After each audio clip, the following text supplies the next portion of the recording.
Greeny Ren! Yay! Friday the 13th. Nice. Is today Valentine's Day or something? Or Valentine's? I don't keep up with my special days.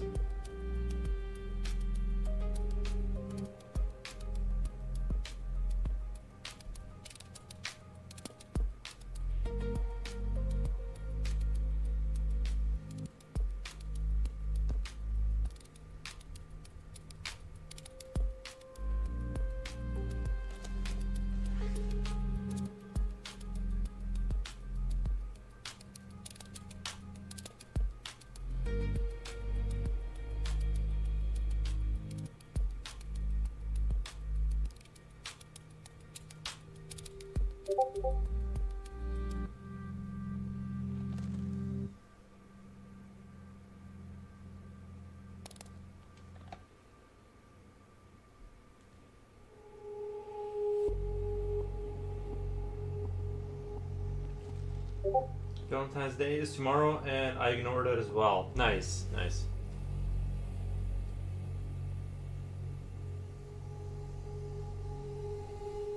Yeah, I don't really pay too much attention to that stuff. I just kind of live from moment to moment.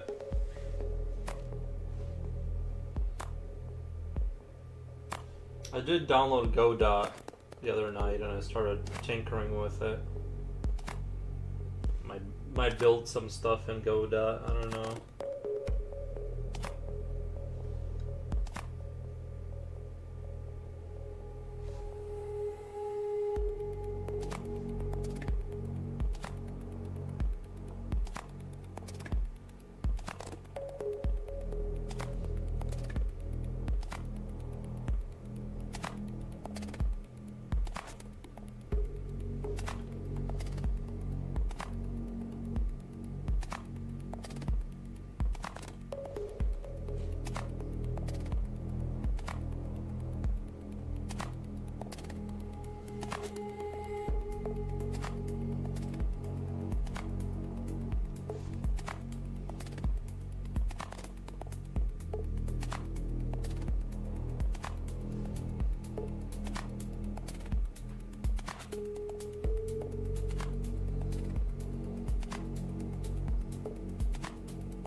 Samantha Nakamoto says, how's it going? It's going really good. In good spirits. I'm gonna try and not do my nicotine pouches. Yeah, not consume that. And, yeah. So, see if that'll improve my sleep too. But on the bright side, we do have a plus 10 Celsius outside, so it's quite warm, relatively speaking, so the house is not burning gas to keep itself warm, so that's nice. I'm even making a drawing in your honor, Yuri. Oh, thank you. What's your drawing?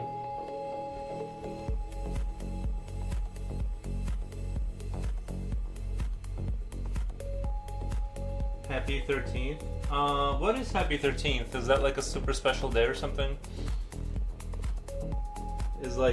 What's it mean? Sorry, I know Valentine's Day is tomorrow because that's what Rennie Ren just told me, but sorry for being dumb, I know.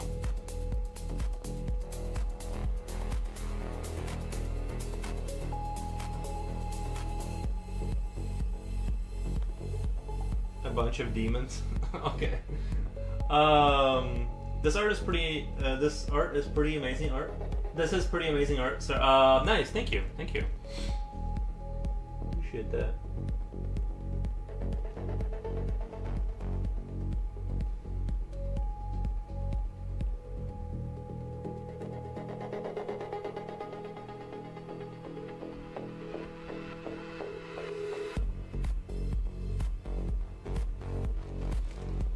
Friday the 13th is supposed to be bad luck. Oh, isn't the number 13? Isn't the number 13 supposed to be bad luck? Maybe that's the elevator floor I was talking about that they don't have in some countries because it's a bad number. Friday the 13th is a perfect day for witchcraft. Nice. I'm gonna have to do some witchcrafting after this stream, you know. Get my voodoo dolls out.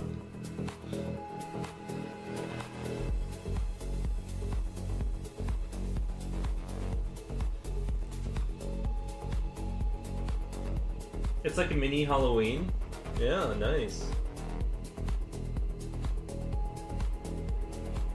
It does have a sound to it, like Friday the 13th. It sounds like a day that something bad would happen. I guess it's got that ring to it.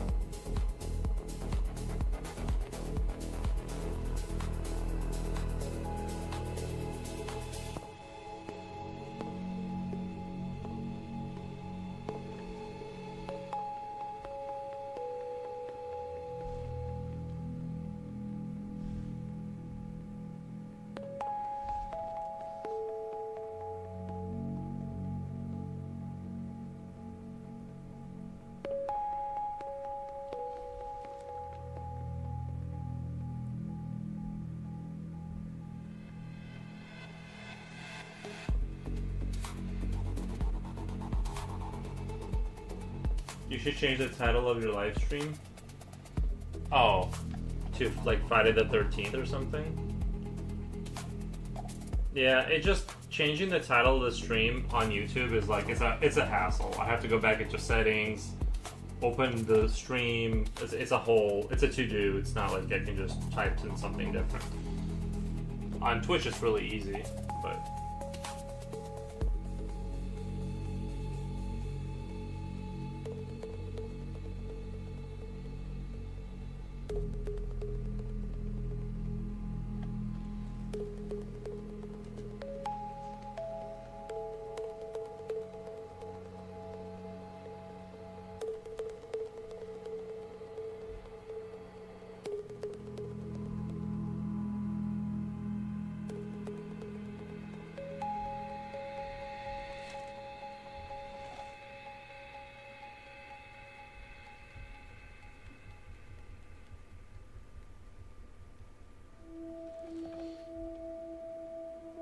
Floors 7,262 is terrifying to someone with fear of heights. Yeah.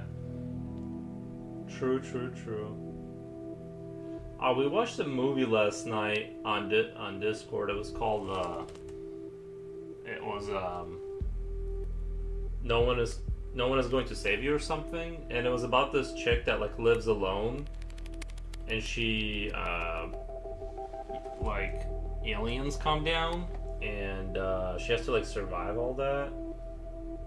It was kind of an interesting flick. I mean, it was like, it wasn't like the greatest movie ever, but it was like okay. It had a decent enough budget and things were happening, but kind of an interesting movie. Had some interesting. There was nothing new, but I guess there was like one twist that was kind of like interesting. I can't say anything. I don't want to ruin it for anyone, but there was one twist that was like kind of interesting. But the movie looked good. It was visually an okay movie.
You must have watched 90% of the list I put on Discord.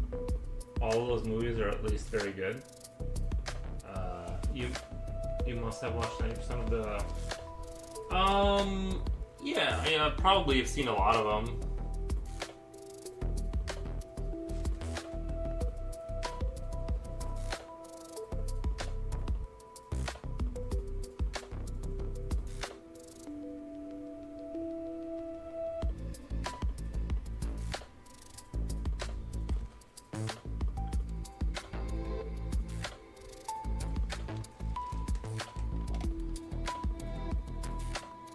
Especially the two films about Rome from the 1950s, 60s.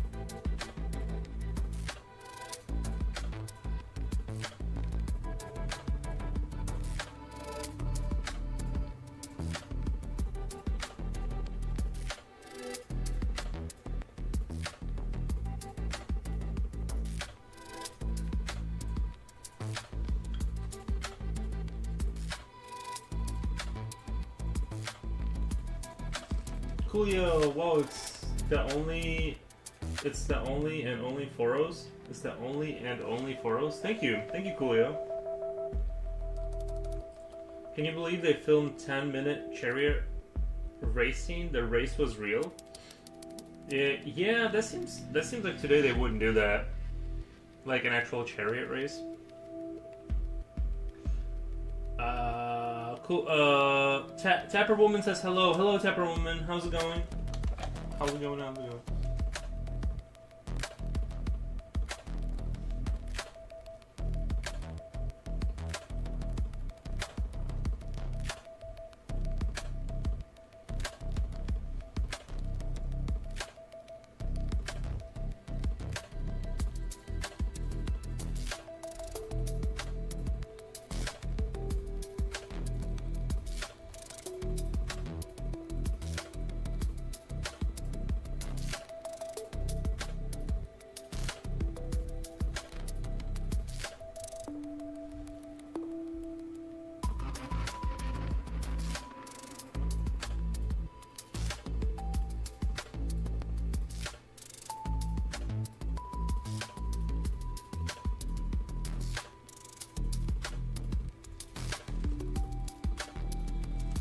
One and only? Type of one and only? Nice. That sounds expensive. Yeah. Just the insurance alone these days. Many people were injured and nearly died. Yeah.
The guys literally created a Roman chariot race?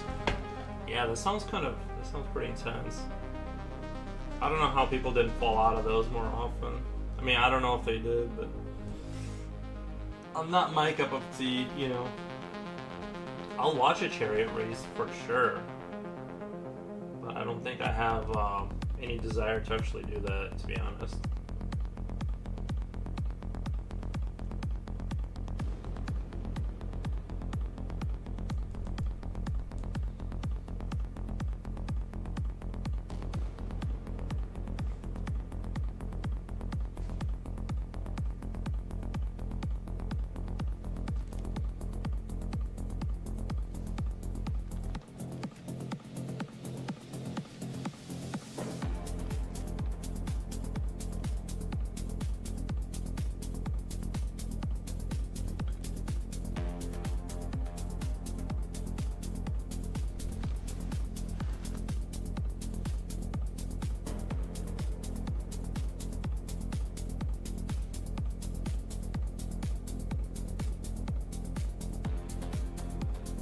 I was watching some YouTube video where these dudes, it was like these people in college, or they were in university, I think maybe, and they tried to replicate a Greek hoplite armor, and ended up taking them.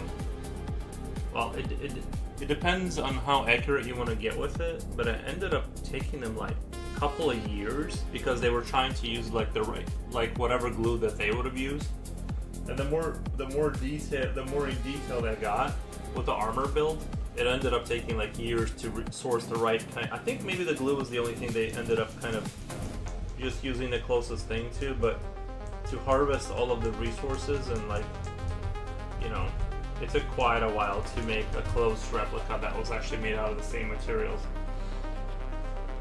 It was crazy. A super lightweight mini cart being pulled by 4 stallions. Yeah, chariots seem, you know, because you can't really, like, you're still stuck to the ground, kind of. If the horse, like, hits a rock, like, the horse will go over it, but your chariot is going to take that on its little wheel, so, I don't know. Chariots seem like a cool concept, but it seems like, you know,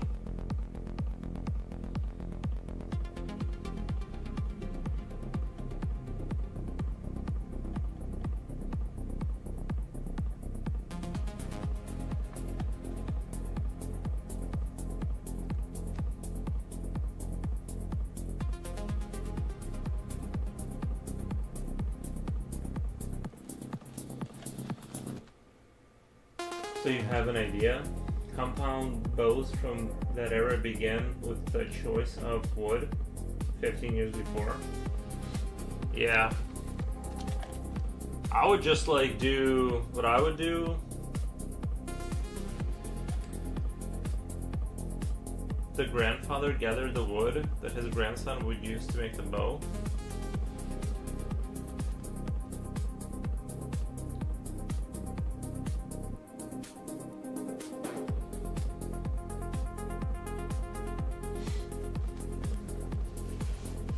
I know the British or the English, they would the British, they used they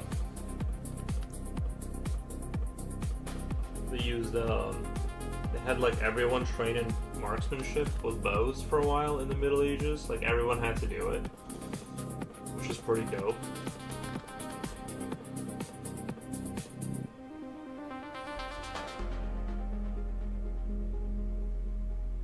Makes sense to make everyone kind of an expert bowman back then, you know?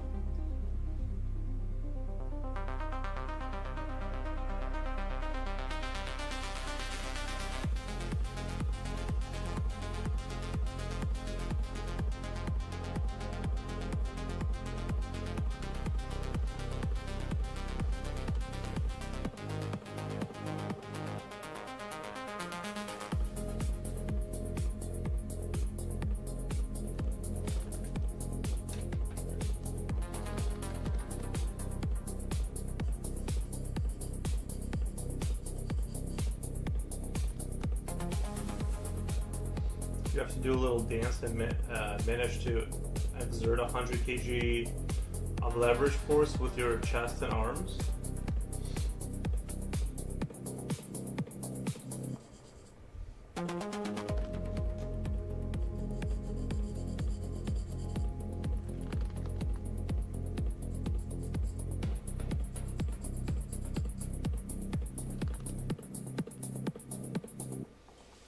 Yeah,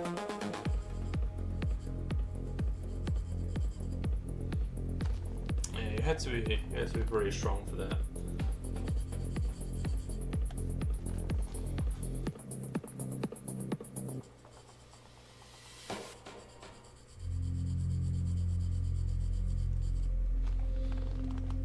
There was a battle in which 4,000 legionary French knights in full armor were killed like animals by English longbows. I think I've heard of that story. Yeah, like I was saying, you gotta just set up like those little barricades, like whatever's equivalent to barbed wire, and just shoot arrows at them all day. That's how you gotta do it.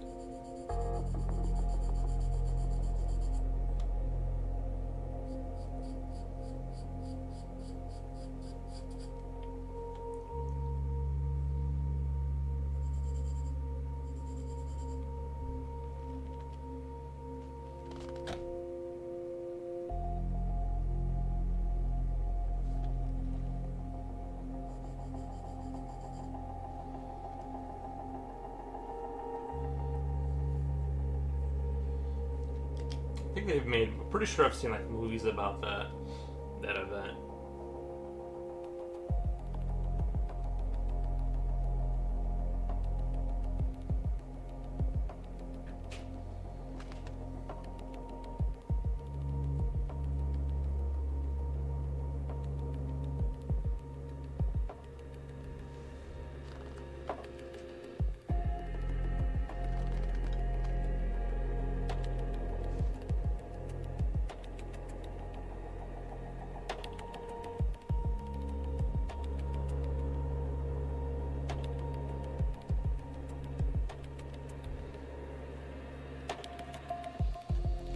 It's a part that movies don't show. Legionnaires were incredibly precisely because they knew how to build those kinds of fortifications and trenches in a single day.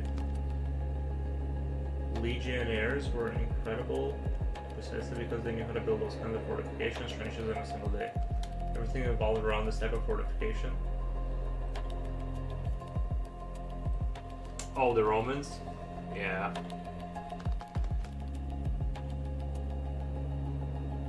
I mean, even if you have like a trench with some pikes in there in front of like where you don't want them to be able to flank you, that's gonna save a lot of lives. You know, to like funnel them into where you kind of want them to go. It's definitely gonna help out a lot.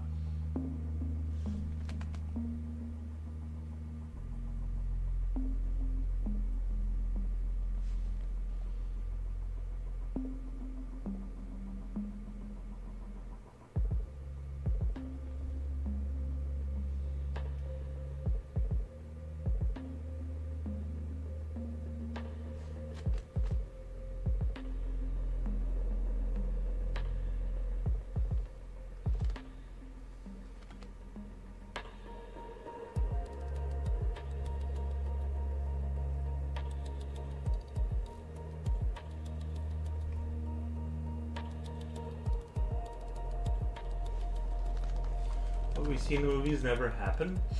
Well, those are fake. Yeah, they filmed that on film. What the? One army fighting another on a plane. On a plane. If you did that, you would lose half your army, even if you won.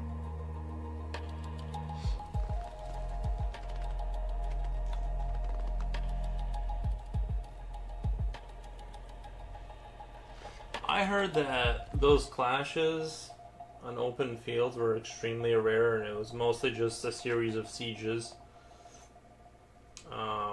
People don't like to charge into battles like that and die in it, you know. They don't actually want that to happen.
as I often say, in the past, people only had one life.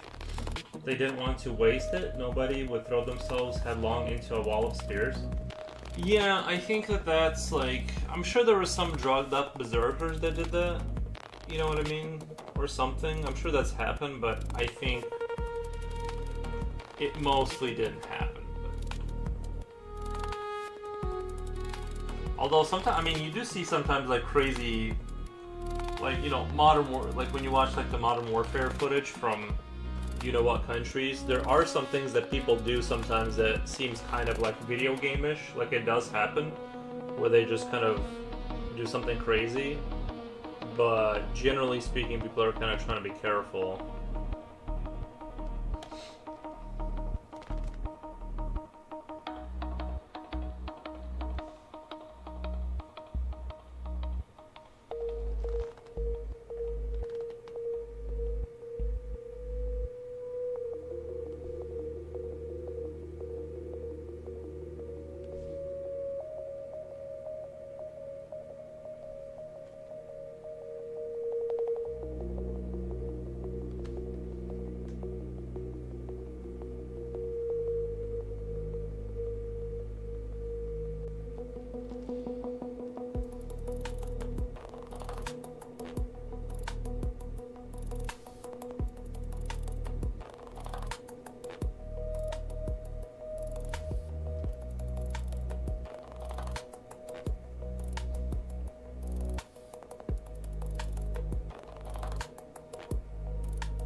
There's been cases of guys who knew they were so superior that they just steamrolled everyone.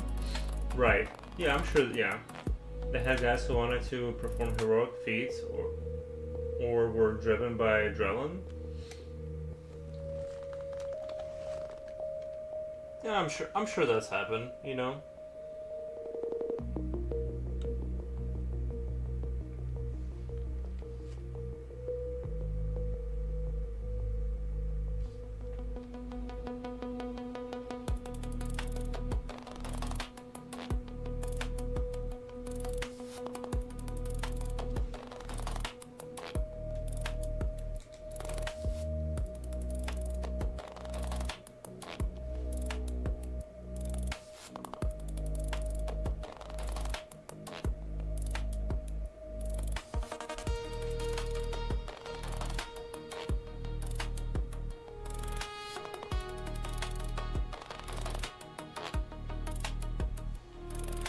In Rome, you could rise quickly in your military career by making sure to be the first in line for the siege ladder.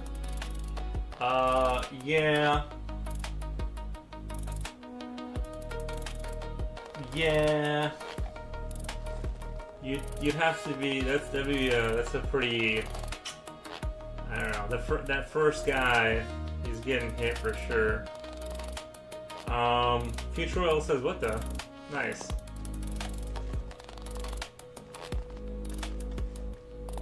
I don't know about being the first guy on the ladder. That seems like, if they're even a little ready, like if you're climbing up with your little shield, and there's just a guy waiting for you with a spear, which they would be. I mean, unless there's like a lot of suppressing fire from archers or something, which I can't imagine that be enough to like keep someone like down, like a modern weapon. And then they just kind of stab you until you die, and then they stab the next guy, and then they stab the next you know, until he gets tired and one of them makes it up there.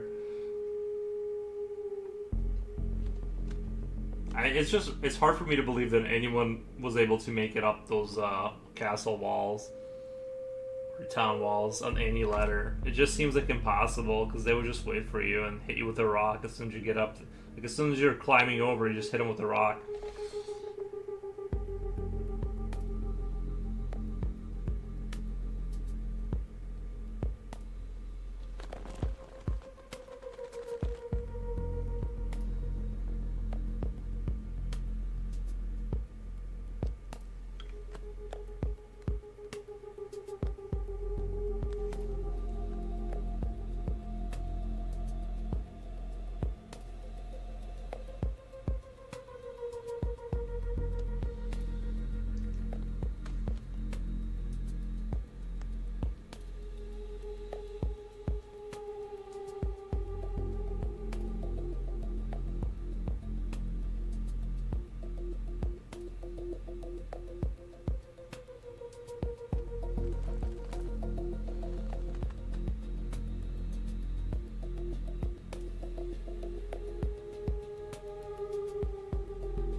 Julio says, "Hey, Mr. Future Will." Nice.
I love rendering out about the.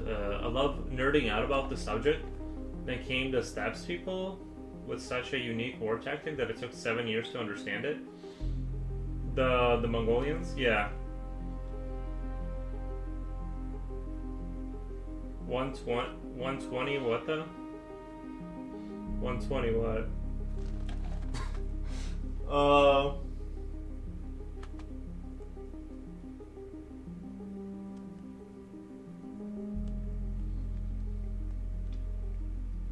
But yeah, the Mongolians they did really good at war.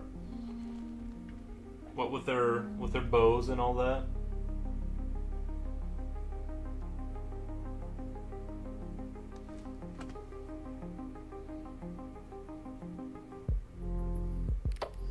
They I heard that each Mongolian they would have like several horses, and they would drink the blood of the horse and eat only horse meat. They were actually quite tall. The Mongolians of that time, they were on average height 6'6", and yeah, their only diet was basically and alcohol, but they drank the horse blood. So that's how their army was able to move so much. Is basically the horses were sacrificed for food, and then obviously they carried a lot of weight and stuff. But they were interchangeable. The horses were interchangeable, so they were able to have this mobile army.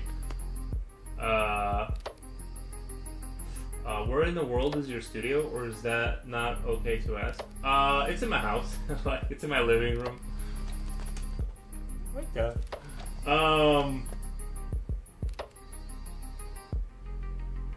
Yeah, I didn't know. I didn't know up until like relatively recently that Mongolians were gigantic. I thought they were small.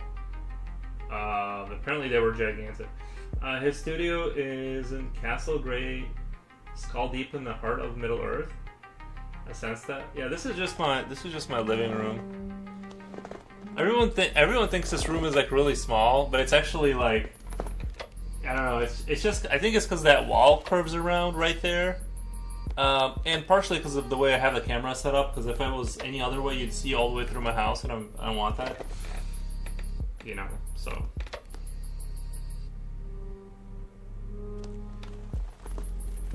But yeah, it's okay that's where it is. I mean, it's not really my studio. It's just my. It's how I have my computer set up, like my drawing desk, my computer, my gaming. It's like it's all in the same like corner. I just live in this corner. I don't need the rest of the house. They ate fermented meat. It was meant that they ate fermented meat. It was meat that smelled rotten, which they kept between the saddles and the horses' limbs for weeks. It was meat that smelled rotten, which they kept between saddles and the horses' limbs for weeks. Yeah, and I also heard that, I don't know if this is true, that they would like wear leather hides. They never bathe, and then they would just let they wouldn't replace the leather hide until like it would just rot off their bodies. So they would just basically like put on a thing. Like you put on like imagine wearing a piece of clothing and you replace it when it like won't stay on your body because there's too many holes and it's falling off. Like they were, that's kind of what makes me like. And the thing is I don't believe they died in droves of disease, right? Like I don't think they died of like, because they wouldn't have conquered like all of the world at one point, right? Not all of it, but you know what I mean. They wouldn't have done what they did and be like the most efficient army ever if they were dying of disease. It makes me be like kind of suspicious of the whole like, you know, like what is sanitary and what is not, because it's like how could they live like that? And like imagine tapping into a vein in your horse and drinking that. I don't know if they like siphon the blood out of the horse and drank it like water or like what they did, but how can you do that and not be constantly, you know, every other person isn't dying of disease? It just makes me be like, okay, well, like what's going on there? Yes, they said that, but it's because the people of the time saw Mongols for what they were, indigenous.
this business about horse blood.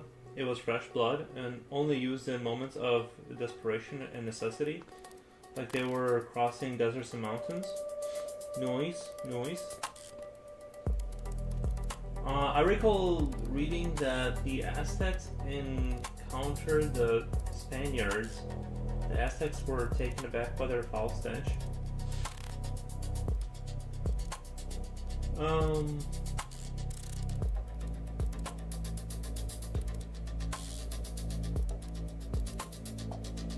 The Mongols prospered because they destroyed 6 empires and took all the artisans, engineers, elite workers for themselves as slaves.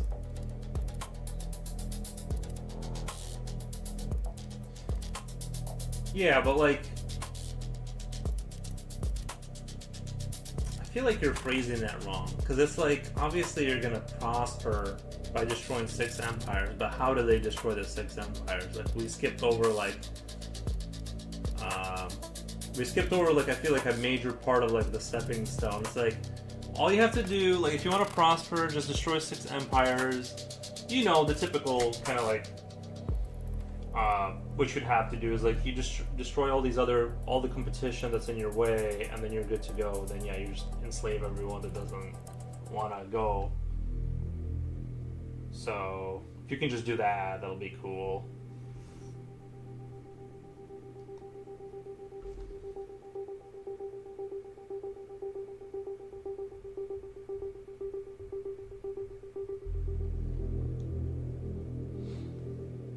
Your theory? Okay.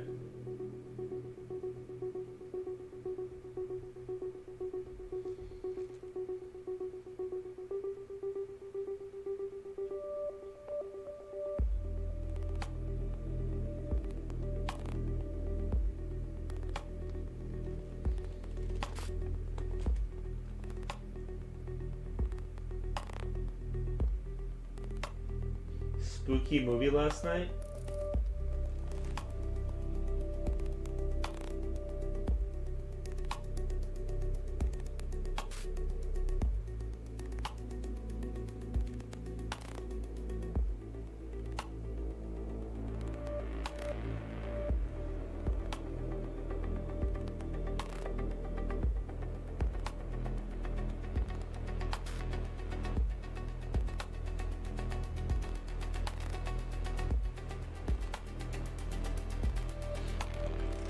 Regarding the comment about the Aztecs and the whole Spaniards thing, I kind of doubt that, like the whole stench thing, because it's like there was instances of the Aztecs like putting on suits of other people's like skins and dancing in them. I just really have a hard time believing in like this, like that they were like taking showers and like, you know what I mean, and like braiding hair. It's like I listened to like one podcast about like the deep lore on the Aztecs, and I'm like, I highly doubt. I'm sure the Spaniards didn't smell great after getting off of ships that they've been on for like 6 months, but I'm just saying, like, once you find out just a surface level about the Aztecs, it's like I kind of doubt that they were taken aback by any kind of smell. When you dance in like people's skin, you probably don't mind like a little bit of a the Mongols were truly ruthless and brutal people. Yep, that's what I heard. You actually believe the propaganda the Spanish put out there? Well, it's not the story about the that I'm talking about wasn't put out there by the Spaniards. It was like historians. And like the thing is if let's say you're the Spaniards that encounters these people, would they write that down about themselves? Right? They're probably gonna put in their logs like kind of good things about themselves and not good things about the other people. They're not gonna say that we were disgusting and stuff like that. So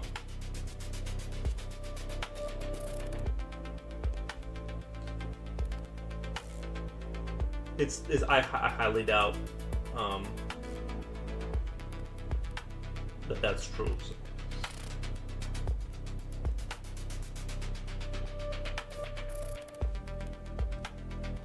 Agree to disagree? Yeah, we'll just have to.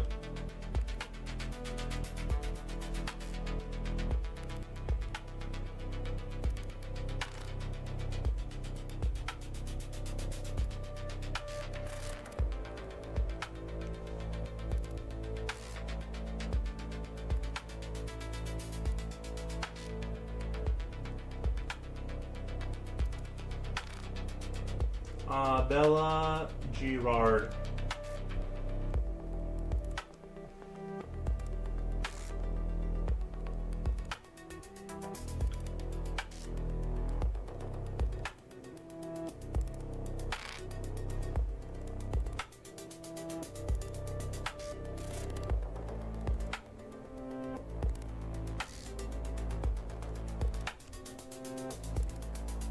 Look, it's the same thing as today. We have America, where everything is clean, rich, and organized. Not everywhere. And we have countries where half the population lives above sewage. And we have countries we have countries where half the population lives above sewage. Right.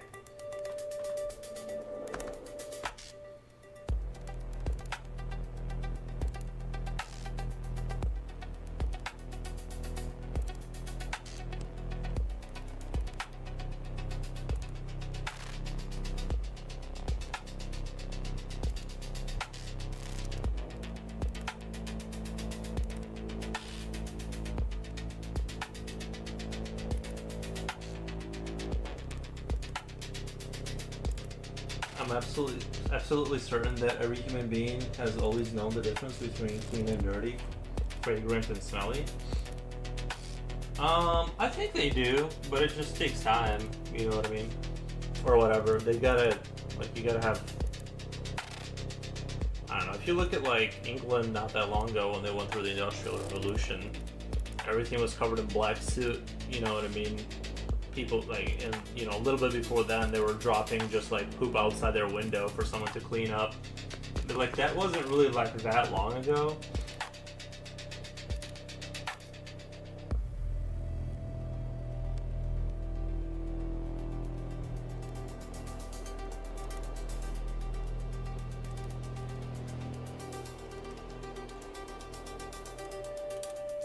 I'm absolutely certain that mankind has always known the advantage of bathing and wearing clean clothes, as well as the terror of having lice and athlete's foot.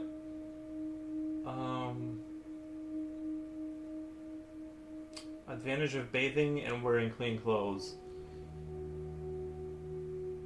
Yeah, I think most people know that. I think so.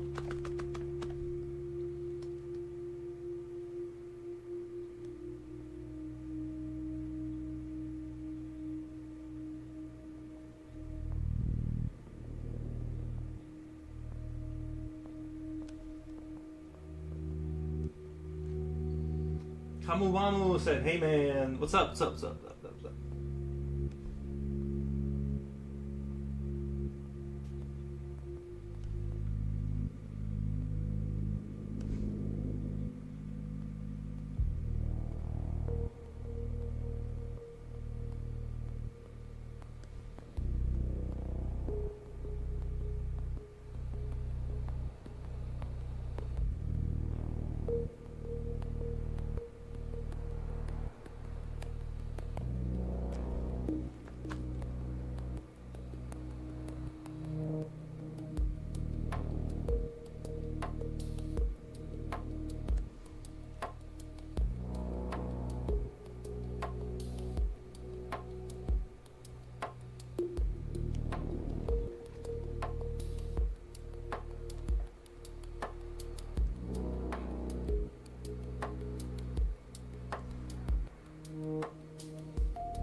Interestingly, in the hunter-gatherer past, humans had better teeth because there wasn't so much sugar in the diet as we know now, and also everything had a strong.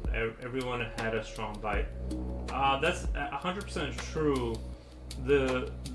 When you look at skulls before humans went to agriculture, they don't have the sort of the jaw issues of being the small jaws or rhesus jaws, and they have they don't have missing teeth or any kind of rotting. But that's they ate like the before they went to agriculture, they ate only meat, red meat, and they were significantly taller too. Like I was talking about this before, like the way they date Europeans is you can tell like what age something is based on how small the skeletons are, because it's like everyone became significantly more sickly, and like when we went to agriculture.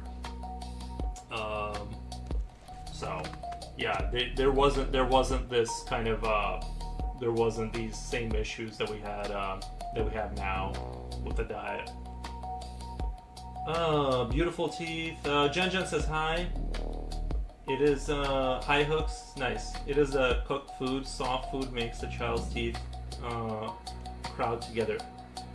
Cooked food, soft food makes the I think there is a reality to that. I heard about that too. That basically jaws aren't forming properly because they're not doing enough chewing. But also, I think a lot of it is generational malnutrition. I think I was for some reason your character seems to be laughing out loud. Nice. Yeah, but I was gonna say there's like certain dogs that have, I think it was German Shepherds, I can't remember. They're notorious for having rear leg issues in their joints, and the only way to stop it is to feed it like species. Like you'd have to feed it for like 3 generations of just like its species appropriate diet in order to stop having that. Like the kibbles like ruin it for not just 1 or 2 generations. So it's like for humans to like go back to like the way Mongolians were at like 6'6", you'd have to do multi-generational like project to like make that happen. Hey Jen, Reaper put nice.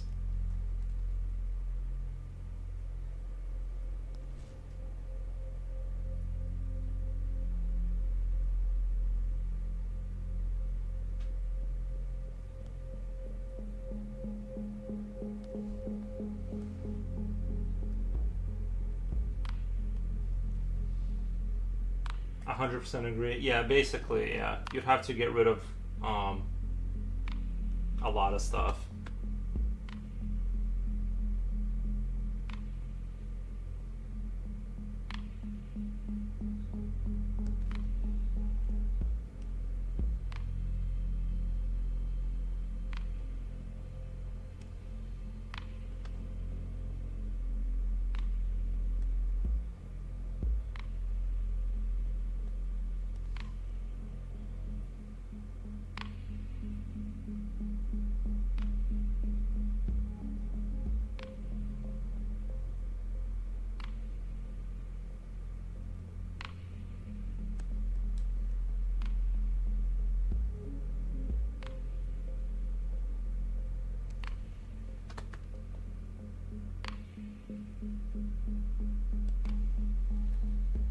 This is beautiful, thank you.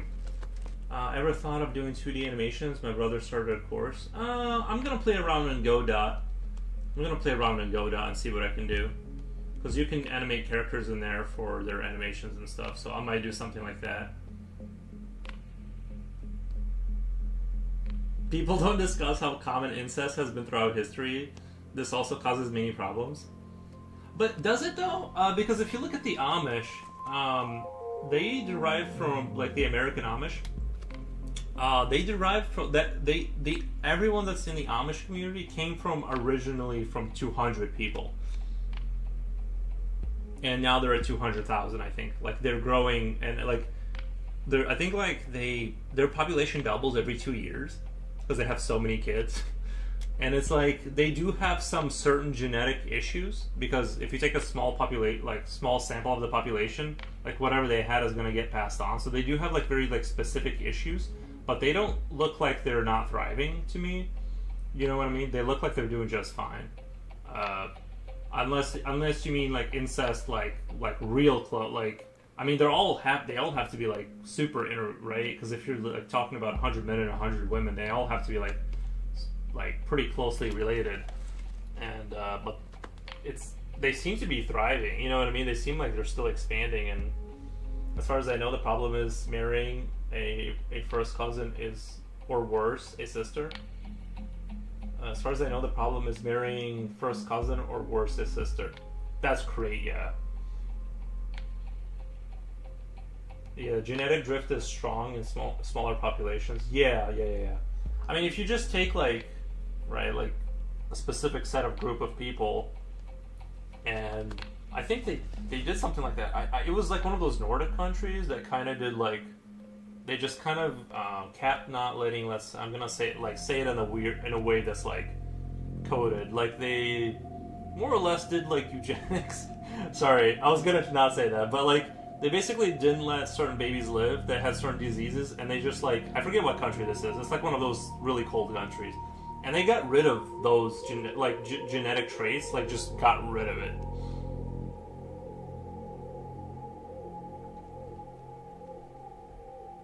Slipknot fan, alright, bros and sisters. Hey, Slipknot.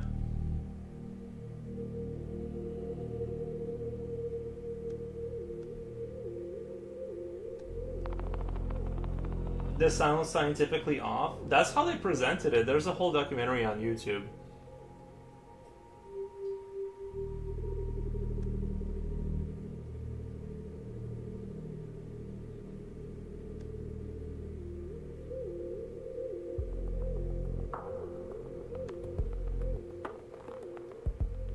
How's it hamming?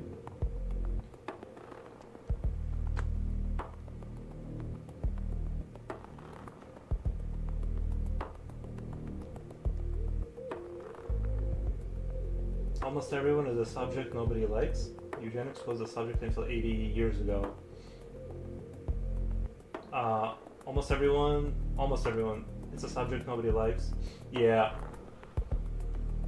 It was super. There's a whole thing in it was big in America and England, well, and obviously Germany, but it wasn't just like this thing that like the Nazis came up with. It was like pretty widespread ideas about it was pretty big.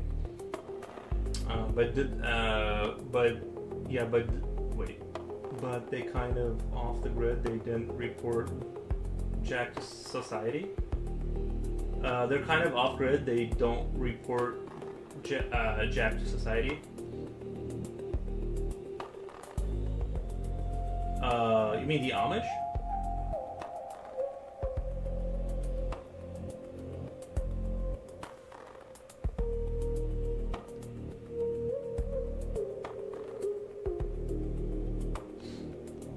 Future Will says, I'll be glad if we make it to Monday without a war breaking out. I think we'll be fine.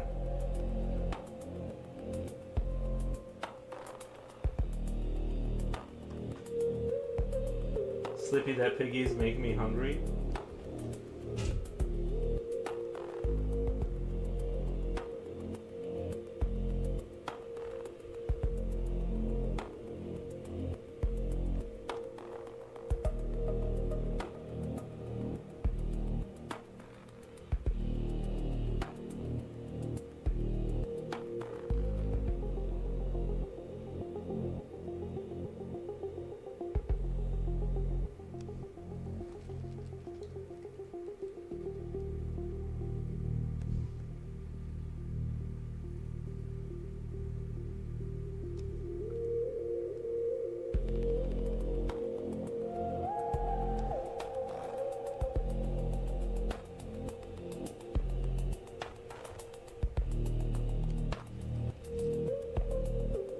But eugenics was widely held belief in powerful circles. Yeah.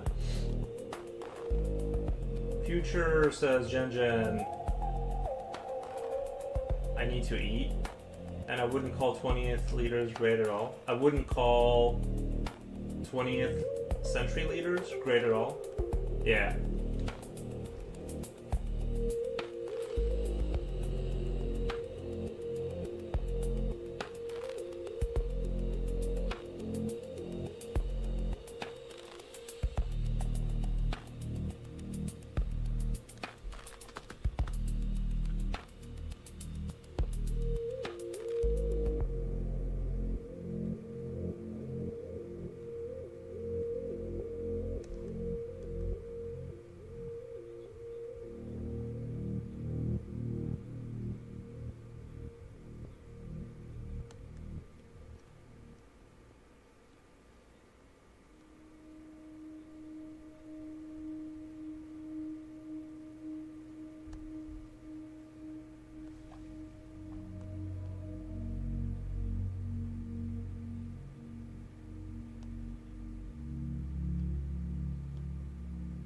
20th century was a rough century to say the least.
My throat is sore today. Not tonsils. Do they still delete people's tonsils? Is that still a thing? Because that was like a huge thing when I was a kid or in school, like getting rid of tonsils, and then it kind of like died out.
Yuri, have you played any of the Naya games? Neo games? No, I don't think so. Neo games? I don't think so. It's bizarre to think someone born in 1899 witnessed 2 world wars and the man stepping on the moon. Isn't that crazy? Like, and then you think like Joan of Arc existed 200 years before that. It's kind of like everything's like super interconnected.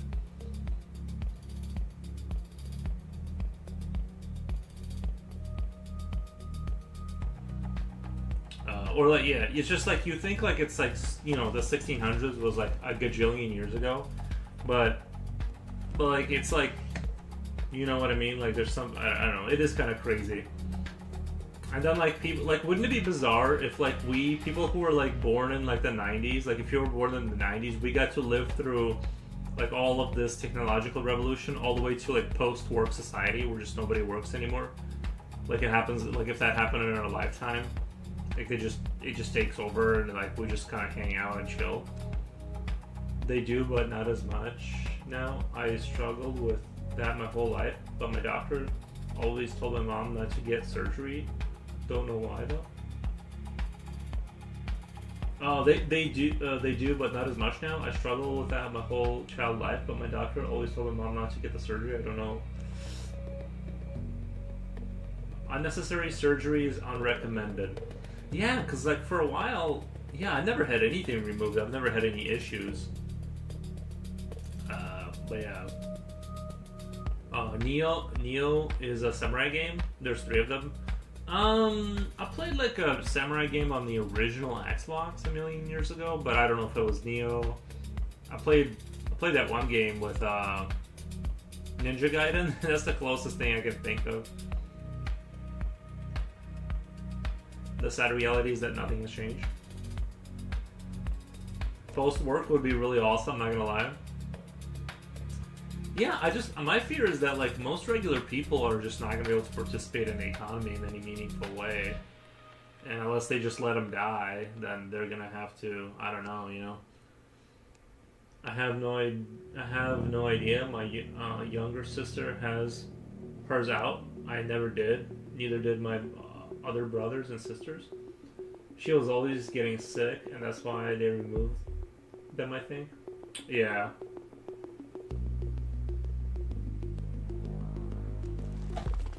Yeah, I never had anything like removed or modified. I never really got sick too much though, so I think sometimes like medicine goes through like these phases where they get like a new exciting idea and they're like, okay, we got to remove all the tonsils. You know, it's like somebody will give a speech.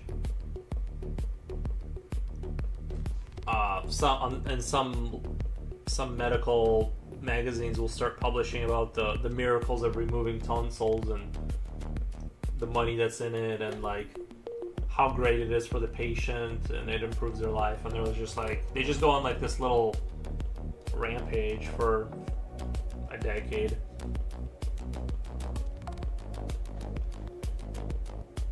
I did see it. Yeah, Slipknot fan. I did see 100 Cats versus 100 Dogs video.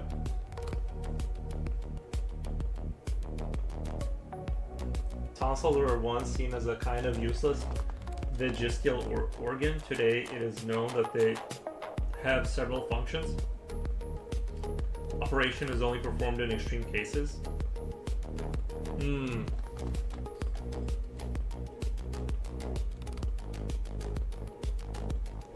I just think like humans are so crazy because like if you ever watch like one of those documentaries about lobotomies and stuff like that, for those who don't know, it's like they were cutting out a piece of like your frontal lobe or something to like help you relax, and like that was not that long ago. That's the crazy thing, is like the electrocuting people to make them more sane and calm, and just removing pieces of their brain through their nostril.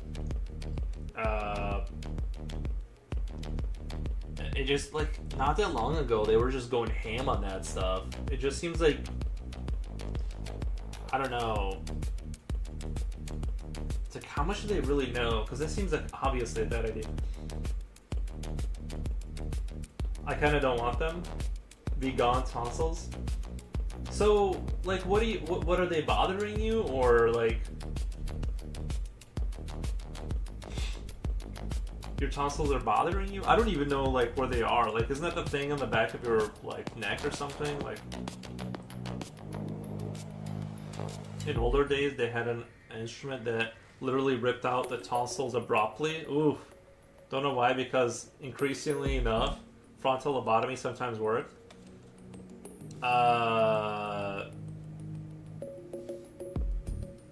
I guess the documentary I watched about it seemed like it was just like this brutal thing that never worked. And these people were just like vegetating after that. Like it didn't look like, I mean, if it worked 1 out of 6 times, you know what I mean? Like maybe, I don't know, maybe change your diet or something. I don't know. It didn't look like, at least the way the documentary presented it looked like it worked in terms of like, if you're like willing to like drool in a wheelchair for the rest of your life, like yeah, like you're good to go. You're not gonna have anger issues anymore. Medicine has a gruesome history in my opinion. It is, and my opinion is this, and shut up. Okay. Yeah, I think medicine went. There was a lot of guessing. There was a lot of guessing for sure, and I think my older sister had her tonsils out, and as an adult, it was very unpleasant experience for her. Whoa! Did she have like issues with her tonsils?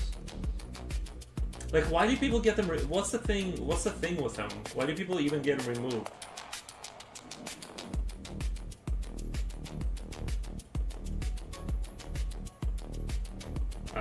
The problem is that the general population can't imagine what it's like to deal with a huge mental asylum. Dude, that is so true. It's an unsustainable situation. Bro, one time when I was installing cable, story time. When I used to install cable, speaking of huge mental institutions, I had to go do an installation or check something in one of these gigantic government buildings. It's like this giant complex, giant. Like you'd get lost for a week if you got lost there, right? And then I walked in there, and bro, it was like, I don't know what this building was. I don't know. I walked into like a parallel universe. There was like a cop that greeted me at the front, right? You had to give him your ID. You go in there. There's people being held down. There's people like randomly walking around, like sleeping in corridors. It's like you hear people like just screaming. It's like it was the wildest thing ever. I didn't even know it existed. I was not even aware of any of this existence. And it's like, it's still there, I'm sure. It's like, I've never seen anything like it. You definitely have to be like super mentally different to be able to handle that job, just because you're dealing with like, I guess I can't describe the feeling. I'm like, I never want to. I couldn't, honestly, after I saw that, like my like appetite left me for like a good like full day. Like I couldn't eat any food. It just made me sick. It's like I walked into a war zone for a minute and just watched like just body parts everywhere. Like, I don't know. It was just like it was like you walked into Alice in the Wonderland or something like that. And I'm like, yo, this is like crazy. But yeah, you're right. Like, you got to put those people somewhere, right? You got to do something. Either help them or I don't know what you can do, right? I think the issue with people is that they keep swelling and it's unpleasant. Swelling and it's unpleasant. Oh, swelling. I thought you were saying people were swelling. Yuri's non-fictional storytelling time. Yeah, it was not an enjoyable experience. I definitely. Well, I didn't have the courage to put my father in a sanatorium. I took care of him at home for a decade. It broke me. It's so painful.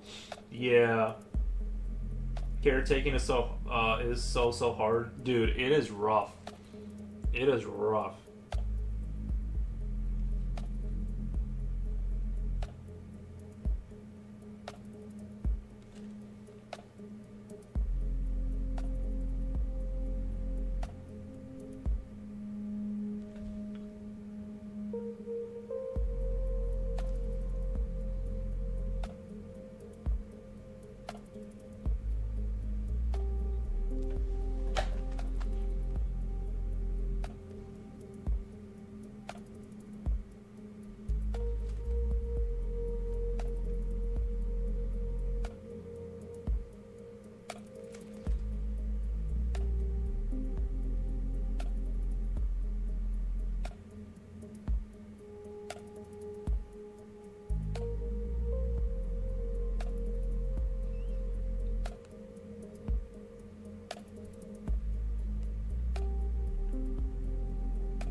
Swelling leads to infections, I think, or at least that's what I remember. Those are the two balls on each side of your throat. Yeah, I still got mine. In most cases, you have to give the person sedatives to turn them into a zombie. Otherwise, they'll put a stunt every half hour.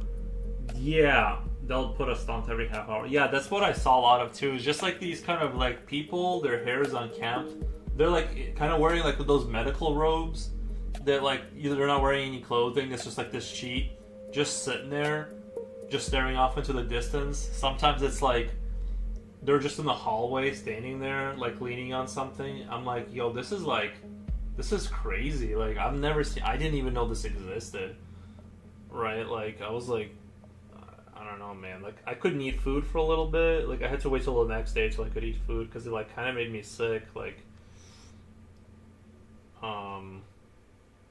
yeah, the screaming too. Like as you're walking past the halls randomly, like you look into one of the windows, kind of. They're holding someone down to like cut their hair. There's just screaming going on everywhere. But yeah, like, what can you do, right? Like, if you're the city, you can't just let them hang out outside in the winter and just hope that doesn't lead to them just taking a baseball bat with nails to someone's head or whatever. My husband hosted into on Kick, and I've been listening to the conversation and intrigued and wanted to share my input. The tonsils are what helps fight infections in the body. Okay, nice. Also, when swelled, if too big, can cause lack of oxygen. Which can lead to TIA, which is oxygen deprivation stroke. I had my tonsils removed when I was 5. Okay. Yeah, I've never had a swelling of that, so I think I got lucky. Yeah, I don't know. That's crazy. Yeah, I do. It's kind of hard for me to believe that organs, even if they did something else at a certain time, like we have, I guess, our inside of our ears a lot like what reptiles have and stuff like that. And even if something did something else, it's hard for me to believe that there's like your body is growing an organ that is like just useless. I know sometimes in certain situations we remove things because they get infected, whatever. I'm just saying that. It's hard for me to believe that like tonsils are just a thing that dangles there for no reason. It probably has some sort of a mechanism that serves some function.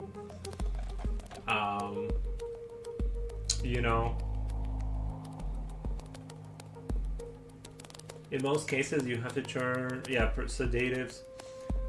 And the worst cases you don't see, they're trapped in a padded room acting the same way as the zombies from 28 Days Later. Yeah. No, I believe it. This was a hospital. It was like a hospital, but I think it was like a mental... it was like a... It wasn't a hospital. It was for those... Like, keeping those people there. You know what I mean? It was like a place that was like a medical facility for them, if that makes sense. But it wasn't like, strictly speaking, there was 2 places like that I walked in. Like, one was very tall and one was more like a hospital looking. And, yeah, it just... I don't know, man. It was just a little jarring, is all. I couldn't work there. I'm telling you right now. Even if they're like, here's $200K, I'd have to be like, I don't know.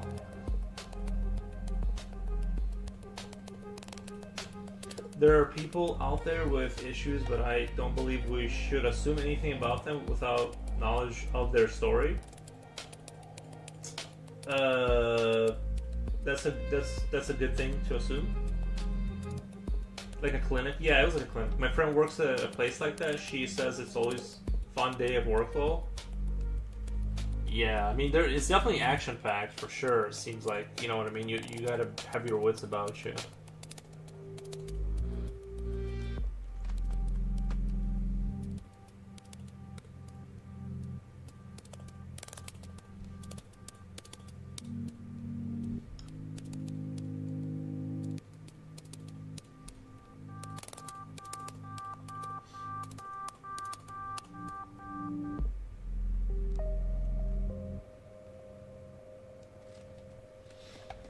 It takes a different kind of person to do that job. Yeah, it does take a different kind of person. And I'm not one of those people. Like, I'm not that person.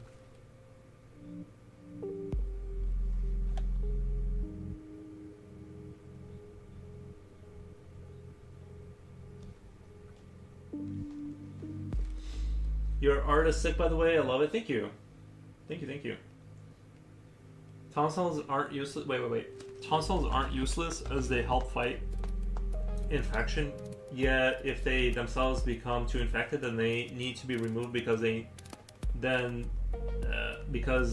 they become an issue to the body rather than helpful. Yeah. Thank you for the your artist. I appreciate that. Have you ever solved a Rubik's Cube? I saw a video today, and I got it for the first time. I had a Rubik's Cube. I was never like super interested in it, so I can't say that like I could solve I could solve like maybe like two sides of it, if that makes sense. I could never solve like more than like two sides. Like it, you know. I'm sure like once you understand and like learn the Rubik's Cube, like once you kind of get it, it's like not that big of a deal if you memorize like if this is here then that's there kind of a thing. But yeah, I was never like super into I could only solve like two walls.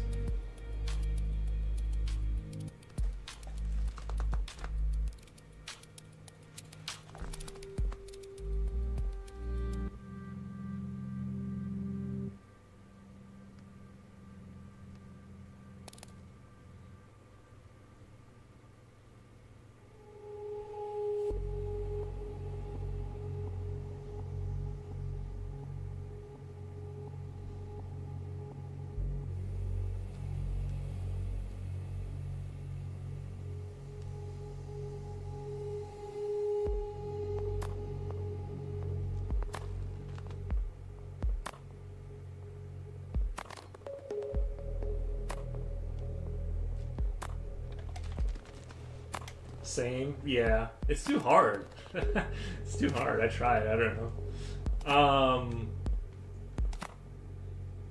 I think you can never solve it one wall at a time. Yeah, I think you have to have a deeper understanding. Yeah, because the other walls move. That's the issue. I'm like, this is stupid. Give me a game where I'm shooting at stuff. You know.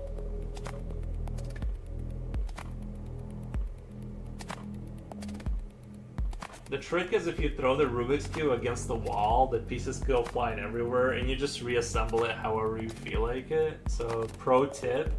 And then you're gonna need some glue. But after the glue is like, you can solve it forever. Just you can just solve that Rubik's Cube forever. If you have to just commit. Just smash it against the wall, then glue, and then it's solved. Okay, that's how you do that.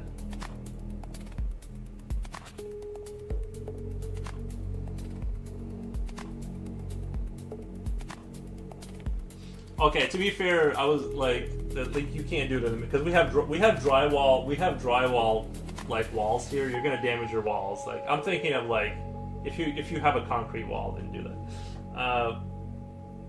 When you make one wall, it screws up another. That's what I'm saying. It's like it's stupid. Like they need to make a smart Rubik's Cube where you can like fix things without like freeze this wall. Let me fix the other one, and then we'll get back to it. You know.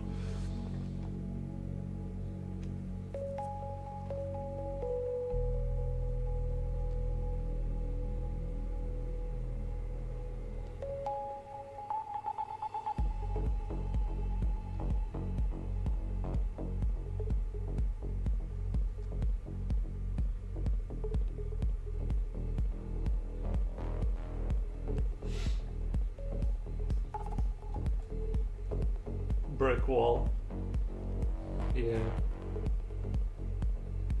Yeah, concrete or brick. Don't do it in a if you have like the houses out here, you can't really throw things without putting a dent in your wall.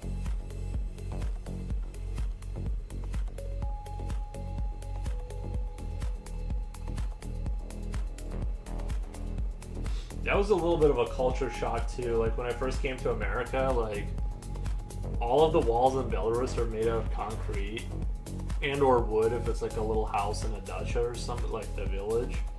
But like everything out here is like made out of like the walls are kind of like soft. You know what I mean? Like the walls here are soft. Like they're just not. They're made out of like different material, and it's like. I mean, it works for sure.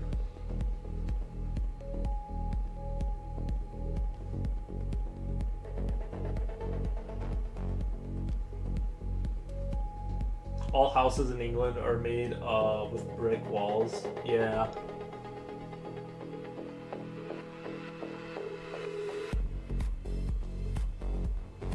It's got to be Gucci for people who are like. It's got to be like Gucci if you're a bricklayer in England. Like if you're like a really good mason or whatever. Or what do they call, not mace man? A mason man? I don't know. You know what I mean? Not the guy who carries the mace and hits people with it. I'm saying like that, you know, a mason. A skilled craftsman with the bricks. Because you're always going to have something that's going to be falling apart.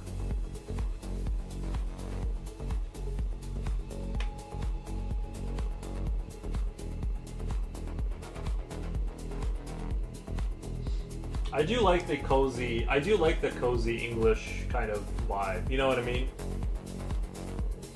Damn, it's crazy having. They're not really soft. I'm just saying, like, it's like, imagine like a panel or something. Like it's I don't know if you've ever seen. I don't know. They probably use it inside. They probably use it inside of English homes now. It's like not plaster, but like what do you call the? Rini Ren, you know, like what do they use for walls inside?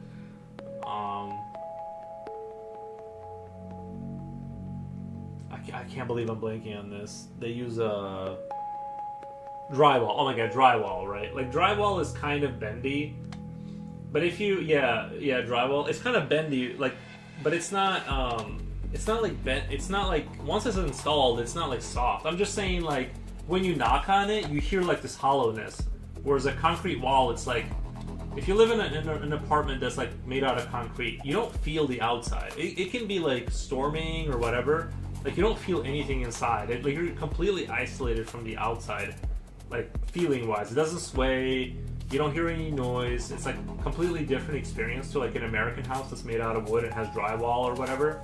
Like when it gets windy, like you feel it. Like you feel the house kind of. You know what I mean? Like getting affected by it. It's a completely different experience. And I'm sure the English like houses made out of bricks are kind of similar to that.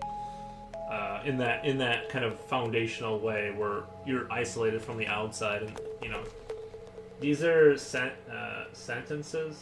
Wait, are these sentences correct? Где наш друг Джон? Где наша подруга Jennifer? Yeah, I think that is correct, but I'm really bad at grammar, so like I can tell you that they would understand what you're saying, but as far as like где наш друг Джон, yeah, that is correct. Yeah. The sentence structure changes with gender. Well, no.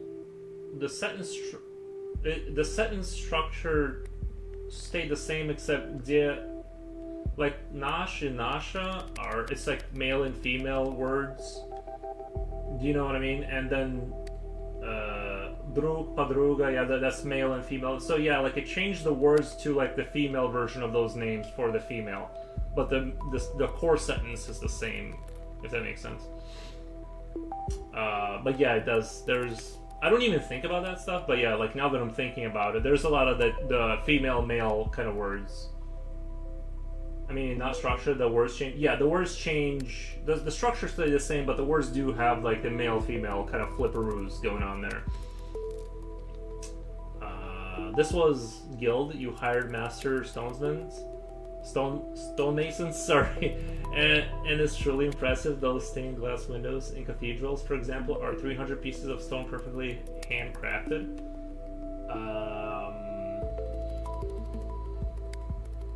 Yeah, the stonemason, I think I would really love that job. Honestly, like even today, if I could get into stonemasonry, and like I've seen this dude like work on cathedrals, and he was building like one of those gargoyles. I think it was just a brick or something, but it was like a very nice part of the cathedral, and he was like tapping out, like slowly carving out like the the brackets that they were gonna replace that one thing, and it takes them a long time, and it's like this very specialized labor. I was like, I was very impressed, and it makes me think like they could have 3D printed that or whatever out of plaster probably, because they do 3D print like that European kind of Gothic thing. They just kind of There's companies, they will kind of like do it on the cheap, and they just kind of like do. They kind of do a cheaper kind of plastic whatever copy of it, and I do kind of wonder why they don't like build more like cool Gothic cathedrals everywhere. Just do it, you know what I mean? Like, I don't, it doesn't have to be historical, just slap more of it on it. Like, it just looks cool everywhere. Tricky chick says, where are you from? Originally from Belarus. And in Minsk, if you lived in Minsk, you would speak Russian, and the people outside of Minsk spoke Belarusian. Which is, they're very similar. They're just like for an example, like a cow is korova, and then the Belarusians would say korova. Like, they just literally put O's instead of A's. I mean, there's more differences than that. Like, the old people that speak Belarusian, it is like a different language, but it's super similar.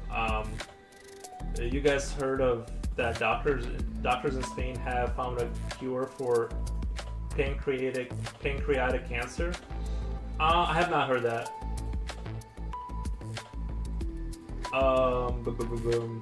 It's very laborious, yeah.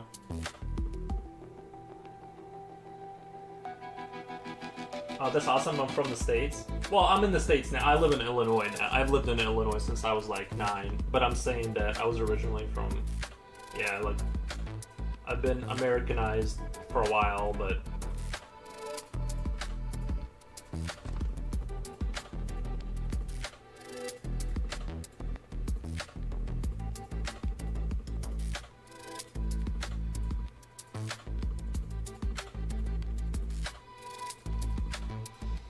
Illinois isn't far from me. I'm in Missouri, aka Missouri, aka Missouri. Lol, nice. I thought I'm like, I read it and I'm like, maybe that is how you spell it. Like, I'm so bad at spelling. I'm like, well, it can't be Missouri.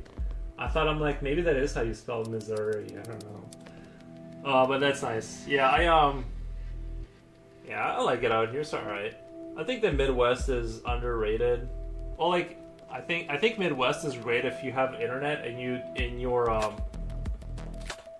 like it's great for people who don't want to do anything because there's nothing to do really, and it's not good for people who like a lot of different things because it's just motorcycles and alcohol out here and drugs. That's like what normal people do. Bars.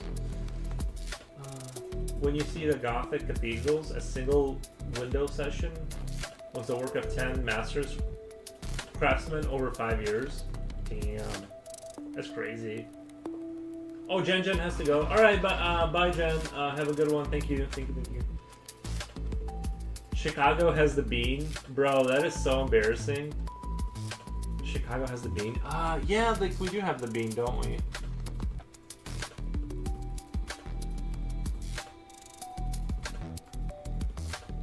I mean, it's kind of cool, I guess, but it's not like...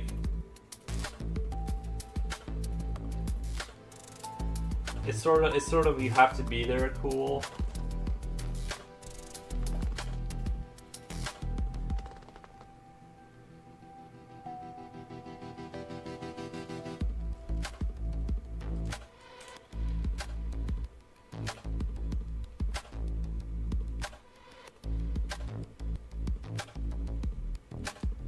I enjoy your accent. Thank you.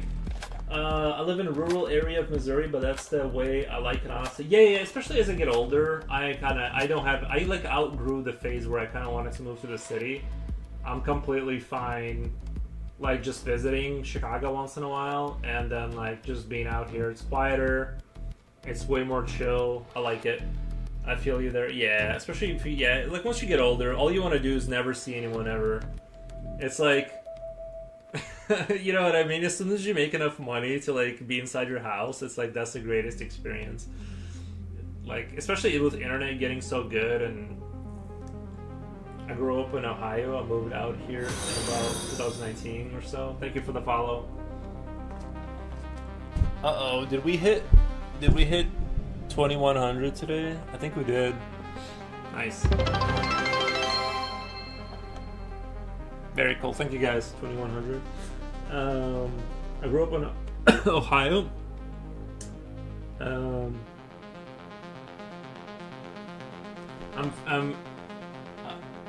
I'm here from Michigan, and you're speaking my language. Nice. Hey, Rabbit. Nice.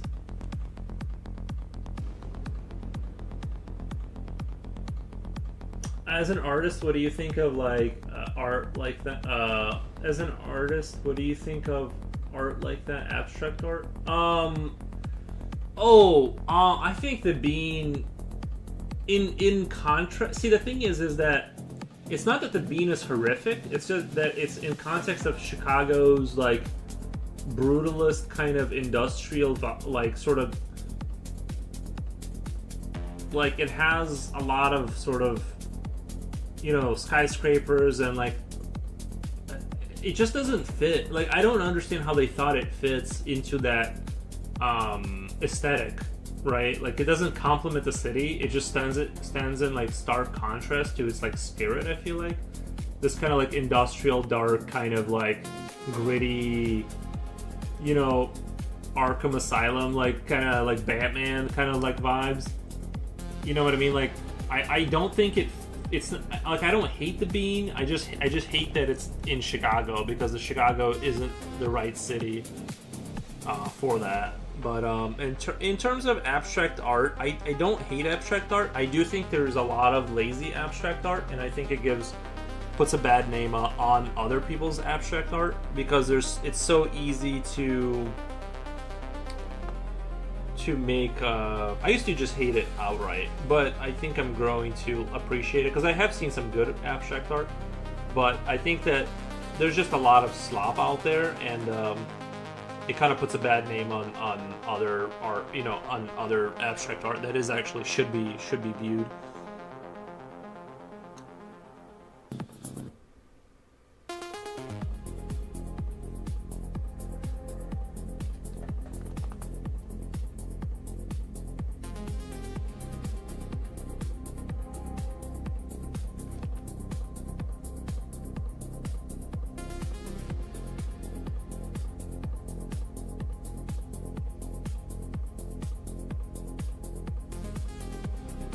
See you soon, Jen. Nice.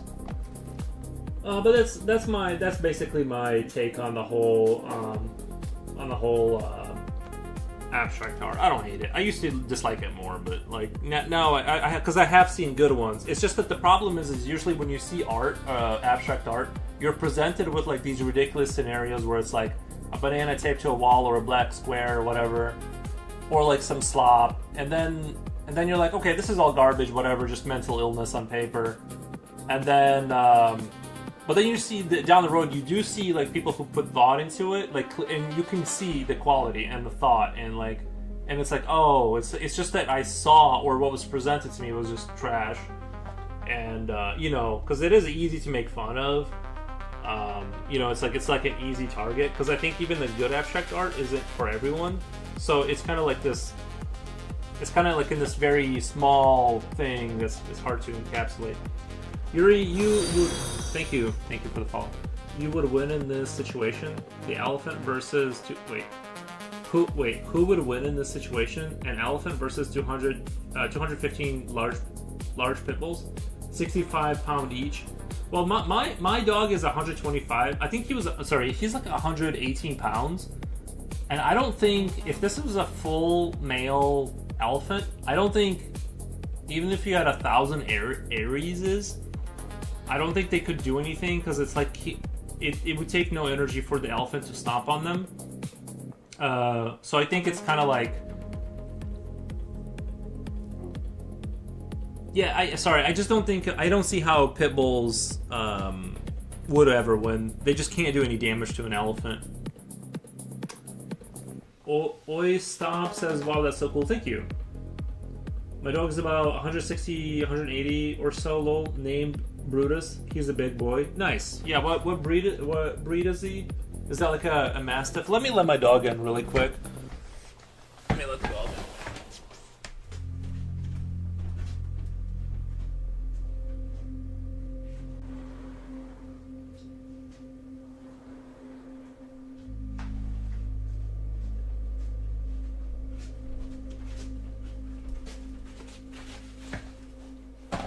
1,000 Arises. Yeah, I just don't see. He's like, I haven't seen. I think an elephant would be like what? I don't know how large they are, but like they're like a, like if you're sitting on a single story house, maybe like slightly less than that. As long as he keeps his feet moving and stomping, the elephant will be fine. I just don't see how pit bulls could ever win. Just the size difference is too enormous. Are you a concept artist? No, I'm just a drawing enjoyer. Lab Mastiff mix, yes.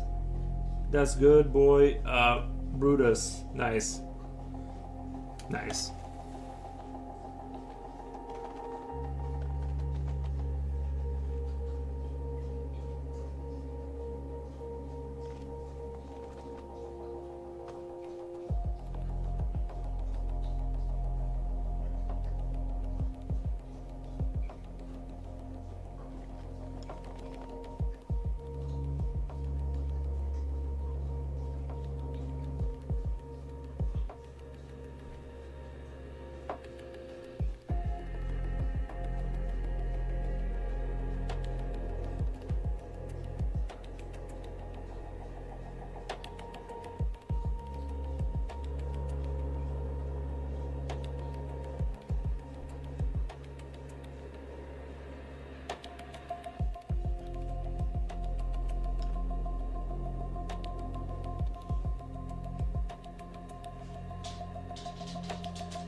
I'm rooting for the dogs. Maybe if they bite the elephant ankles, it could make him bleed out. Maybe. I mean, yeah, they could maybe do it, but...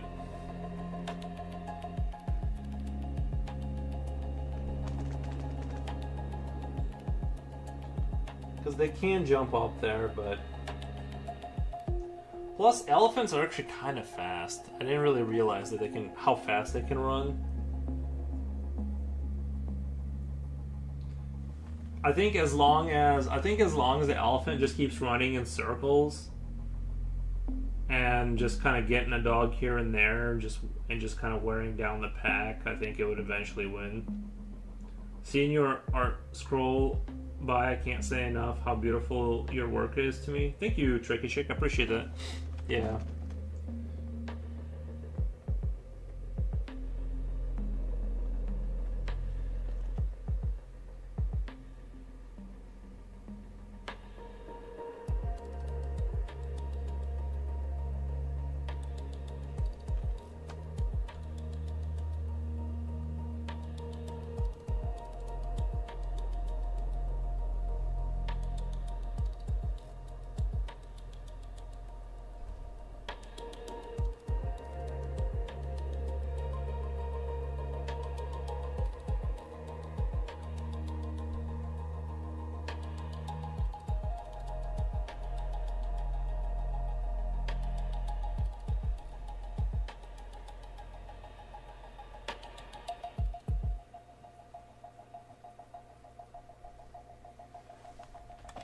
You're more than welcome. Nice.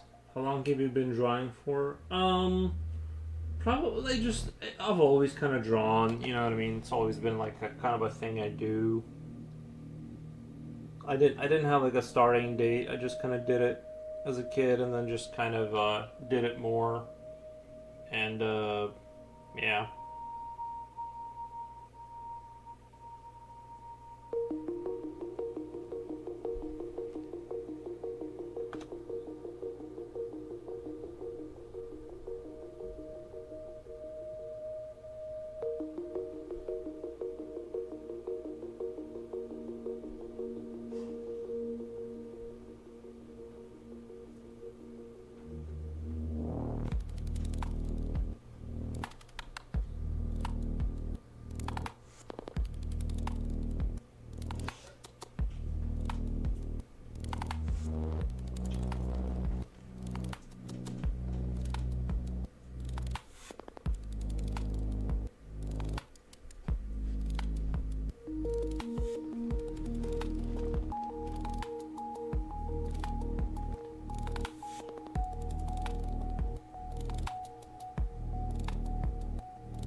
I didn't factor in elephant speed.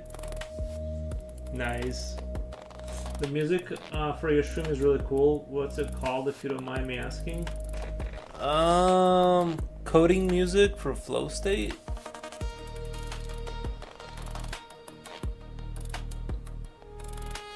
Well, where did you come up with the inspiration for this piece you're working on? I just had an idea. Like, I just like the idea of I just like the idea of like having, you know, a machine that's operated biologically, like it's in terms of it pulling itself up. Oh, let's say hi to the dog really quick. Let's say hi to the dog. You guys ever think of your dog as a person, but it's a dog?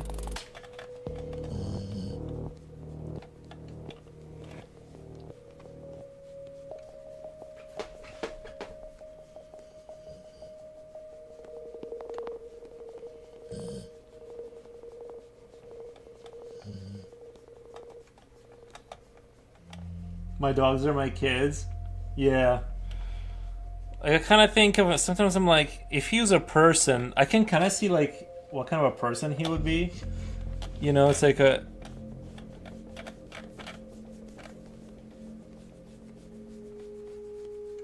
But he's not, because he's at Wolf Wolf, yeah. I don't know, just try to run that experiment. See your dog as like what kind of a person they would be, and then just be glad that they're not. It's a lot easier to manage.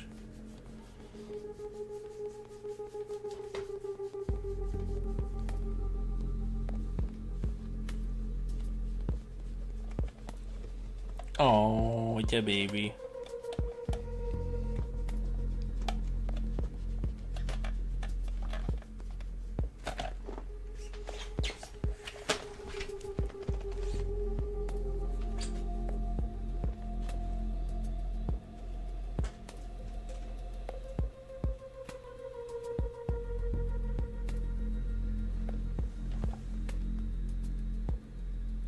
Have you seen Jason and the Argonauts? Jason and the Argonauts? Imagine how dogs conceive us. Yeah, that's an interesting question, actually. I think that is actually really an interesting... Probably, like, benevolent dictators that, like... You know what I mean? Like, they just see us as, like, benevolent dictators. It's like, we just look out for their best interest, but ultimately, only what we say goes.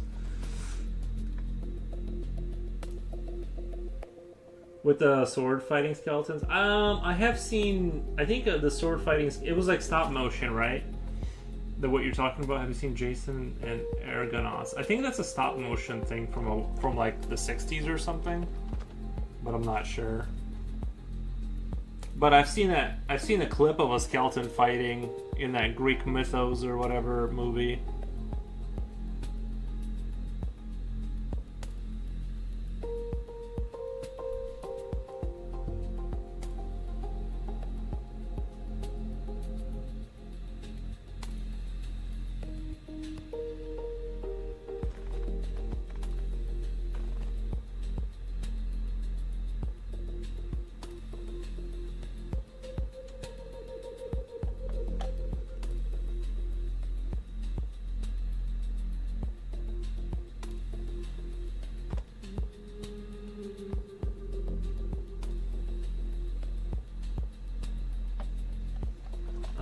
There was a famous scene of the skeletons fighting guys with swords and shields. It's stop motion.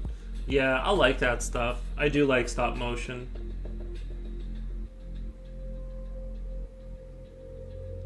Truth there. Oh, with a dog, how dogs conceive us. I think he has a positive outlook on. I think my dog sees me positively.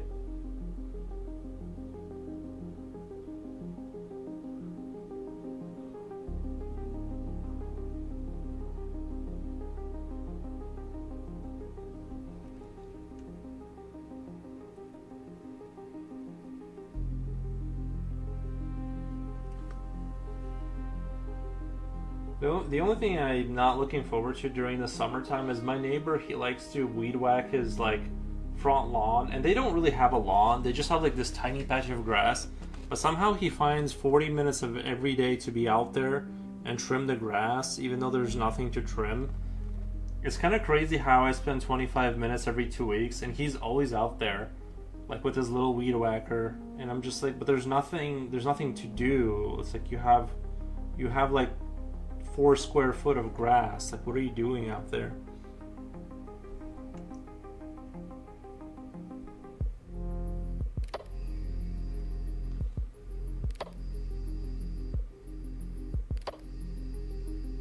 It would be epic if you drew that scene with a skeleton smashing his sword on a warrior's shield. Would be really dramatic and epic. Yeah.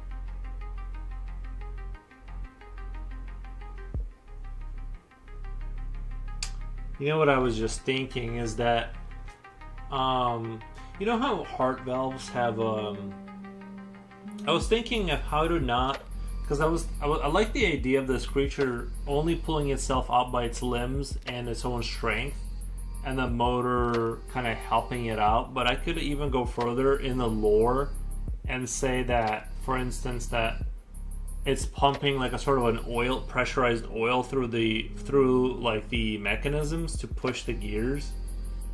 Like there's sort of biological valves that like suck in and pull like the oil through in order to power the gears.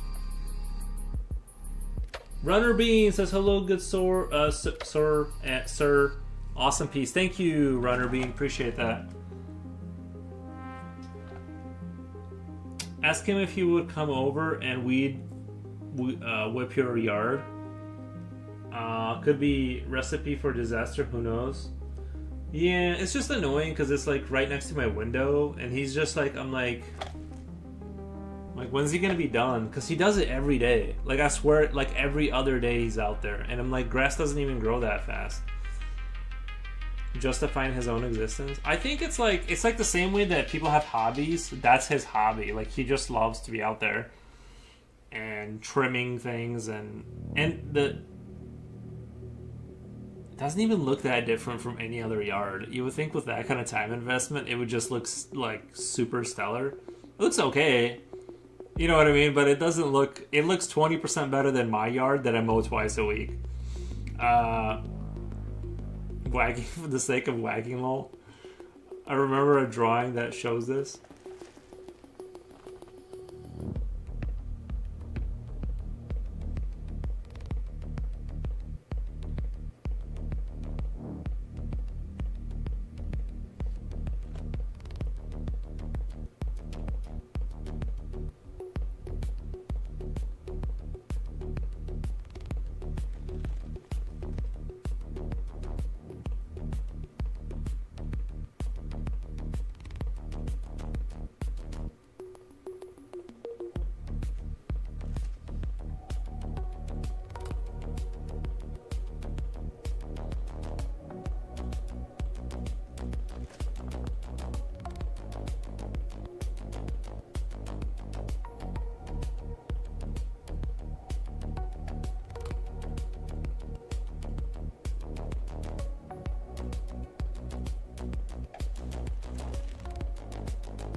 put it in Yap in 2 minutes, although you don't like seeing references, do you? Well, I was just talking about the lore. I'm not gonna draw that out, but I'm just saying in terms of like the lore for it. Let's see where we at.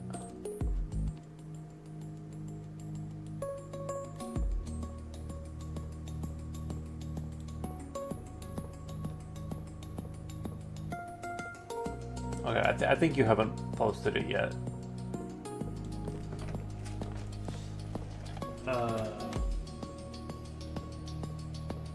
20%, that's not a big difference in comparison for all the time, but like you said, could be his hobby and what he likes to do for enjoyment.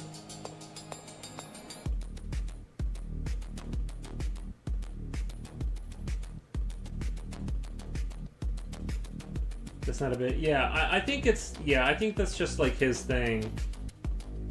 And I think he just wants to go outside.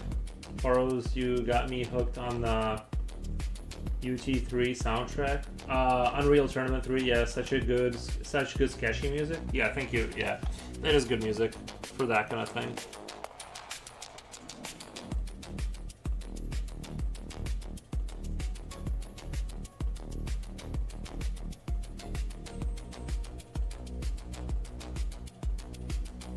It's hard to find palatable music that doesn't go too hard or, you know, isn't too abrasive. I kind of like just like it like background music, you know. I'm not.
I think it's awesome that you are sculpting the design little by little, all based on what you have in mind. That's really cool. Well, I mean, I do have like the outline. You know what I mean? I do have the general ideas on paper. I just have to follow that and remember which way the light is coming from and all that. What? Yeah. Let me do a quick little shout out. Let me do a shout out.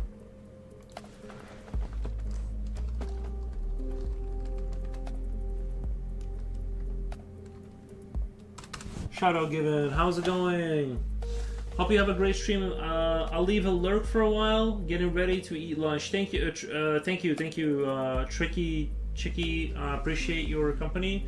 Leo Val Art says, hey, how did your guys' stream go? How was the stream?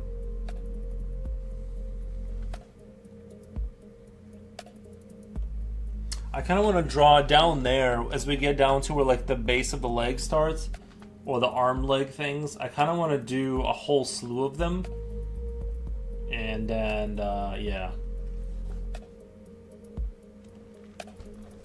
I want to do like a bunch of arms to like justify having them also.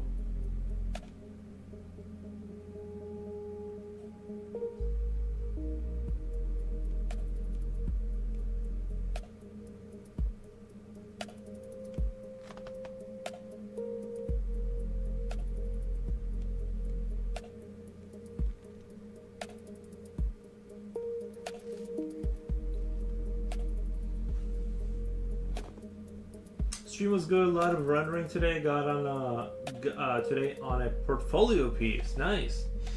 It's always good to keep that updated.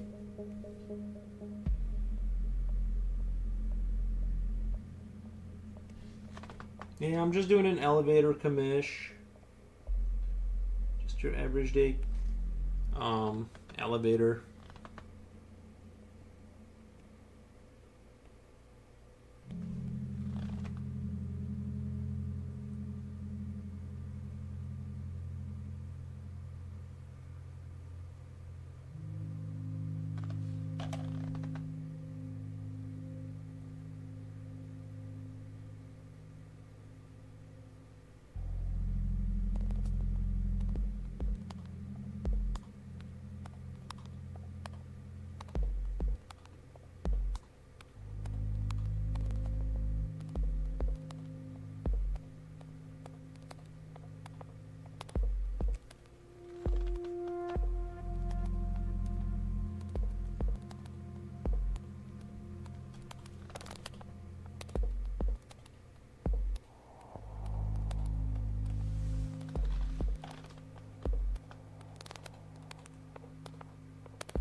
I'll put it in Yap. When you spoke, I thought of something like that. I'll check out Yap really quick.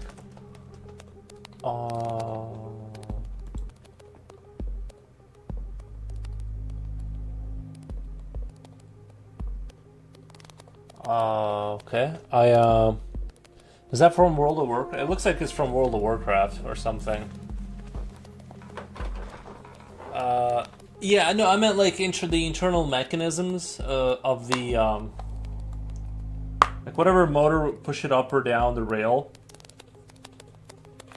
that it would be powered by its own sort of oiled blood, if that makes sense. So there would be like a biomechanism attached to a mechanical mechanism, and it would be like drive a piston in to like move the cogs to help it along. Like its heart is connected to the gears, and that's what's powering sort of the oil that pressurizes and pushes through the mechanism. That way I can explain why there's no, because I don't want the motor to be powered by anything other than itself, and I just never thought of like how I could explain that away, and that's just my explanation for the just my explanation for how that works. Looks really cool already. Thank you, Leo Vale Art. Appreciate that. Yeah, I'm doing a crazy ton of rendering on this. I like it though. I think it's good when it's turning out good, you know.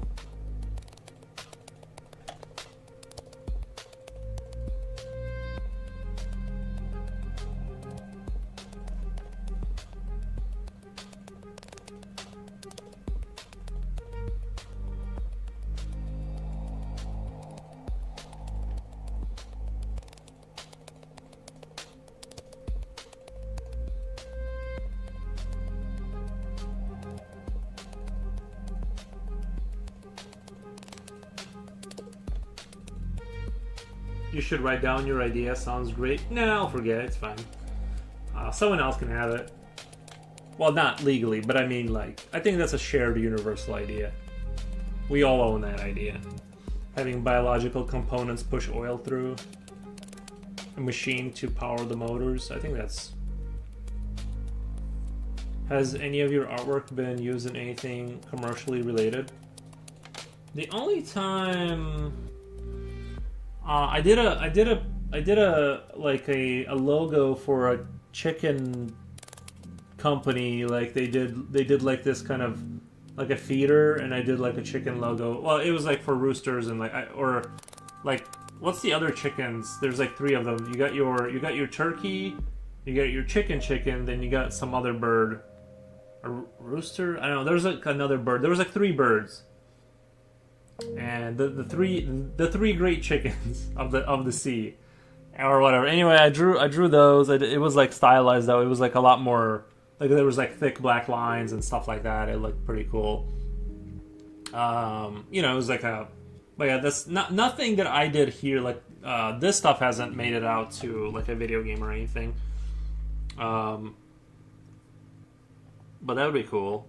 But I kind of learned that I tried making a video game one time. I kind of learned that I hate making, like I like art, but the problem is like when we started making a game, I did like this much art and I did like this much like stuff with a computer that I didn't want to do, and yeah, I definitely like it kind of turned into like a nightmare for me. I'm like, yo, I hate making video games.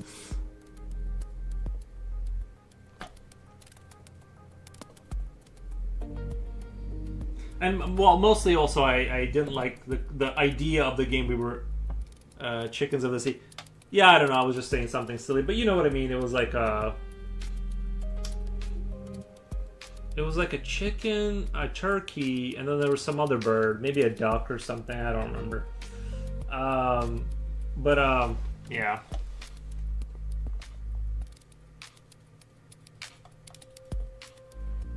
I think that the reason I had a hard time making game 2 is because I really didn't like what we were making. I really gotta like what I'm making, like an RT. Like it's got to be an idea that I like. You know what I mean?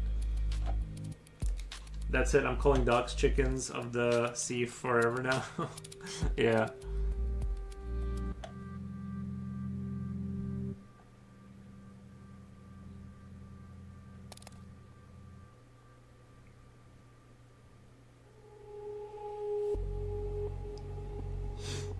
I didn't get super good sleep. I saw a sign for martial arts school in your Instagram too, something like. Oh, that's right. I did do a martial arts logo. It's a guy I used to go do martial arts with, but he pursued martial arts, and I kind of stopped because I didn't want any more injuries, and I'm like, I'm good off of that. You guys go ahead without me. I've already had enough IQ points shaved off just by nature. I don't want to get kicked in the head anymore, so I was pretty good at Taekwondo tournaments and stuff. I got like in all the sparring, I got like I got like 1 second place, but I mostly won them. But to be fair, like the competition wasn't what it was in the 90s. It wasn't really the scene wasn't the same. Let's say there wasn't a lot of like super talent, like those tournaments you see where people are getting like knocked out. Like there wasn't that much of that. Like there was some of that, but it wasn't quite at the like. I feel like Taekwondo in the 90s was just people just getting ragged all across the room, and just like, you know. But it wasn't like that for the like most tournaments were pretty like.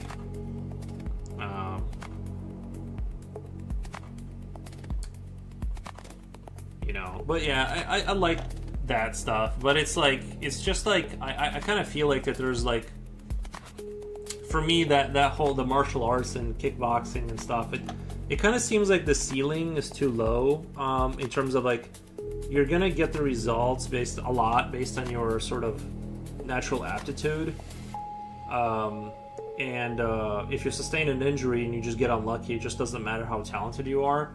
And you only have like you can only really, you're gonna peak at like 27 or whatever, and so I just didn't like the idea of like there's just this short lifespan and you take a lot of damage and you take a lot of brain damage and all that. It just didn't appeal to me because it's like it's not really something I want to pursue because there's such a shelf life to fighting for a living that like you really can't pursue that unless you're gonna make it big. You're pretty much gonna be screwed because you're gonna be like this 30-something-year-old guy with injured limbs and you have to go back to a warehouse or something. You know what I mean? I'm like, I don't know, bro. I don't know.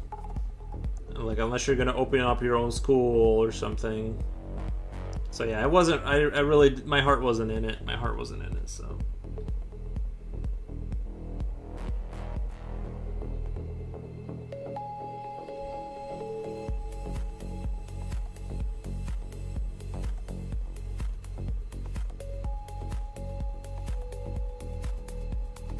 And then I met up with this black dude who was like pretty successful, and he told me how much he makes as a professional taekwondo tournament, like touring all year round and like fighting in tournaments, and how much he was making. He was pulling like from sponsorships and winnings. He was like talking about $40,000. Now, of course, this was like, I want to say I was like 19, and so I'm 35 now. So, like, you know, 40,000. Just imagine like, so he's pulling like 45, 50K a year. Fighting, and I'm just like, I don't know about that.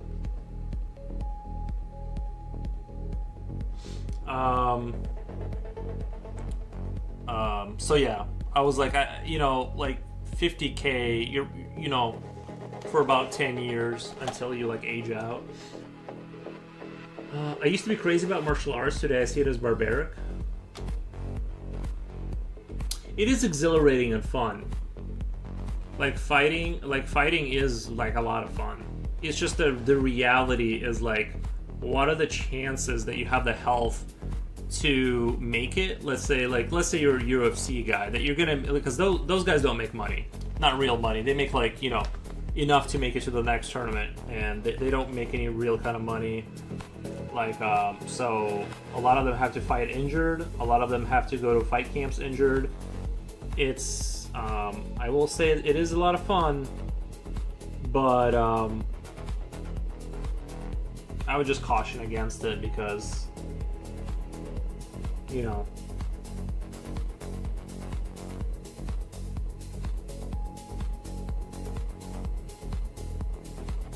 like I said, it's just has too much. The shelf life is too short for me to dedicate like crazy amount of time to it because of just health. And, you know, not that I have health issues, but I mean, it's just like your biological thing. Like, once your kneecap gets busted, you just always have a busted kneecap that you're limping on. And I'm just like, no, I'm good. I'm good with just walking comfortably and like having my cognitive facilities all there when I'm older. And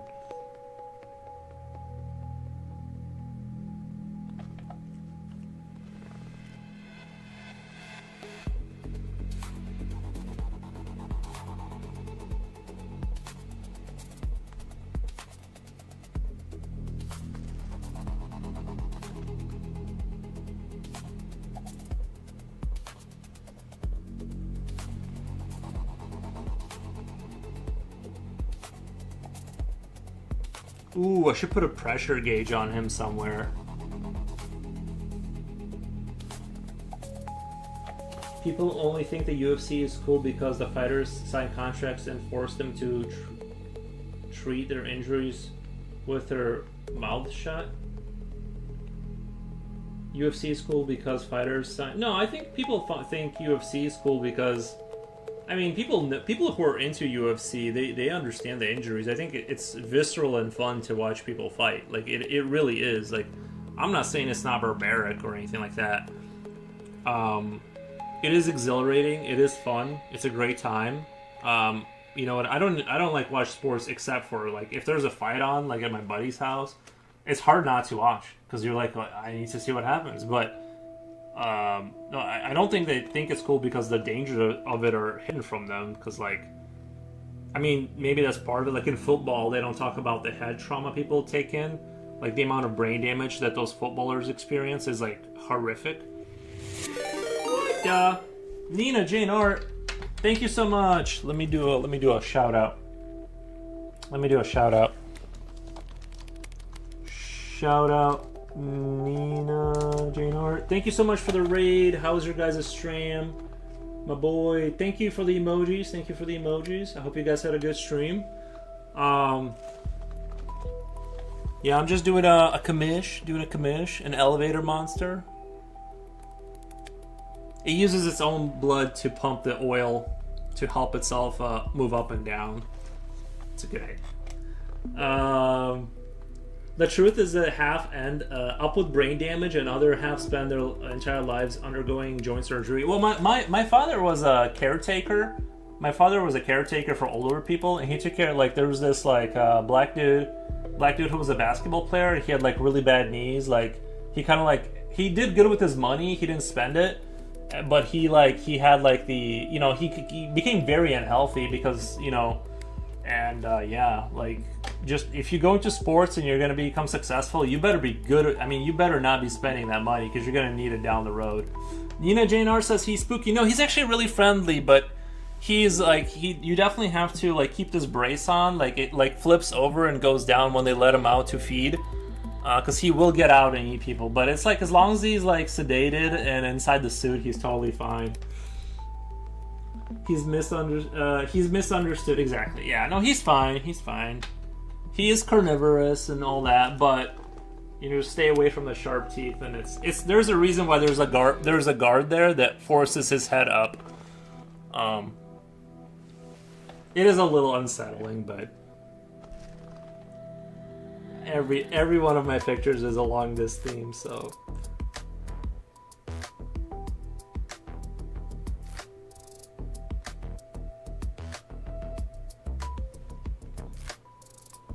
I think I like elevators too, because like when I was in Belarus as a kid, we had like, my grandmother's apartment had like one of these elevators where the wall on the right side, on the staircase side, was exposed, so you could see all the like the cables and the mechanical parts, and it looked very disturbing, like actively terrifying. Like, it was like painted black, and you know what I mean? Just, it literally is like Freddy Krueger Nightmare World in these like exposed elevators where you just have like this metal fence blocking you off of the you know what I mean?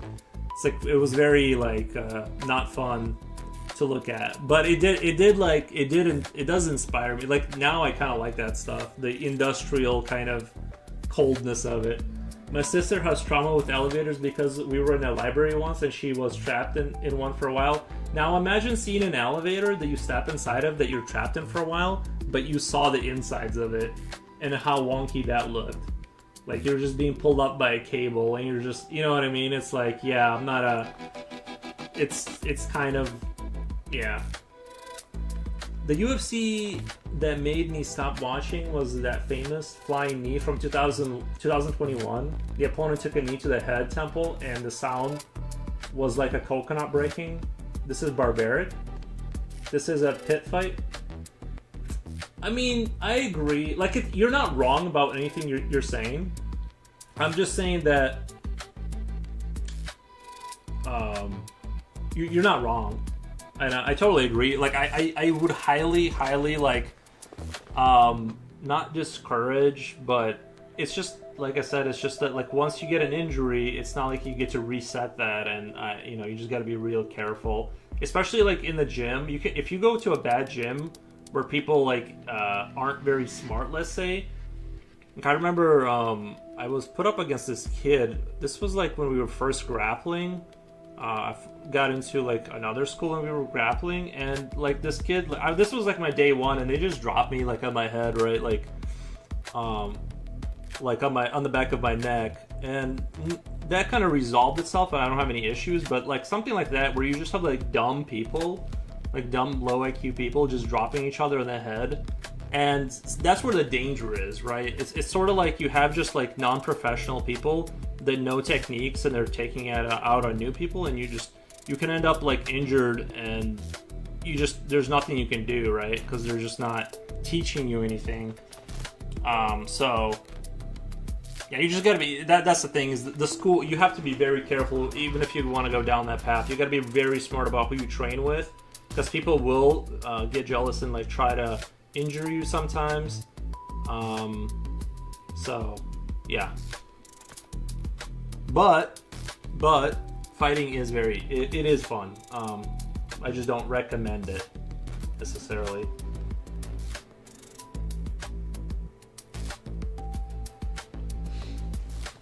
I used to have used to have reoccurring nightmares being stuck in the elevator of my old apartment for almost 2 decades. They were terrifying. Yeah, I did have reoccurring nightmares about elevators. I did have reoccurring nightmares about elevators. Specifically the one I talked about. Just because like normally you hide the mechanical stuff to make it look less creepy, but because I already saw the bottom of the shaft and like the mechanics of it, it made it like extra worse because you could also hear, you know what I mean? You hear the gears, you hear the cables like hitting things, and it's just like I don't want to be like it. It felt like I'm like stepping inside of a Freddy Krueger movie, and like you know what I mean? It did that elevator affected like years of my life where I just kept dreaming about it, and we're just being dropped uncontrollably.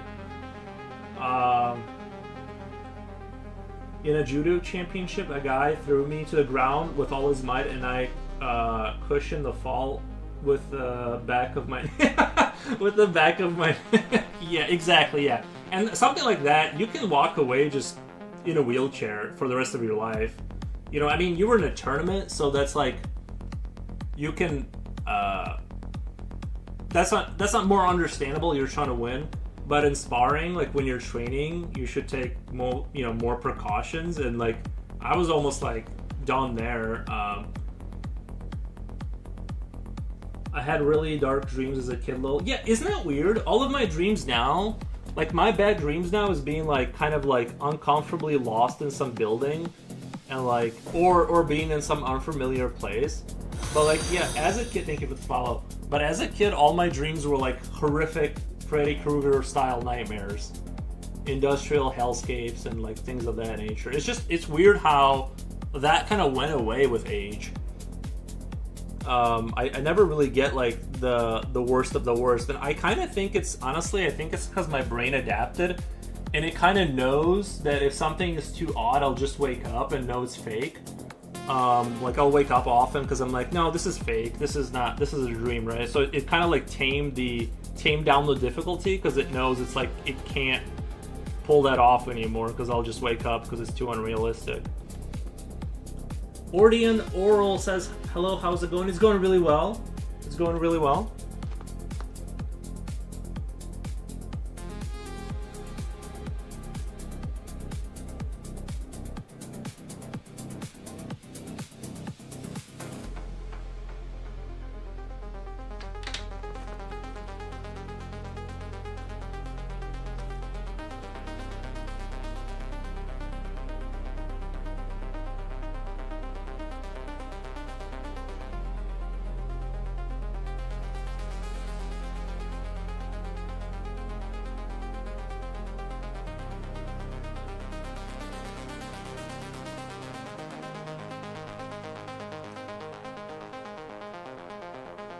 I heard the theory of the nightmare thing is your brain is trying to teach you to be under stress without the risk of injury.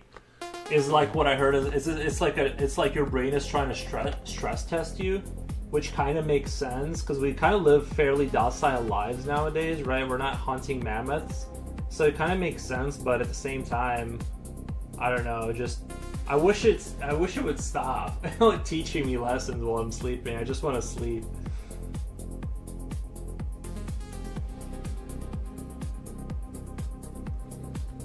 It's reflective of your situation. If you're stressed and depressed, you tend to get more nightmares.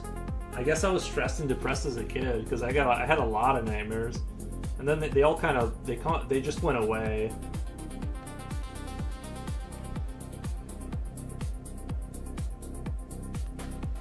Welcome, Raiders! I was stuck in an airplane turbulence, horrible takeoff of the same time too, and spiders. I stopped getting stuck in those elevators when my life problems did stop from my control. Yeah, I did. Oh my god, when I was flying one time, I only flew like 4 times, right? Because I went to Belarus twice, so...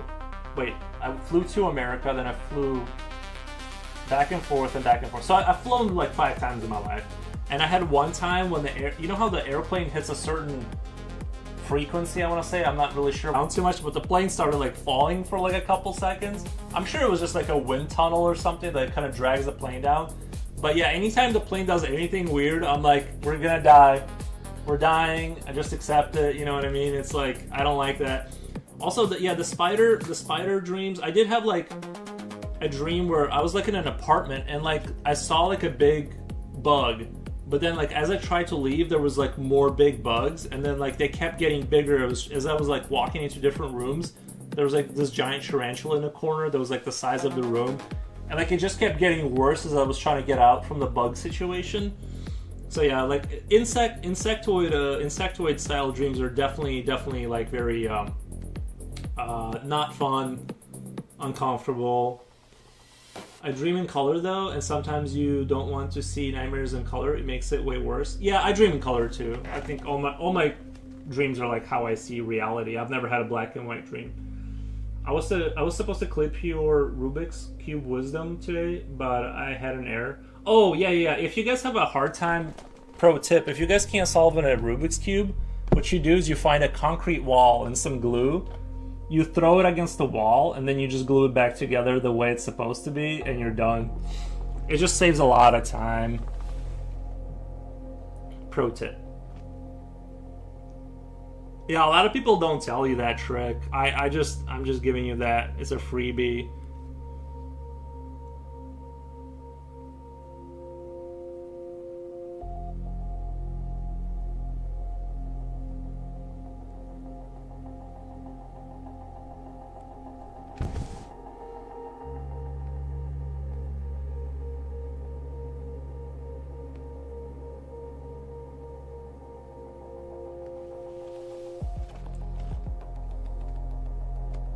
Or save energy and use Sharpie. I'm too lazy.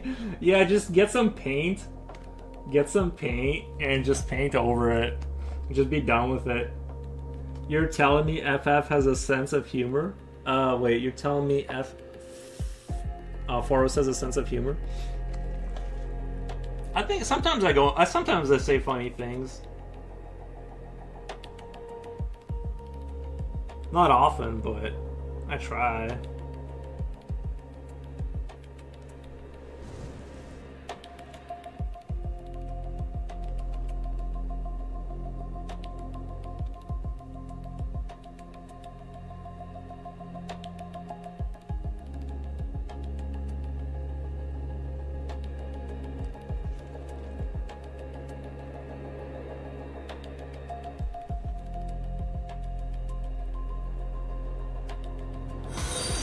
Thank you for the follow. I'm funny, but I only to myself. Yeah. It's like when people tell me I'm smart, it's just like, yeah, but not in any way that's economically useful. Like, I wish my smarts were like related to the economy so I could make money. I'm tired of being smart in the way that's not money related. You know, it's like, yeah, but like, you know.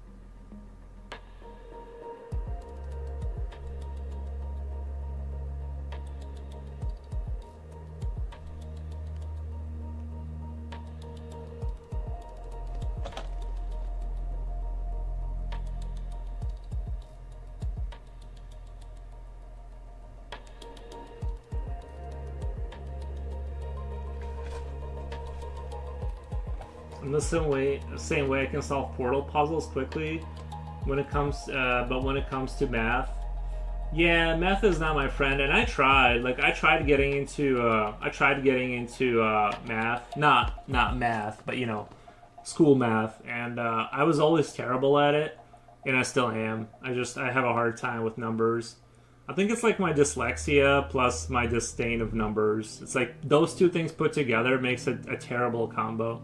I kind of like, in theory, math kicked me in the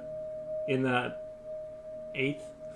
You would be surprised. It's just people laughing with and at, not you. Yeah, the math, like I said, I've tried getting good at it. Like I really did one time, and I'm more of a visual person, I guess.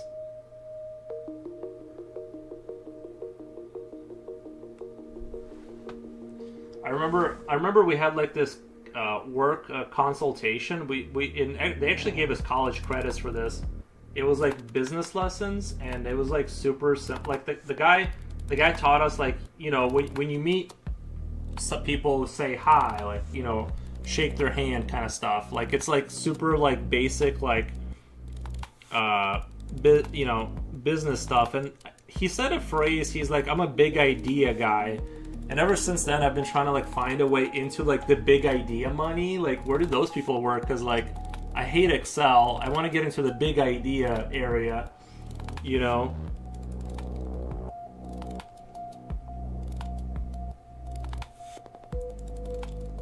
Where I just can't kind of blab my good ideas and people go execute them because I don't want to do it.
Guys, give me 1 second. I'm gonna go to the bathroom. I'll be right back.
Boys back.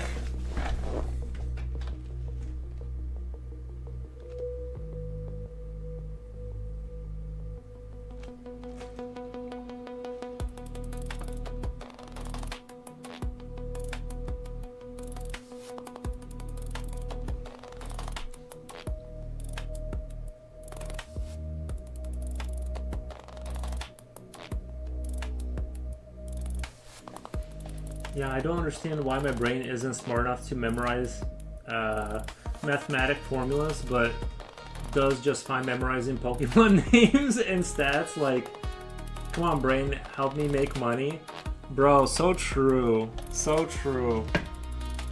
I think its math is it's too abstract for our brains to care about. I mean, there are some people who are like into it and they really care about numbers, right?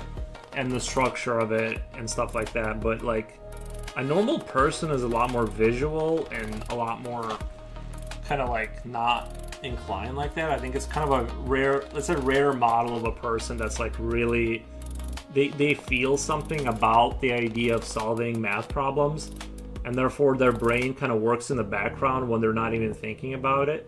Whereas for me, it's all an uphill battle. Like I hate every second of it. Right. So I think that's like the issue.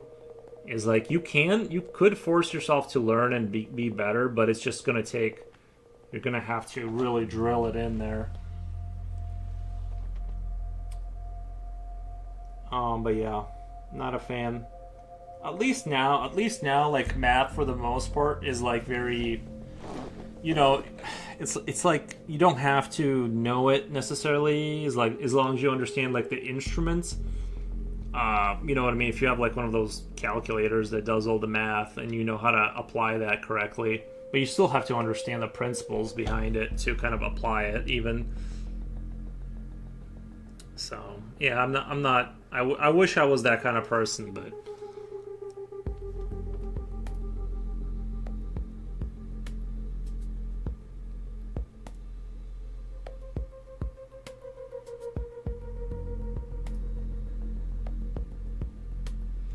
Like programming is something I've always wanted to get into, but it seems like so far away.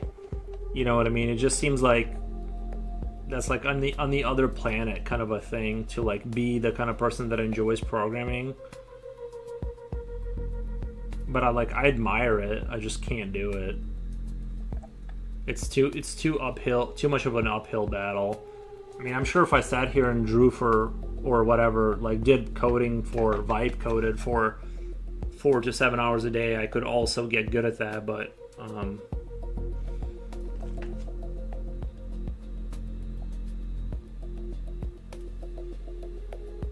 it's hard when you have like that or Helldivers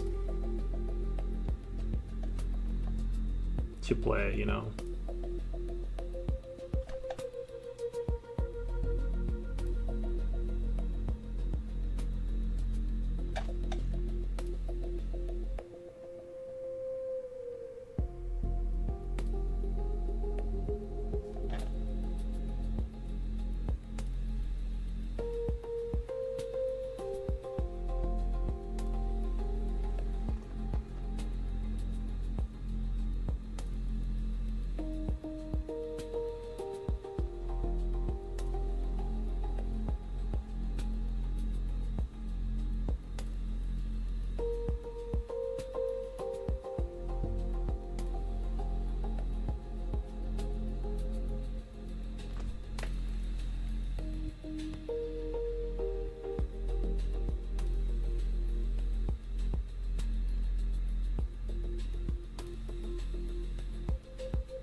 Future Oil says, what the?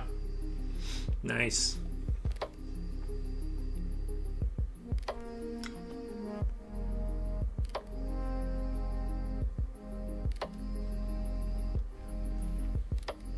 Ocean says, hello everyone. Hey Ocean. I don't particularly find programming fun, but I still do it for the sake of having that ability, like learning any other language. Math, on the other hand, it just gets harder the more you learn it. What kind of programming do you do? Like, do you make websites or something? I'm just super curious. Because like in like what language and for what reason? Because like I was like, see, programming's kind of that way too, though, because if you're programming on like assembly language, you have to know like how the core node works, like how the actual hardware works on a chip level to be able to program in like not ones and zeros, but the language that's one step above that. You have to be able to do it. It does the same thing. The deeper you go down the rabbit hole of like coding, like on an assembly language, it gets to the point where you have to like know the hardware infrastructure to like even code. It seems like everything is kind of like that. I just want to be able to code like video game stuff, but even that seems like an insurmountable like mountain, uphill mountain to climb. Like I need a decade of experience to kind of figure out things. I tried programming in BASIC. I downloaded an emulator for the N64. Wait, a Commodore 64. A Commodore 64, and like I did some BASIC stuff in BASIC. That's what the language is called, and that was kind of fun, but I don't think it was like a developed enough language to like make a real game out of that. It was just more for a goof. But yeah, never went beyond that.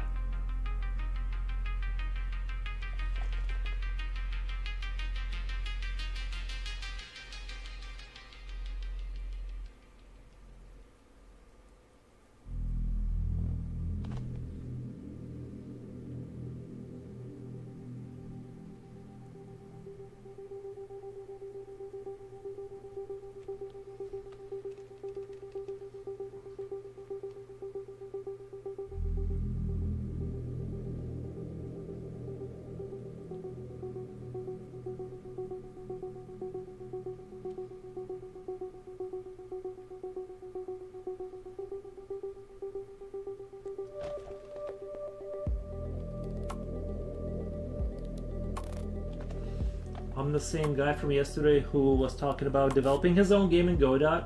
I use GD script for that. What's GD script? I also know Python, and I hope to learn C. Would you recommend because I'm gonna use the Godot engine. Doesn't it use its own language, the Godot?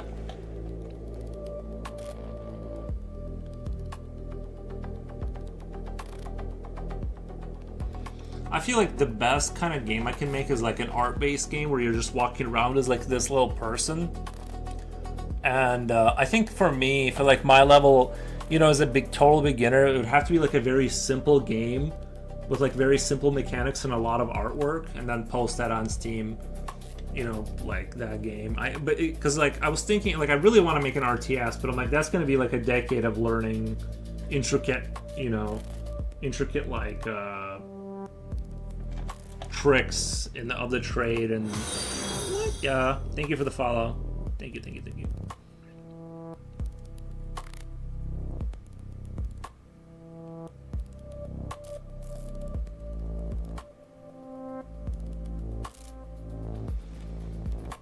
I don't know. You might have to join our Discord so I can bother you about it, because like I need somebody to mooch off their homework for the programming stuff. GD script is Godot's own language. Okay, is that one of the more simple ones? I'm hoping you say yes to that, because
Definitely, I personally do find it very easy to learn. There is also a big community around it, so it has tons of tutorials.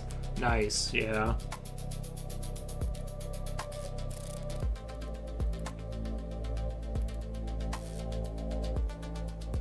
Can you imagine like a Steam game where you're like, imagine like a Steam game where you're like this little creature, but like you go through like everything is, all the artwork in the game will be hand drawn on this paper, scanned in and then edited, and I can separate the parts of its mouth to like move, and the legs and the hands, and like automate all of this. Oh, by the way, Mr. Foros, I tried checking a YouTube video about someone saying to learn Godot by adapting Super Mario World physics into a simple game. He had 4 videos of it so far. If you can watch that and try to digest at least half of what he said, you can learn it. Yeah. Yeah, I know. There's a lot of good tutorials where they take you step by step and like even give you the assets to build stuff out of. I would really like to create my own assets and stuff, like make my own look of the world. But yeah.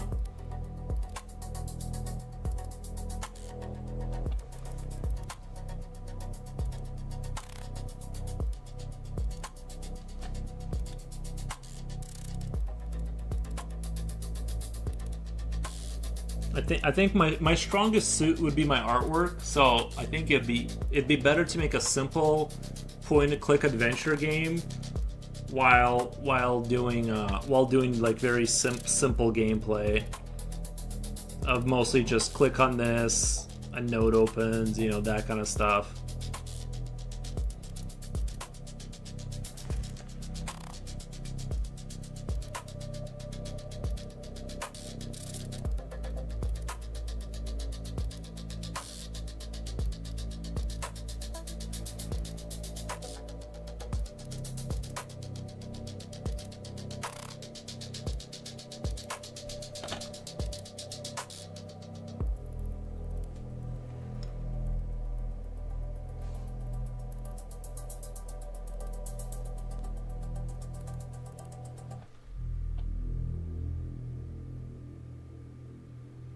I totally know some games that use hand-drawn assets such as Cuphead. Yeah, it looks really neat. And I think my art style would be like very unique, you know what I mean? Like traditional art. Like I wouldn't modify it at all. I would just scan it in and then take it into Sprite, take away the, you know, make it a PNG file, and separate the layers to like make movable parts. I think some of Cuphead's backgrounds were painted with watercolors actually. Nice. Yeah, you don't see much of that anymore.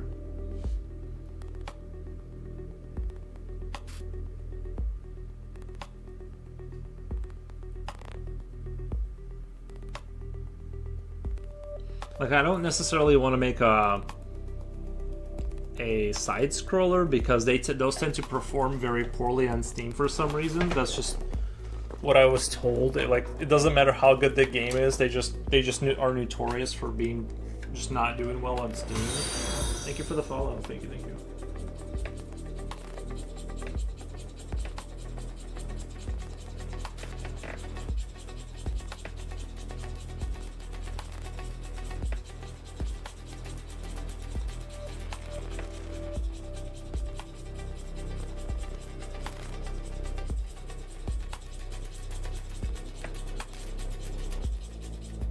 Like I think making if you guys have ever played the game Buggos, that would be like the most complicated that I think that would be achievable. Is like that level of a strategy game.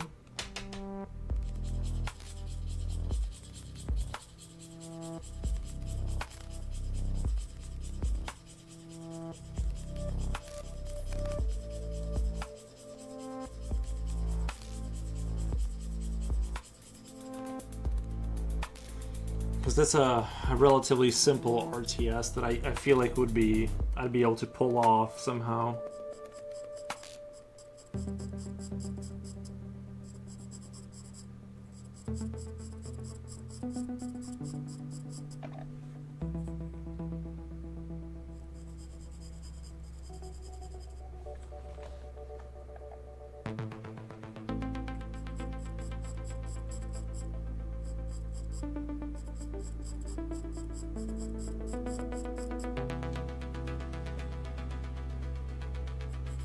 Well, like I said, another fun idea, but this isn't really an RTS game, but something I've always like dreamt of. Imagine underground laboratory, kind of like Resident Evil style, like the first movie, and you are an infectoid creature that you have. There's like all these humans running around, and you have to very like quickly infect everyone, and they become like infected, whether they're zombies or like you use the biomass to create new creatures or whatever. And there's like guards there that are trying to gun down the little creatures, but you have to basically infect all the scientists and crews before like the soldiers show up and the turrets get activated, shut down the power systems, you know what I mean? Like turn off, climb through the vents, and get your little colony going in some storage room before you get spotted, and then expand from there and take over the facility. I think something like that would be really fun. I think I would call it Infectoid or something, you know what I mean? And then you have a tech tree that you go down and upgrade your faction as you keep going further down into the laboratories, like this Area 51-ish kind of style thing, right? And then there could be bonus rooms with like rats, and that's just free biomass that you just infect, and yeah, stuff like that would be fun.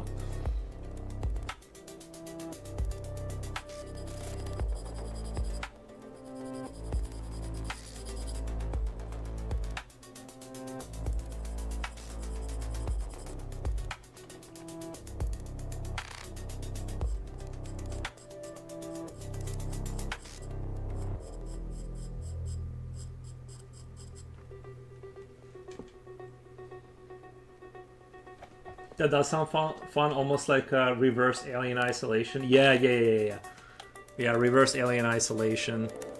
But you start off like as a very small creature that can only maybe kill a rat, and as you gain biomass, you reproduce and keep them hidden, right? You want to, until you have enough of them, you keep them hidden until you can take on humans. So you mess up because like a lot of the turrets and the systems where the doors close would be operated through electricity, so you would have to like walk around and sneak around and destroy like power junctions or whatever to shut down as many of the systems as you can so they can't respond to you when you're big enough. And then your colony, like once you start eating humans and you get like big zombies and stuff like that, you can really start to go wild. But if you get caught like in the beginning when you're very small and you only have a couple units, you can get gunned down and gassed like very quickly. So you have to be like super sneaky in the beginning, but then it turns into like this full-on just raid where you have all kinds of biomass creatures that like just rampage through and infect and kill everything. I think that would be like a super fun game. It sounds a little unsettling and creepy, but it's like I've always wanted a game like that, and no one is making it. I'm like, that would be my dream, like a very elaborate, like StarCraft, but like StarCraft in terms of like it's sort of like an RTS, but you don't really build buildings except maybe like spores on walls or something like that. That would like leak out slugs every now and then.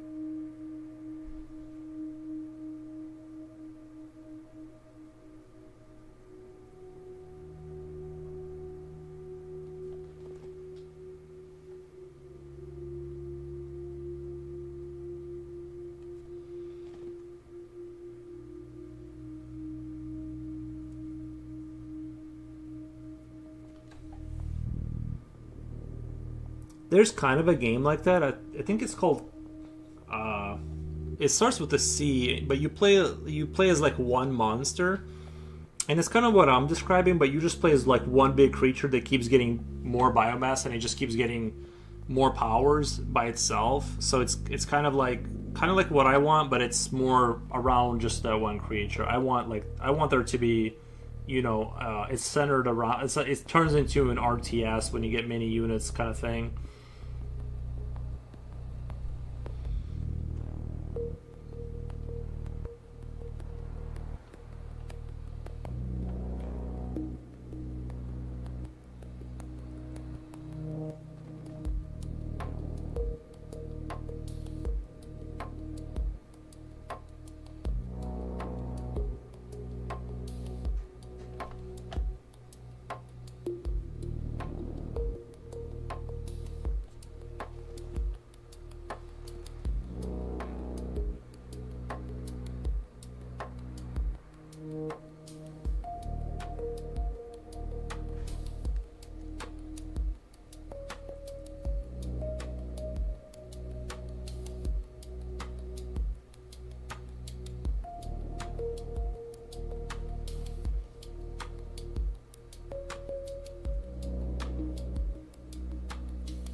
could build all the tiles out of drawing them.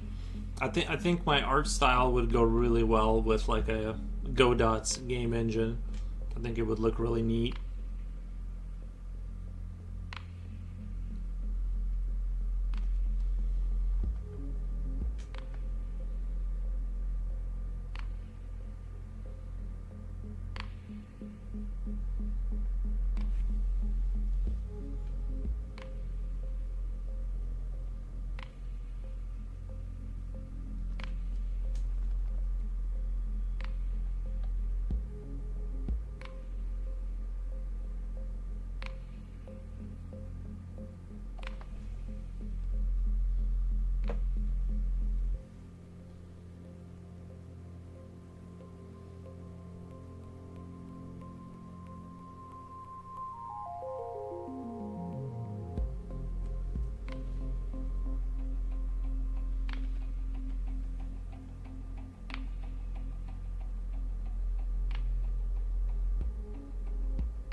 gonna go for as high of a rendered out look as I can for this picture. So I'm gonna go, and you go ahead and use the little brush to kind of buff out the textured look, and just kind of keep going over that way until I get like a appropriately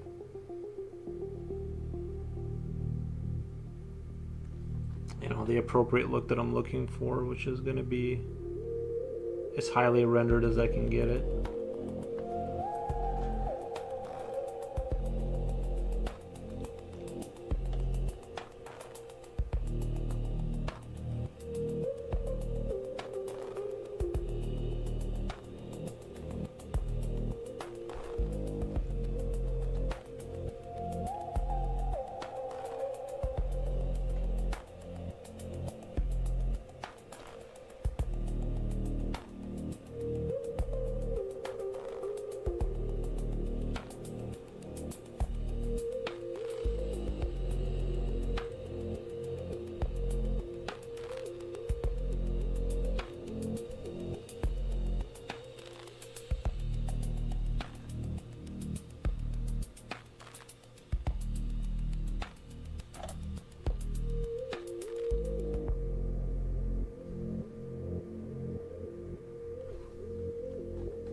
have to like make a little bit of a spinal column kind of going down there for the rest of the arms, because I want there to be like many of them going like all the way down. Well, not all the way down, but just more of them essentially.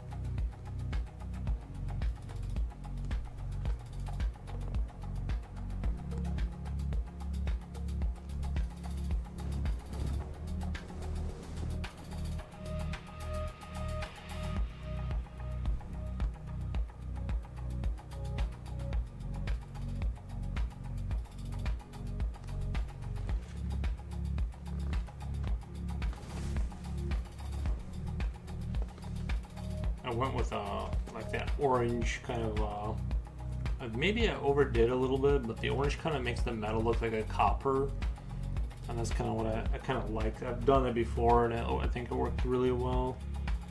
So I went with that copper look again. I think I'm gonna put like more blemishes in there too.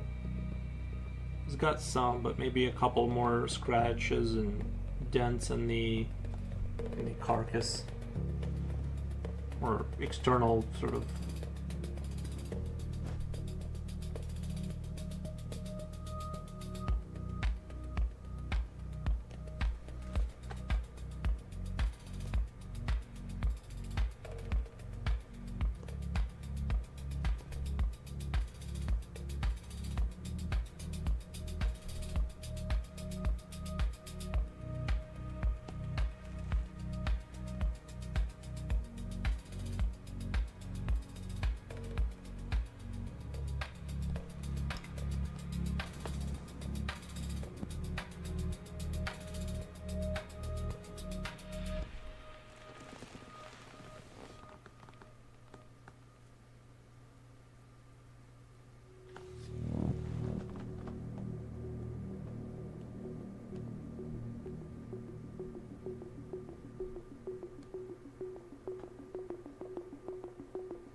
I just want to make sure this little arm that opens the doors is like visible more.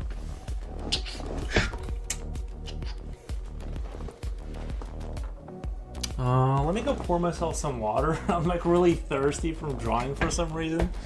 Let me go get some water.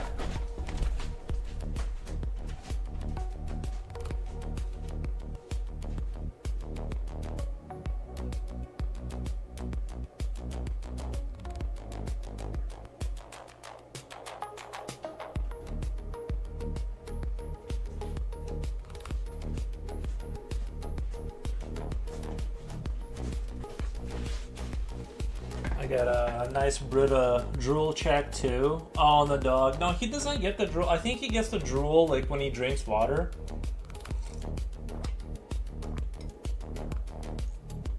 On Mr. Furrows rather than the dog. No, I rarely drool anymore. Yeah, I just want to make sure these like little arms are visible and understandable. I'm glad I changed the shape too to like a weirder shape. I think it looks more interesting and compelling.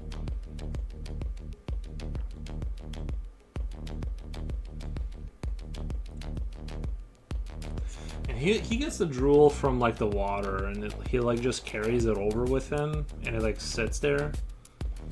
forever. It doesn't like fall off for some reason.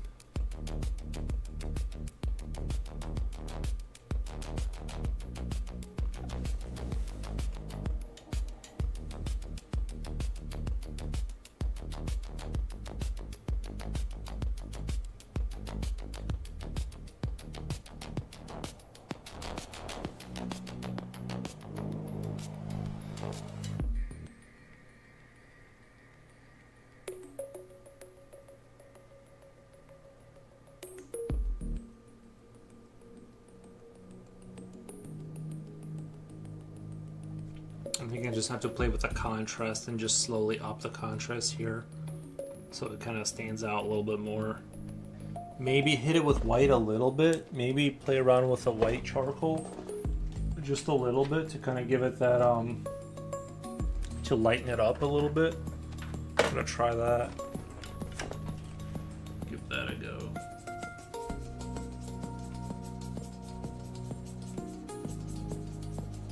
It would be weird if Mr. Furrows does have skloff, or cough noises while drinking water.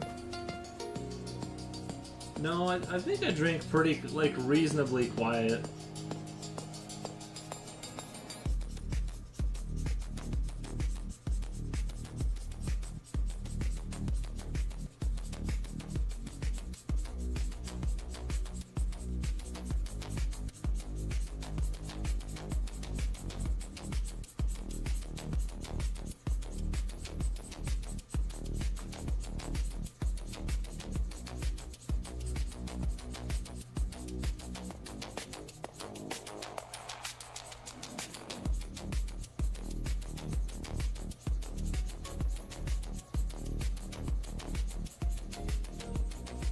Uh-oh.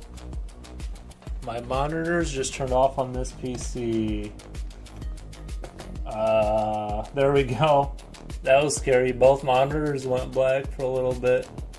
I'm like, please don't do this to me right now. Maybe I should restart my computer, my other computer, once in a while, because it's been on for like months. Like, I never turn this computer off. It's like my secondary backup computer, and it handles the chat. So I kind of use it as a chat computer.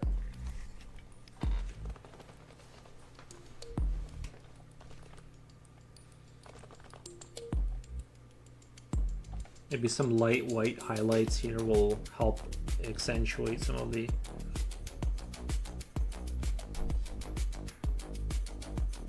This is the only brand of pencil that I trust with the white charcoal. It's super chalky, so like it'll actually go on the paper. Even if you went over with another pencil, it still works.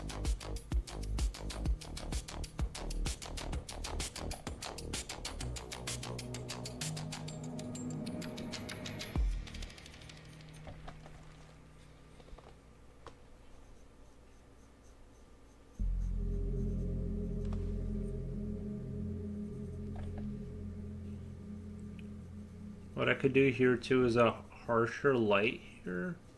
Almost like the shadow is blocking it off for this plate of armor here. It's not really armor, but this plate. Oh, you big baby. Come here. Oh, you good boy. Oh, you good boy.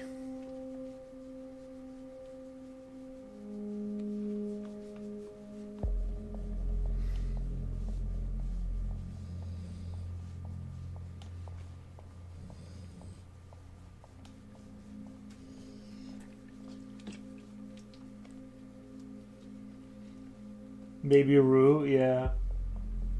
This is cool, enjoying the progress. Thank you, thank you. Yeah, just I'm trying to be as meticulous as I can with the rendering on this because I want it to be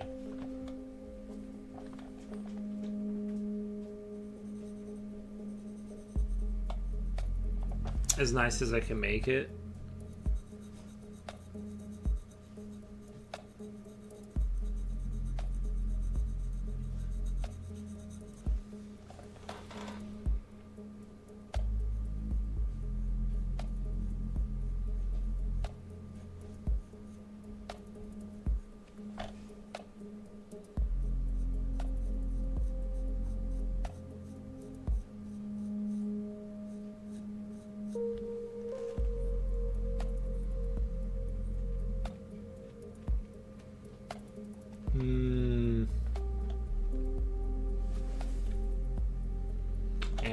have to. I think I'm gonna. I mean, I'm gonna have to emphasize some of these shadows back here a little bit more.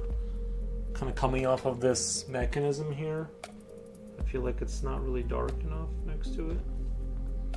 If the light is coming from here, then, well, I guess this would be kind of darker.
I think one of the pencils just moved by itself.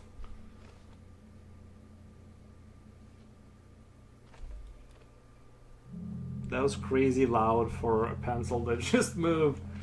That was crazy amount of noise.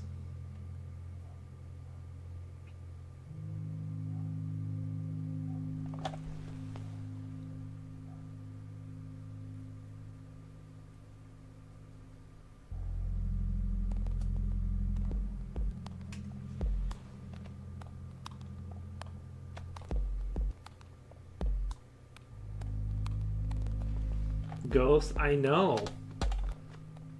It has to be ghosts.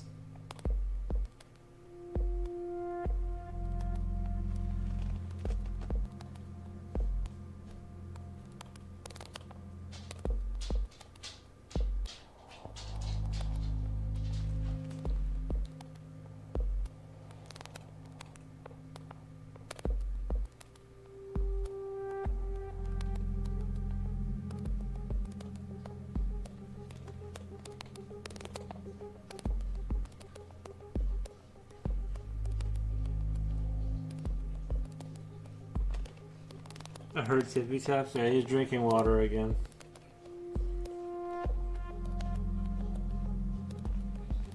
I think he like over exaggerates how much noise he needs to make when he's drinking water, because it is like almost obnoxious. Like he just kind of, it's out of control, frankly.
43 viewers, what the? That was from a big raid from Mina Jane Art. Big raid.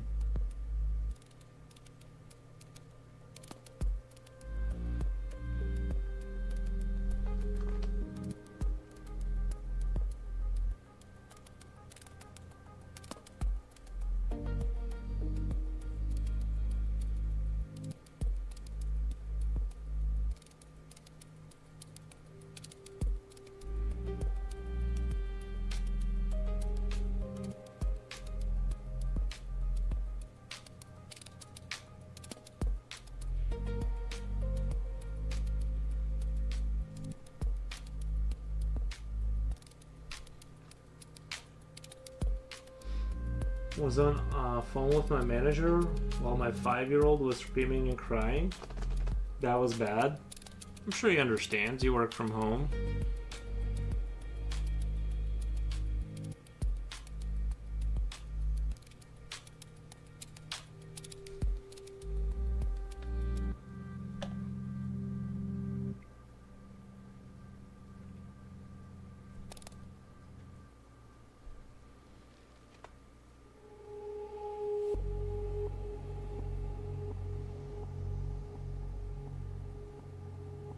But yeah, that's always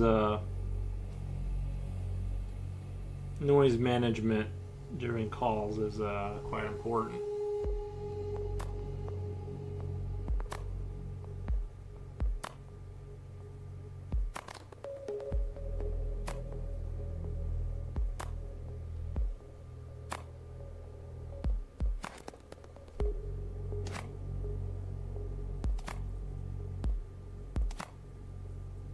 You should have been like, I gotta go.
I might have to do a little bit of like that white haze here and try and pull that off, because I kind of want that light, you know how like if you have a lot of dust in the air, like you see that white light kind of hitting down.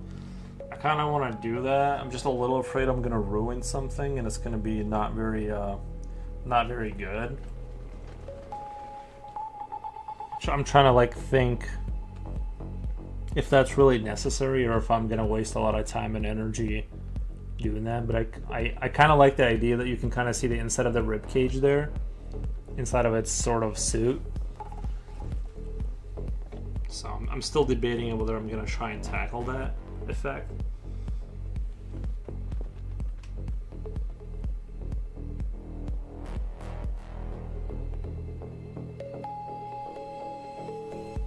You should have a pre-recorded thing of your kid screaming in the background,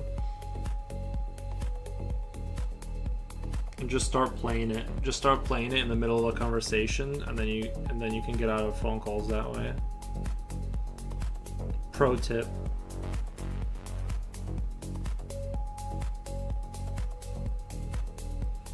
Just have something breaking in the background.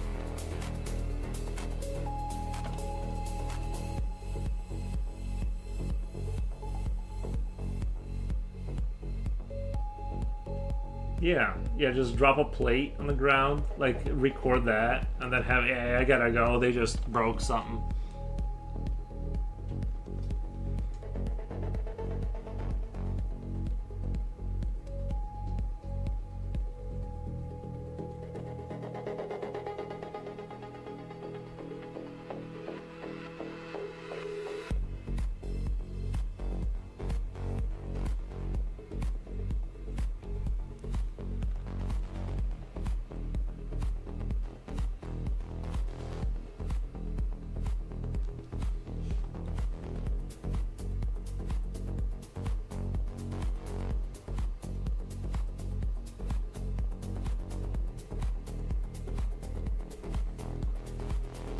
trying to keep this door intact as I add shading to it. I don't want to make it not make sense.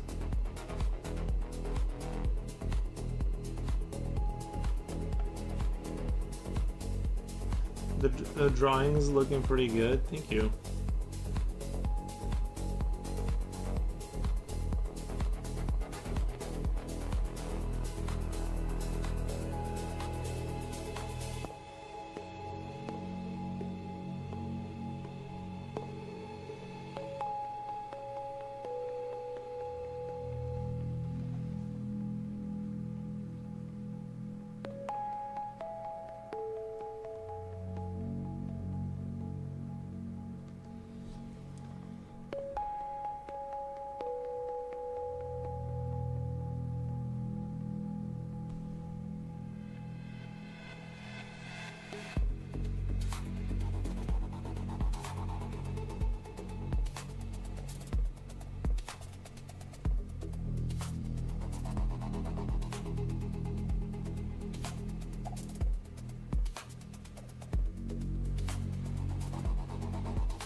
Was watching a live stream interview with the producer of Batman 1989 and the other three that followed. What did he say?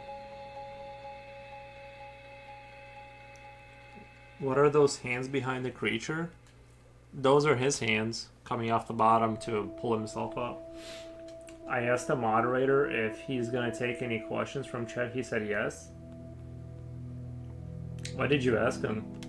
I don't even know where you find these live streams with producers, and I've never come across that before.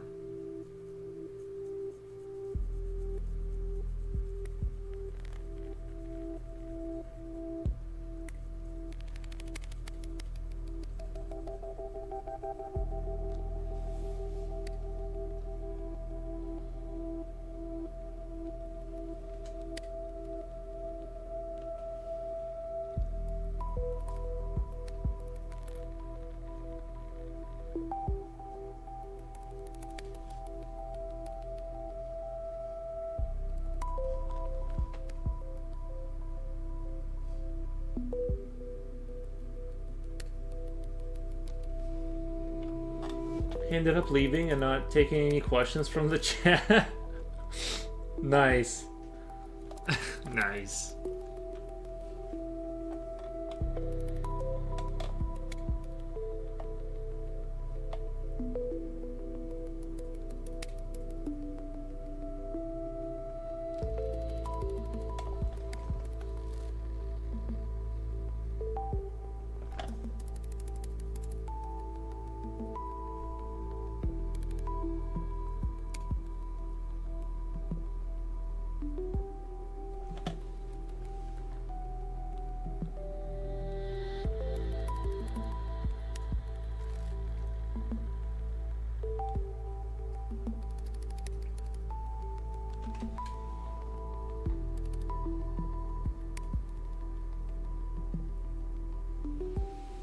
Turns out the host started the stream later than planned, and that guy had to leave. Oh.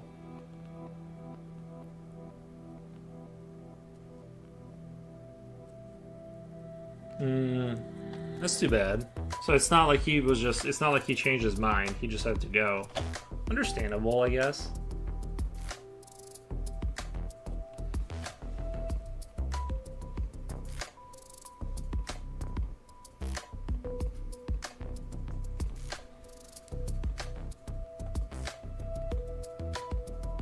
Is he still making movies? Amanda is fun. Amanda is fun. What brand of gum? Wait, what brand of GSM paper do you use? This is a Strathmore Tone Tan 400 series. That's primarily what I draw on. It's not really expensive, it's awesome. Like the price point is not really that bad.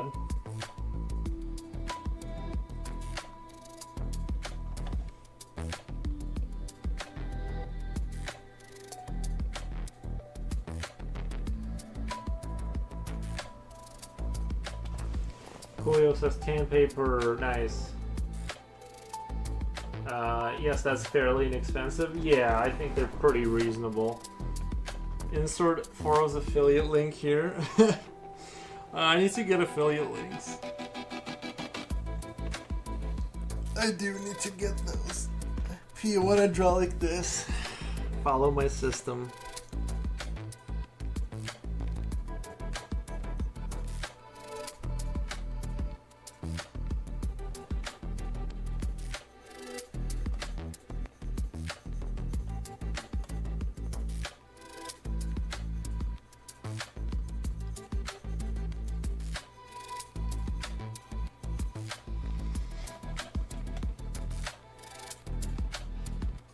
Man, my 5-year-old came home feeling all warm, having a feeling he bought a school home bug. Probably. Oh yeah.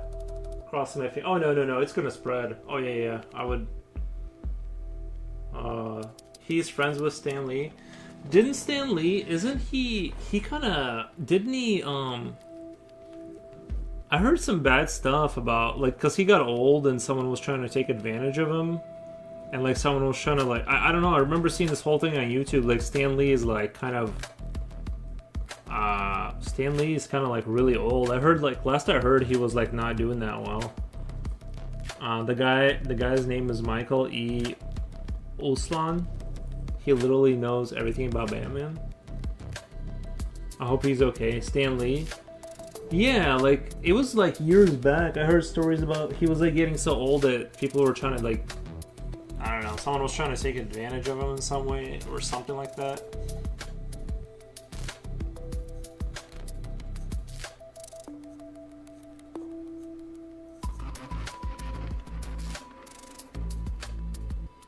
Mr. Future's kid. The bug. The bug, yeah. Stan Lee had some guy helping him and he was getting abused or something. Something like that. Yeah, there's something like that. Stan Lee passed away. Yeah, did he? You mean Stan Lee's adopted daughter took over his estates? I don't know what the story was. It was like pretty bad though. I didn't know he passed away, but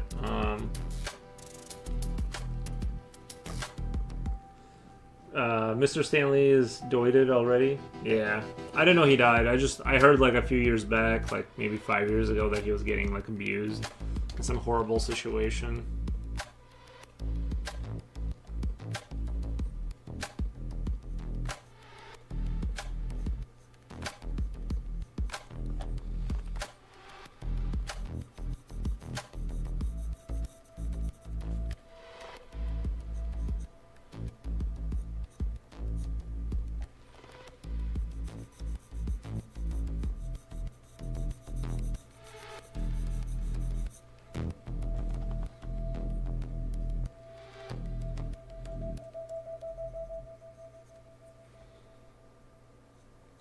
Bruce Willis, he kind of had a similar fate, though.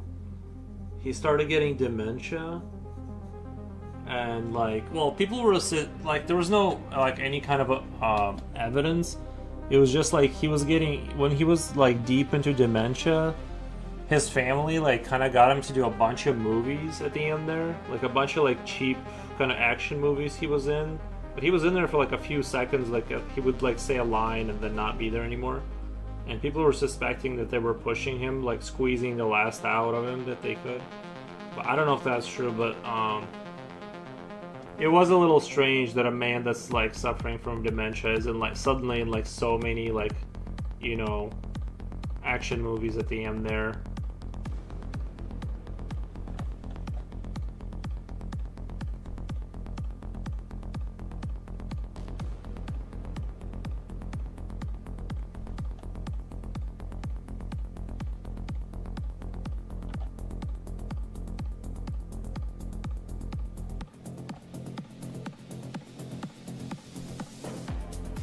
I don't want to put that there.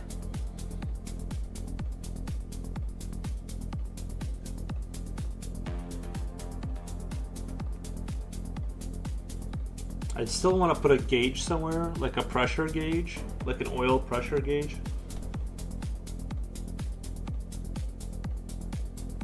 I just gotta think of a spot where it's not gonna interfere with other stuff visually.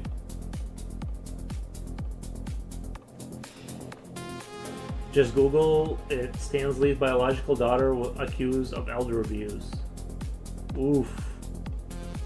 Stanley, wow. Once a kid gets sick in the house, it's just time that almost all kids will get sick. Yeah.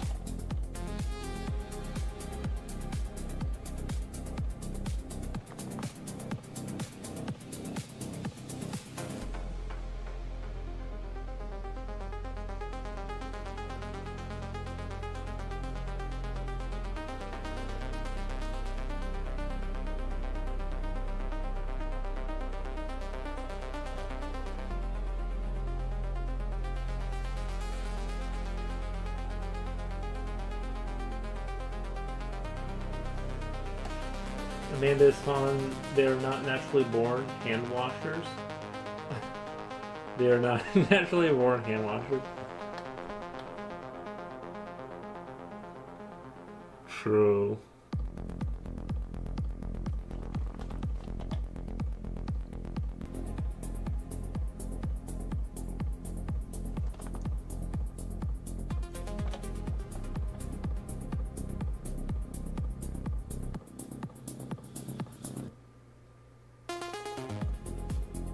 I can't think of a spot, like a good spot.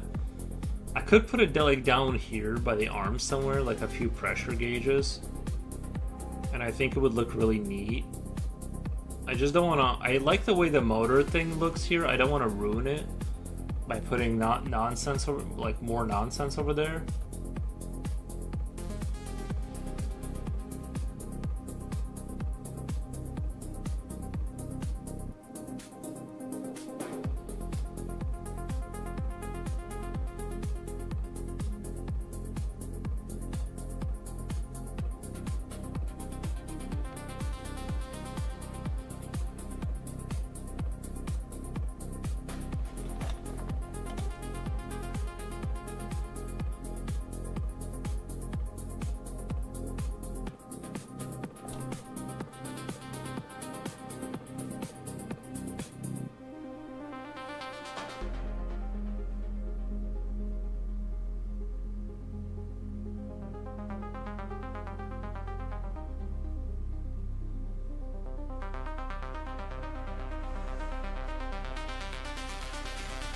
There have been vids with people with dementia. They get a portion of themselves back temporarily when they hear music familiar to them, usually from their generation. The kids have low immunity on basic stuff like fevers and colds. That's probably true. I used to get like sick every once in a while. Like once a year I would get like sick for 3 days and just stay in bed. That hasn't happened in the last 2 or 3 years. I have never like gotten sick like that. I kind of miss it. I like the fever dreams of just like kind of zoning in and out of reality and just sleeping for 3 days. It just never happens. I haven't gotten sick in like 3 years like that. I just go to sleep and I feel fine the next day. Yuri, do you know what is written in the Statue of Liberty book she holds? Isn't it something... or maybe that's the plaque. I know there's a plaque at the bottom that they added or something. But it's... the only thing I know about the Statue of Liberty is it says something like, give us your hungry and poor or something like that. Like something along those lines. But I'm not a lore expert on that kind of stuff. Have you ever drawn a Tyranid from Warhammer? I haven't. But I've never like really directly drawn Warhammer stuff. I draw Warhammer-esque things, but we can probably do a Tyranid one day. But I got a little lineup of commissions I gotta finish, but maybe we could do a Tyranid. Tyranids are pretty dope looking. Feel free to babysit my 5-year-old. He'll hook you up with a school bug. No, I'm good. I'm good.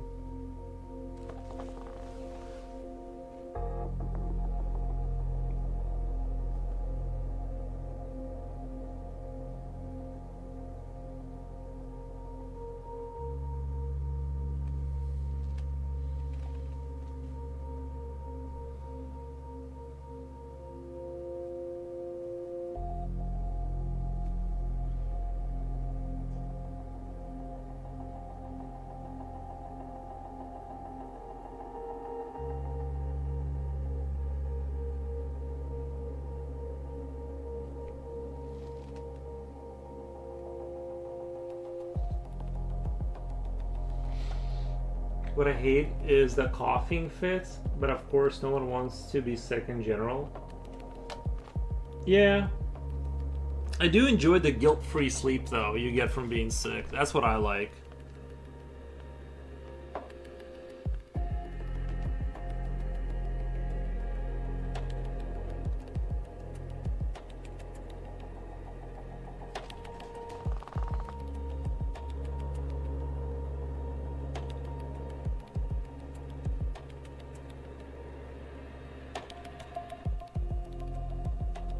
You ever wake up and think, I need to get on with my day? Not if you're sick. Guilt-free. You just kind of keep it rolling for a few days. It's awesome.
There's a cool looking you guys remember that game Little Nightmares?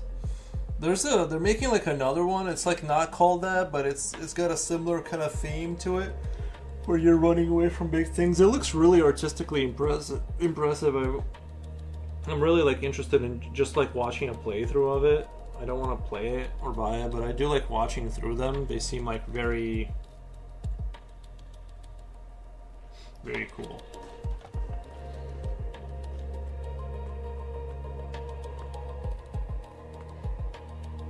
You mean July 4th, 1776?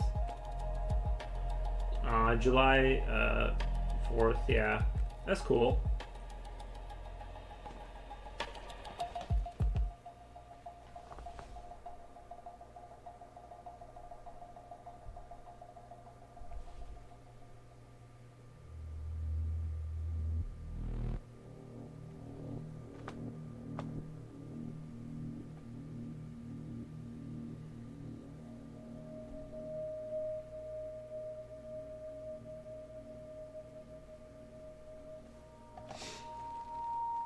Oh, it says it in Roman numerals. I always thought they look cool. The Roman numerals. They have a cool look to them.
Okay. Thank you for the follow. You know what I never noticed in the Statue of Liberty? It has broken shackles and chains at her feet. This is news to me. The Roman numerals are cool. I see them on movie credits all the time. It does give it an air of legitimacy, doesn't it? The Roman numerals. It really makes it feel like you know what you're talking about. Like whenever you can write in Roman numerals, it definitely makes you look more intelligent, you know.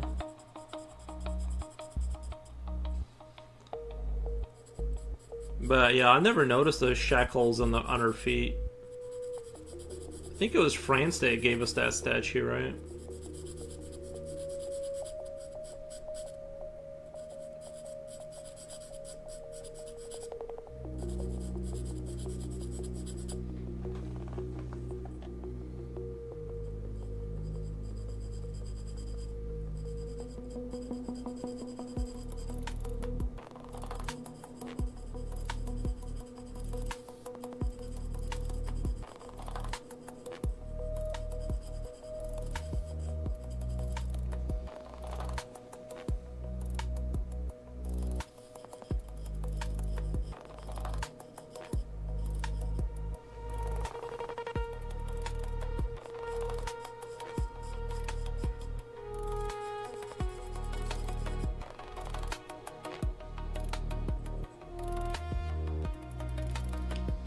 As kids, we were pointing on city clocks that it was wrong, but we never knew back then that they are avoiding IV with the start of Fort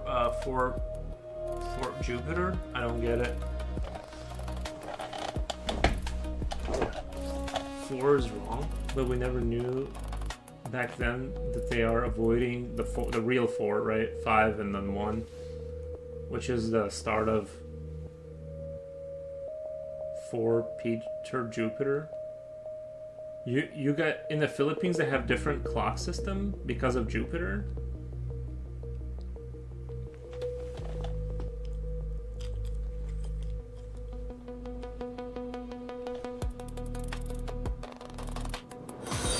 Okay. Thank you for the follow. I'm not sure I fully understand what you're saying with the Jupiter thing. I don't know if you can clarify that.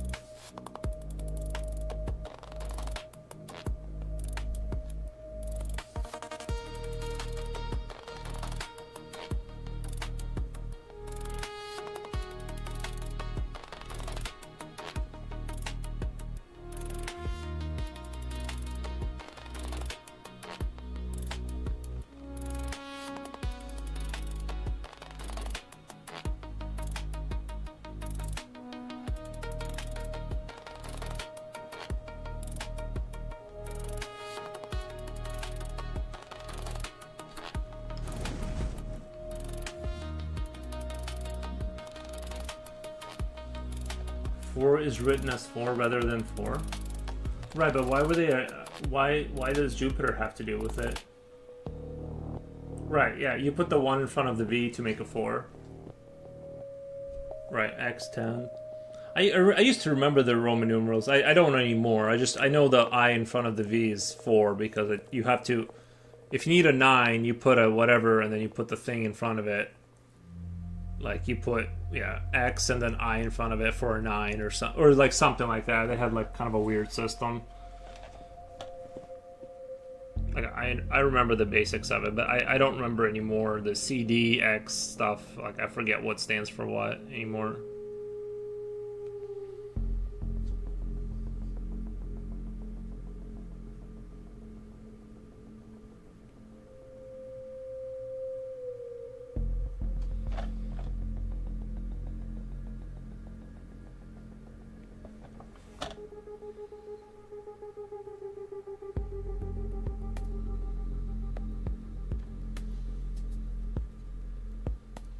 I just made a random search of city face clocks and they also show it as 4 traditionally. Oh.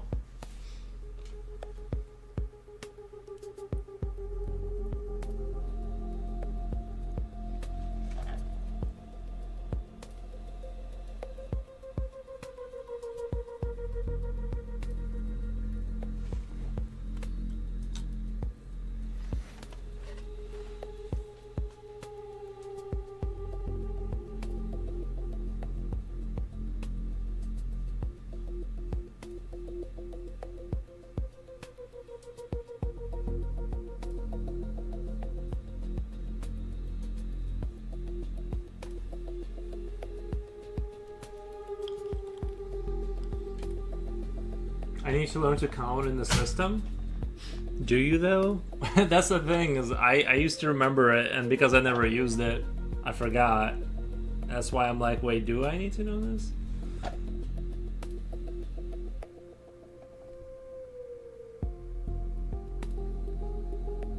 Seems kind of a hassle. One of those don't anger the gods superstitions of some sort, I guess? Oh. Okay, so it has like something to do with God Jupiter. Yeah, I've never heard of that before.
Is someone talking about how some clocks have 4 instead of 4? Yeah.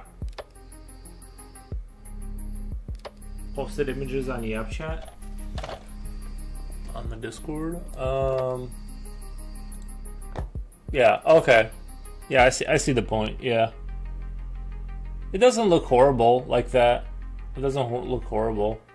It does look a little cleaner to just have a 4 there. I don't feel like it throws me off. It's alright, it looks good.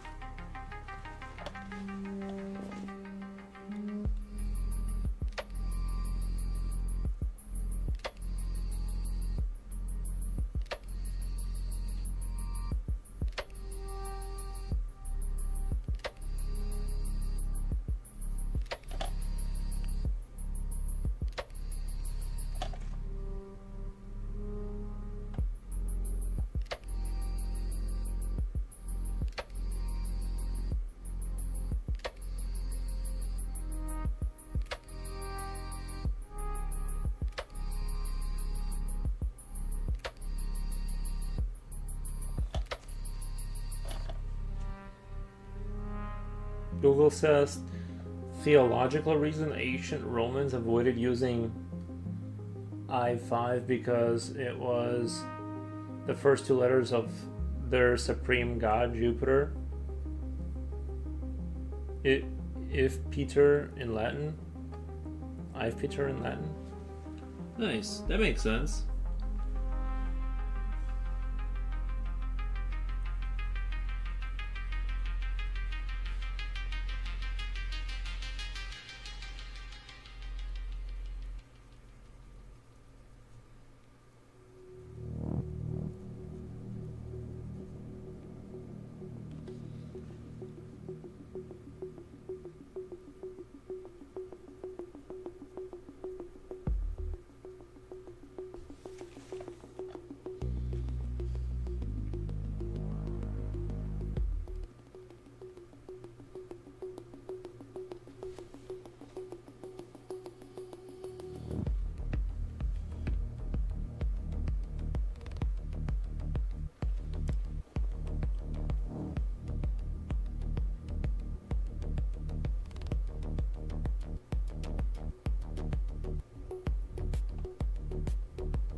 Marcos maybe says the art looks really cool. Thank you.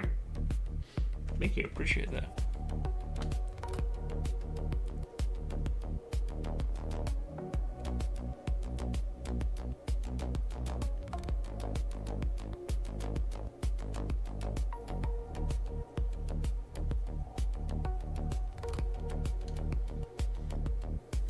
Have you guys solved all of the history's mysteries yet?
That literally came out of nowhere.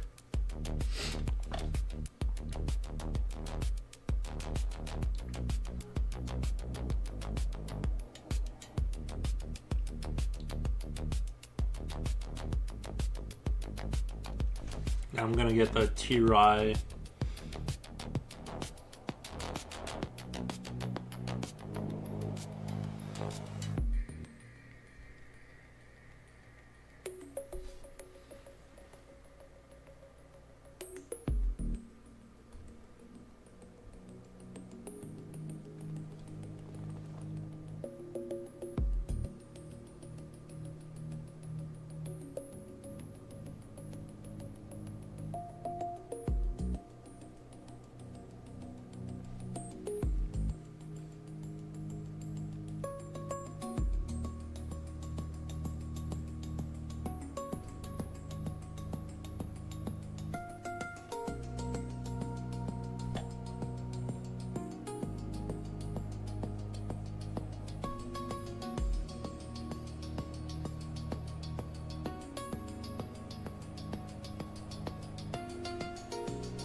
There's going to be a little bit of light hitting it from here. If it goes down like that, you would still get a little bit of light here, maybe.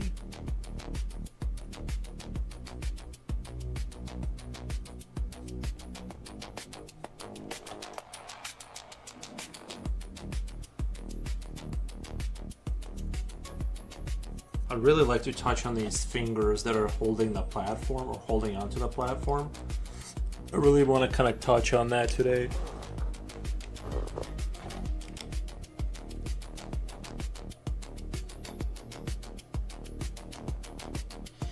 Are you gonna let me buy this one when it's finished? Oh yeah, yep.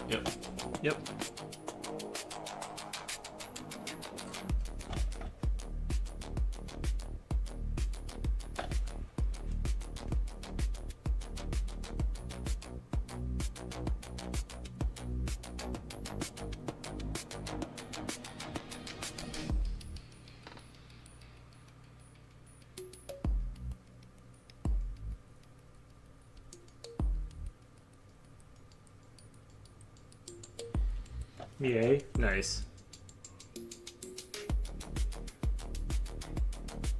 Yeah, like I said, I'm gonna get into doing commissions and stuff like that. I'll need a full report on my desk, BEOBD, before the end of business day.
I'll be done in a few minutes. I'll send in the dog that ate the homework. Forgot to call you guys Peter Parker. I don't understand your jokes sometimes.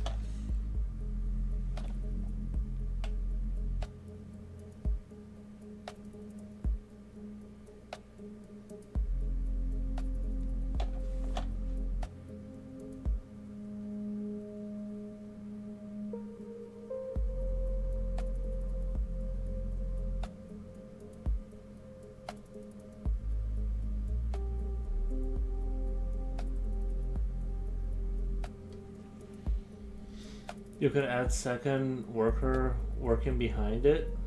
Can it be one of Rainey's monsters?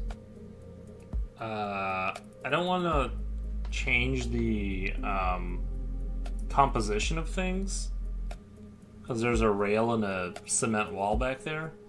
I kind of want to keep the focal point like here, if that makes sense.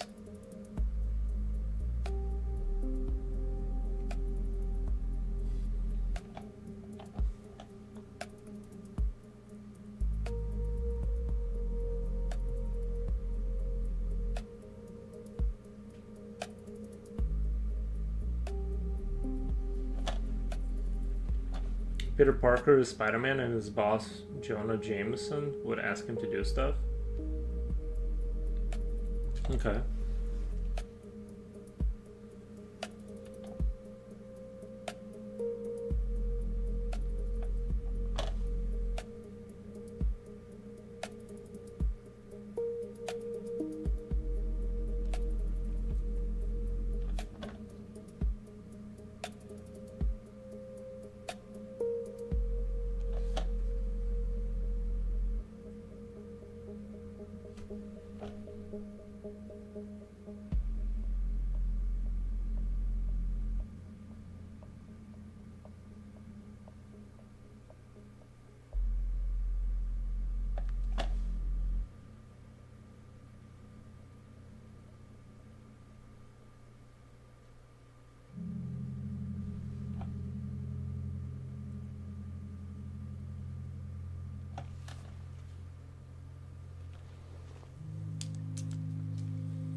So nice. Thank you, Reaper Put.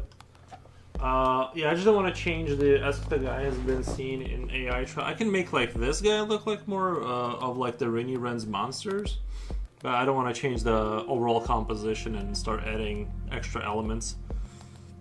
Oh, and like just disbalancing the picture. Are you going back to your normal hours? No, not really. Ask the Guy has been seeing the AI trailer for Spider. Was that an AI trailer? Ask that Guy, has he seen the AI trailer for Spider-Man? So that wasn't real? I thought Jipochi sent me the It's Good the Way It Is. Nice. Jipochi sent me that trailer with Nicolas Cage, and I couldn't tell if it was real or not, honestly. I joked and I said, we'll see, like something about AI is getting crazy. But I didn't know. Is that confirmed? Some guy used AI to make Spider-Man 4 trailer from actual storyboards Sam Raimi had made before the movie was canceled? Wow. Yeah, I didn't know that was actual AI because I was joking around about that. But it, honestly, like I said, I couldn't tell. Like just looking at the trailer on Instagram on my phone, I'm just like, that just looks real. So. I guess the only thing that kind of gave it away was like when he was at the bar and his mask was like this bag with goggles, and then the other times it was different, but I thought maybe it was like his early costume kind of a thing. Reaper Put, did you see the trailer as I posted in Discord? To Slipknot fan,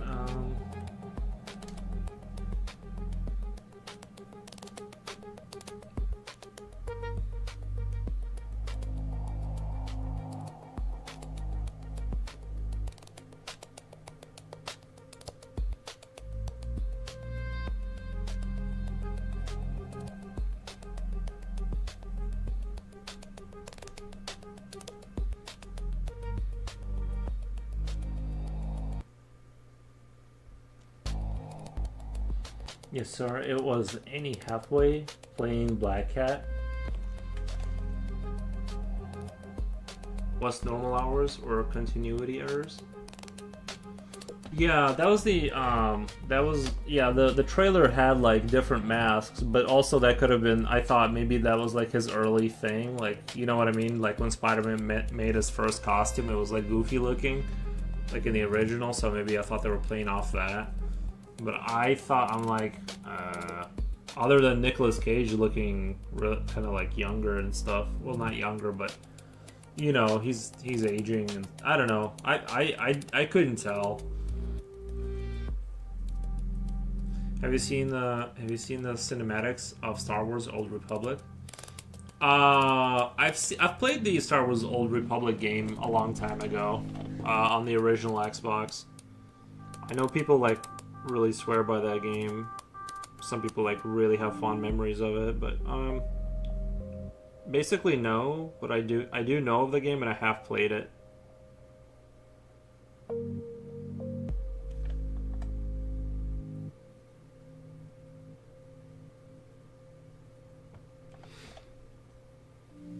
Daytime hours? Yeah, no, I'm still gonna be the same hours. I just can't tell you when or why. We'll just see. We'll just roll with. We'll just kind of roll by the year with it, depending on how the cookie crumbles.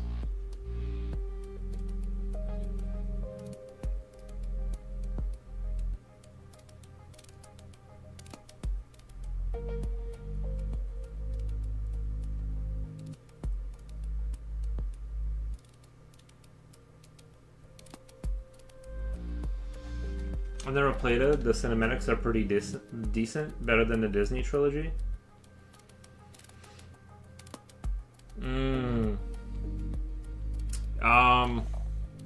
Then the new Disney Star Wars movies. I thought they were alright. I didn't think they were horrible. To be fair, I only actually watched the first one they made. I didn't watch like the new like after the first one. I didn't watch any more of them.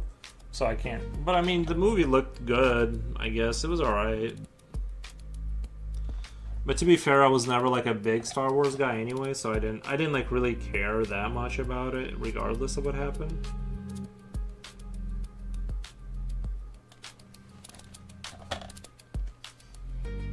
But I did watch the original Star Wars movies kind of recently, like the Empire Strikes Back, or I forgot which one I watched, but those movies, honestly, they were kind of like, if you watch it from a modern eye and without the nostalgia factor, they were kind of goofy and playing really loose and fast with the rules too of the Force.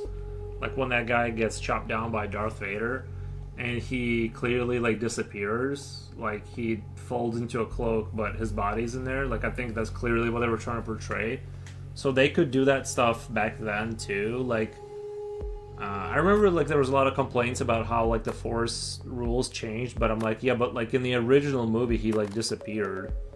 So like, and then could talk to Luke, you know what I mean? So I just remembered you mentioned you will be starting at 5 p.m. your time, but you recently are starting around 1 or 2 p.m. Yeah, like 12-ish. Yeah. But it's still 5. It's 12, but it's 5. To give you an idea, it's culturally the most hated trilogy in the history of cinema. There are people writing reviews for it 12 hours straight. Yeah, but like, and I'm sure that's true. I think that's probably more true than the prequels, but I remember the prequels were really hated too. And then now they're beloved and dear, and yeah, I think that they would, I don't know what they could have done, honestly. It's not sure how to write a good Star Wars story.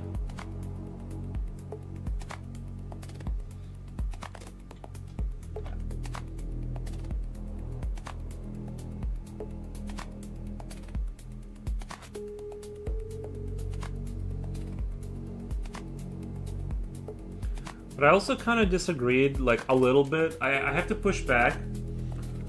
Star Wars was never really brilliant. It always has lots of stupidity. Yeah, it was kind of a goofy. It was kind of a goofy movie a little bit. Like if you like look back, like with sane eyes, not like fan eyes, but like with a normal person's eyes, it was kind of a goofy movie. But like I kind of have to push back on the Mary Sue accusations of Rey, because like she was living on a hostile planet and scavenging for parts. You know what I mean? Yeah, she wasn't like a warrior, but like she lived on a, you know, when she was barely surviving and getting just enough credits to buy food. She would probably know a thing or two about survival and just being able to, like when she fixed the Millennium Falcon, she was like, oh, you need the whatever drive, and she like fixed it. I mean, to me that kind of makes sense that she would like know a thing or two from scavenging, because that's how they open the movie. She's scavenging old ships for parts. So like to me it's like they did explain why she would be a Mary Sue. Like they did kind of they, you know what I mean, her life was torturous, barely surviving life. So I think it was alright, but you know, not a great movie or anything. But do you know who was supposed to be the supervillain in the second Star Wars trilogy? George Lucas' wife is the voice of Jar Jar Binks, so technically George Lucas married Jar Jar Binks. Nice. Basically, she was an adventurer in the world Fallout. She was an adventurer in world. Oh, Rey. The difference being though, the adventurer Lucy in Fallout was in a vault her whole life. She was sheltered from harshness. I mean, not that she didn't develop skills and stuff. I'm sure they like did training, but she was a goody two shoes because she never experienced the hostility of the outside the bunker. Rey did survive in a hostile planet her entire life and barely survived. Like, to me, like it kind of does make sense. Like Star Wars Clone Wars, have you heard of it? Yeah, like I've heard that term before. Like I'm sure is that like one of the animated series or something like that? Like I said, I'm not a super deep Star Wars guy. and I only watch like every other Star Wars movie, so like my whatever. I like the one where they got more gritty, like when they had like those stormtroopers attacking some city. They had like some patrol go on attack, and like I like the grittier one that they made. It was like very it was very. I like that Star Wars Cartoon Network. Yeah, 1 second. I'll be right back. Give me 1 second. I'll be right back. Back in the day, yeah, I watched. I think that was a little bit after my time. I stopped watching Adult Swim and Cartoon Network because once I got the internet, I never had cable again. Never had cable. So let me come right back.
All right.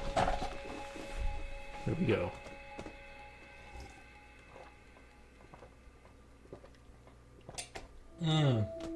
That's some good water. Jar Jar Binks was kind of plain. I do hate Jar Jar Binks. I'm an open Jar Jar Binks hater. I think I tried to rewatch the prequels and I tapped out. Once they introduced that character, I tapped out. I just couldn't do it. I'm like, this is too much. Like, he's so goofy. It's like the tone of the movie.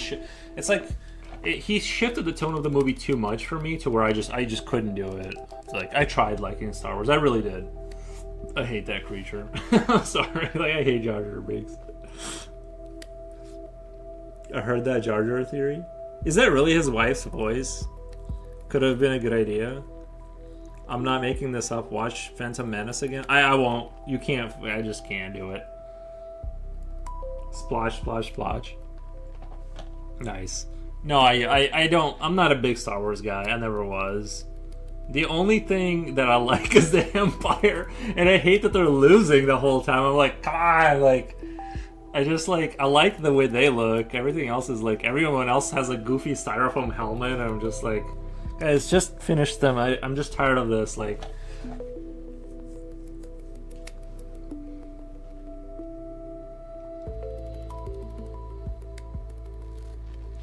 I like the guys that look like the Helldivers, the Stormtroopers.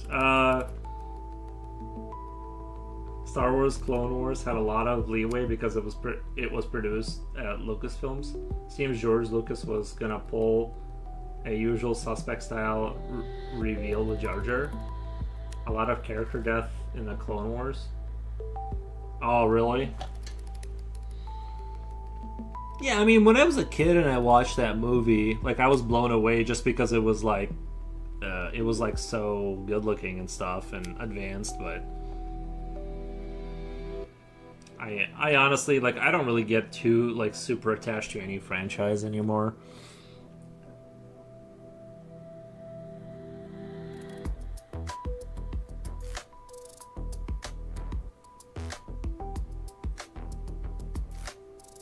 Halo and Gears of War is the closest I've came to, like, I think Gears of War universe looks the best. Like, that whole look of it, having that industrial, pseudo-European looking kind of human architecture, and like the whole vibe of it, like, really suits my style. But yeah, even Halo, I'm just like, I don't really care, like, what they do with it. Have you guys seen The Usual Suspects? It's a really good movie. No, I haven't. Mr. Nikki Forcer? Yes. Cartoon Network wouldn't have allowed all the violence? Oh, okay.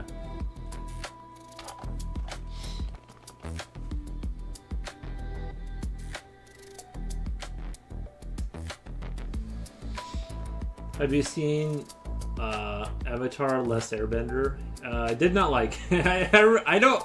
It's been like 10 years since I saw that movie. Do you mean the cartoon or do you mean the movie? I remember the movie came out and I was just like, okay, like that was the first time I realized every franchise sets you up to like disappoint you. It's the same thing with like Helldivers. Now Sony's talking about putting Jason Momoa as like the main protagonist or whatever, and I'm like, okay, that's already like bad news.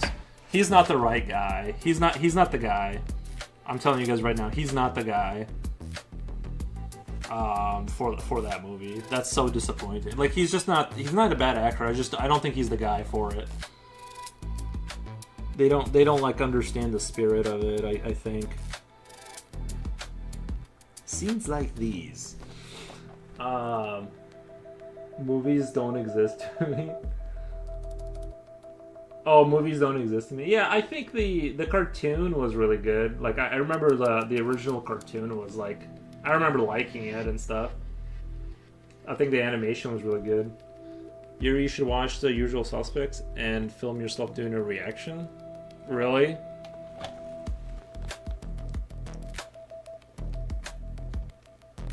Is it like a really good? I mean, I've definitely like I've heard that name before.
He is not military-ish. His image is like rebel. So, yeah, exactly.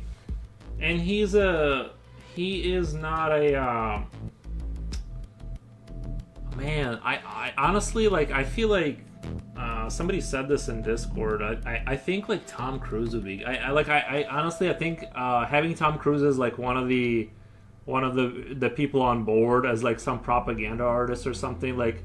Do you guys remember that movie where Tom Cruise played what was it, Edge of Tomorrow or something like that? And he was like in the mech suit fighting those aliens on the beach. Like he'd be like in that kind of role as like a propaganda artist. Like he has that kind of charisma of being he isn't clean looking. I don't understand the Jason Momoa pick, and I really hope that's not the case. I mean, I could be surprised, but yeah, he's like the vibe of Helldivers. I mean, unless they pull off some miracle, it's just not the guy. For that like feel of the movie, because it's got to have Starship Troopers energy, but more obviously satirical. I don't think he will sport an army cut. Dude, if they get him with a beard and long hair, I'm turning it off. Yeah, that's gonna be really crazy. Yeah, if he has like long hair and a beard or something, so anything like that, I'm just turning it off. Then I'll know the movie's just bad right off the get go. I don't even need to watch it.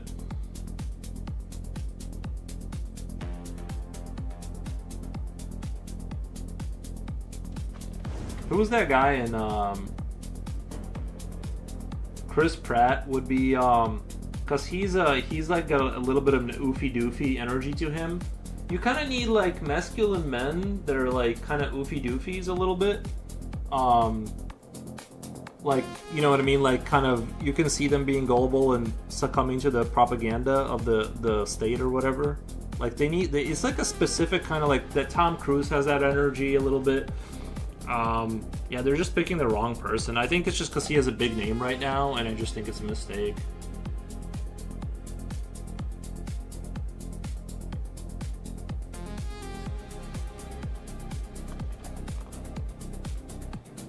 Like even the humor, like imagine the humor in Helldivers, and like the opening cutscene, like that's the energy. That should be the energy of the entire movie. Like that cutscene should set the tone for the entire movie.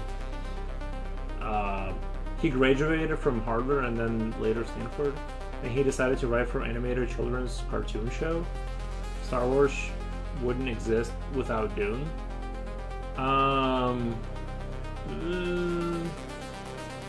I don't know if that's true or not. And Mobius. Well, the thing is that like nothing would exist without other things. We all borrow things from other things, right? Like Star Wars would probably be different, but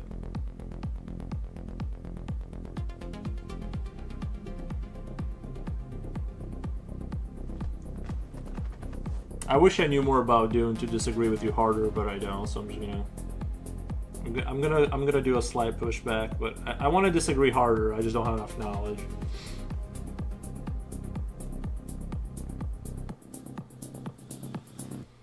He doesn't even give a lawful good or lawful evil image. Chaotic good he might be.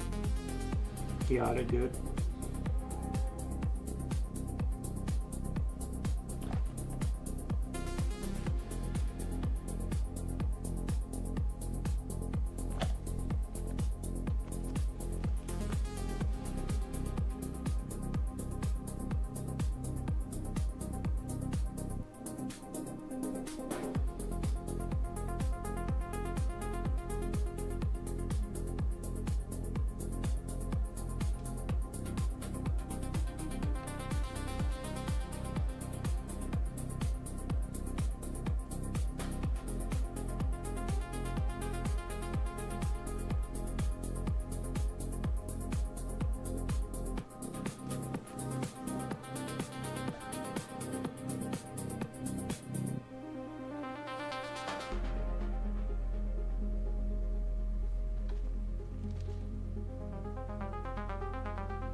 Star Wars: A New Hope is the definition of Western films from 1960s. I think Art of Mobius was used for Blade Runner. George Lucas stole a lot of his imagery from Mobius. Stole or was inspired? Well, artists are masters at thinking what's hot right now, what sells, what do people want. I don't know. I don't know about that. I think an artist should create. You know, a lot of artists have done works that weren't recognized so much later. Maybe some Mobius stuff was also used for Alien. Interesting. Stole and inspired.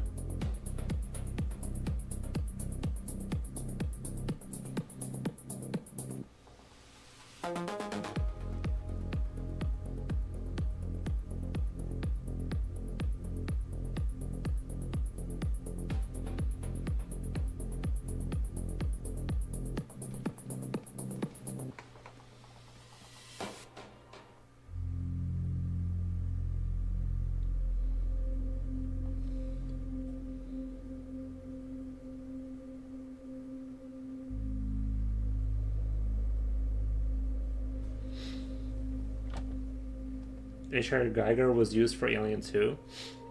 Well, that he was directly involved in doing the artwork for that movie, and then they almost canceled the Alien design.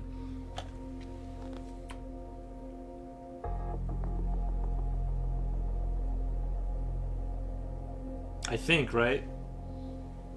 I think you're right. Yeah, H.I. Geiger. I don't know if he was. I don't know if they saw his artwork, but I'm pretty like I think he like worked on it. Like not on it, but he gave him artwork for the stuff for that movie. Like that's a clear parallel though. That's like that's super obvious. But I agree. That's like directly his imagination on, and I'm really glad how they did it. I really think that I really like the way the space jockey looked. The first Alien film is maybe the perfect horror film, except for the part where the droid takes a Geiger was the alien design, yeah. Except, do you remember when the droid took a magazine and like folded it and started shoving it in her mouth? I was like, I don't remember this part. It was like so weird and jarring. I'm like, what is this in the movie?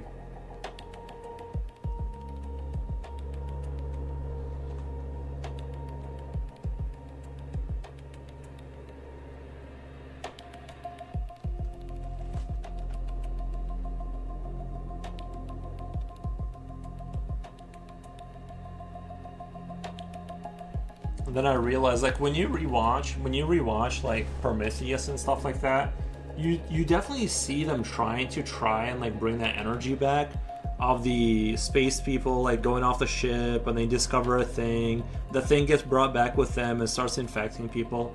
They've been trying to do like the same formula and they just can't like you know what I mean? You just can't do it again as well, or even if they did it as well, it's like it's basically the same kind of formula though.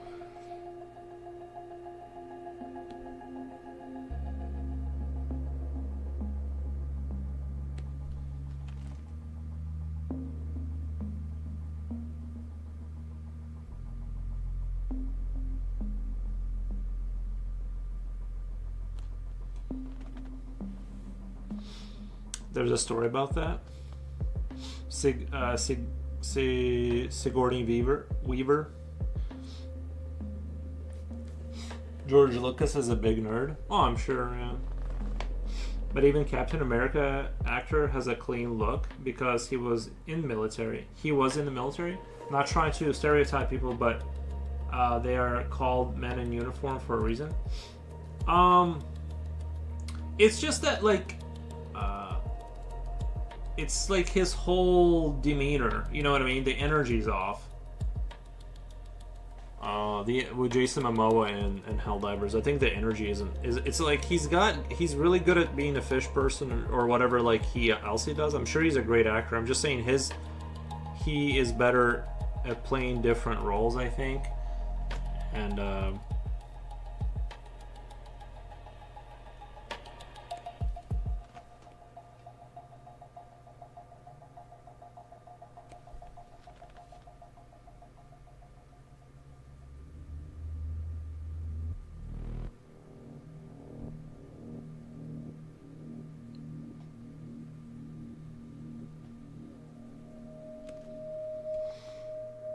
Helldivers movie? Yeah, Sony's talking about it.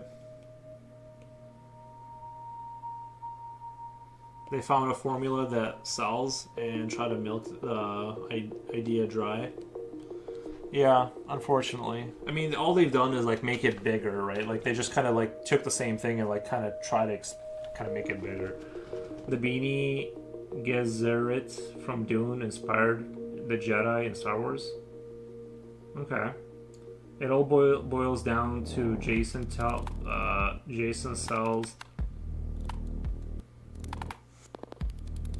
sells tickets to women.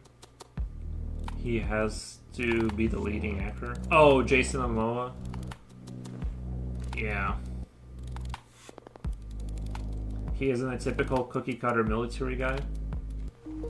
Well, like I said, what I would do is like look at the opening trailer of Helldivers, like that opening cinematic with a guy saying scenes like these, that trailer, and and tell me that isn't like that. Like that should be what they're aiming for. That kind of comedy, that kind of vibe, essentially.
Arrakis is what inspired Tatooine.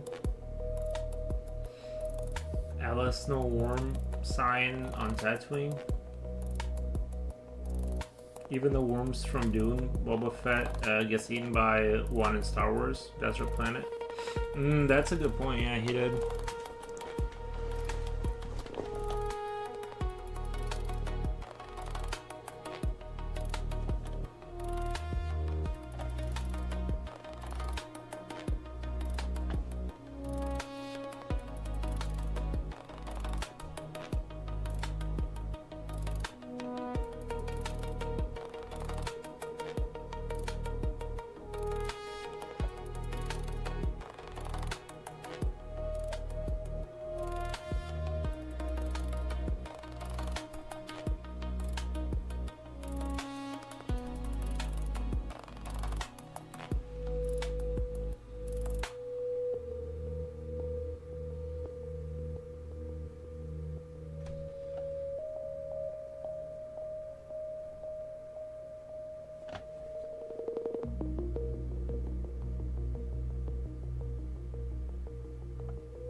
Wasn't the supposed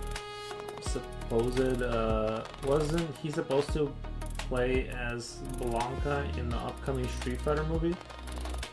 Even that image is wild.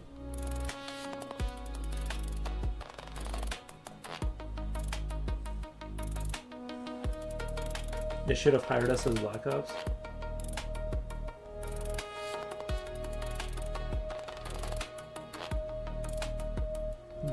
That little briefcase is so cute. Thank you. Yeah, it's gonna work. He's got data to process. Basically, a little more than that. He was quite annoying, narcissistic, and kind of dumb. Who was? Mr. George Lucas was big nerd who liked to read Frank Herbert's Dune. Basically, that's probably true. If you want to create something that rivals Star Wars, you have to find out what inspired Star Wars. No, I have to find out what inspired Dune. Isn't Dune based off of like the Middle East or something? I don't know.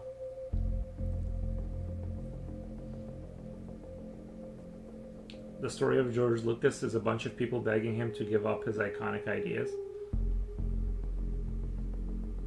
Oh, sorry. His idiotic ideas. I did hear that too. That like it was actually like. I did hear that too. I was watching some documentary about like the process of him making the movies, and like his wife was trying to talk him out of like or was it his wife or somebody like that was there. They kept like steering him away from all the bad ideas, and then like the movies that he made by himself, the like the prequels, it kind of like shows like this is this man's mind without being hindered by anyone to stop him. I don't know. I did hear that though. I did hear that like in a documentary that they were talking about trying to. Little dude's so intent on getting to work he doesn't even care if the elevator is a monster, right?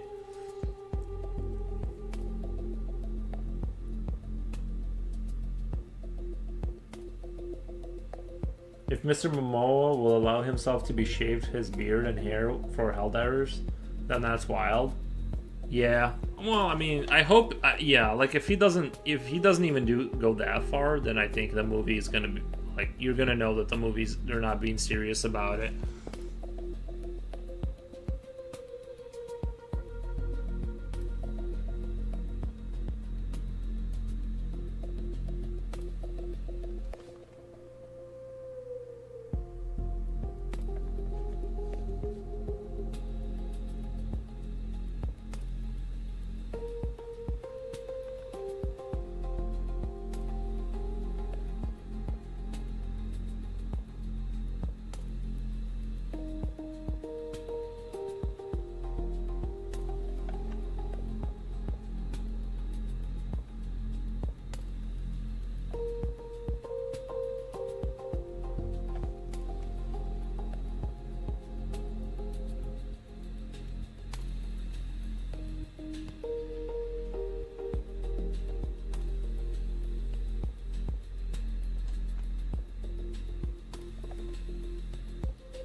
Don't call him the elevator guy a monster. He has feelings too. True, true, true.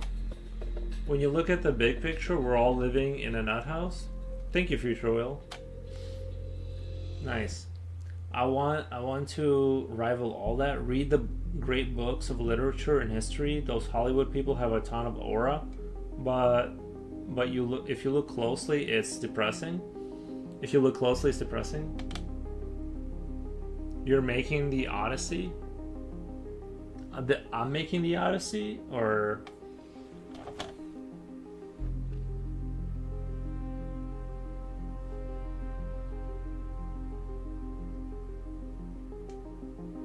It looks like doo-doo feces?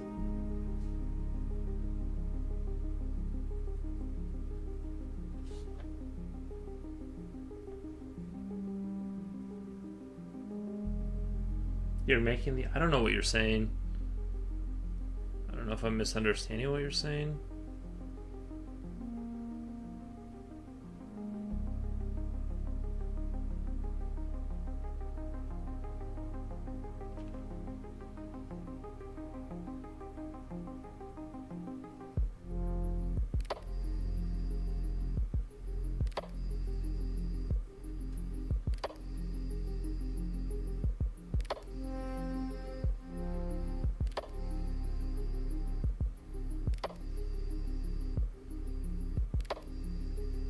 We could just name the elevator guy something like Kevin. Kevin.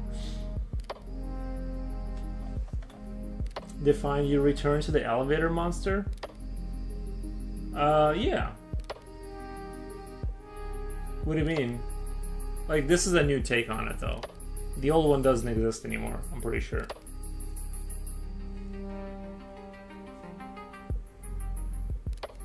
There was a meme about Dwayne John just appears as himself in the movie he acted on. My biggest hope for this year is that Mel Gibson is supposedly making a movie about the Great Attack on Island of Malta. Movie might be good. Spaceball sequel is the only movie that exists for me this year. Oh, thank you, Coolio. Thank you, appreciate that, man.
And just for nerdy purposes, it's unforgivable that no Westerner knows his history. Zipper Sippy says, I can draw a stick. Nice. That's a good start. Koyo says, but to be fair, the Scorpion King character is good for The Rock. It fits his wrestling roots. I agree, yeah. I agree. I'm not saying those other people can't play other roles, like Jason Momoa and Helldivers, but putting him in lead is like crazy to me.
And just for nerdy purposes, it's unforgivable. Oh wait, I read that already.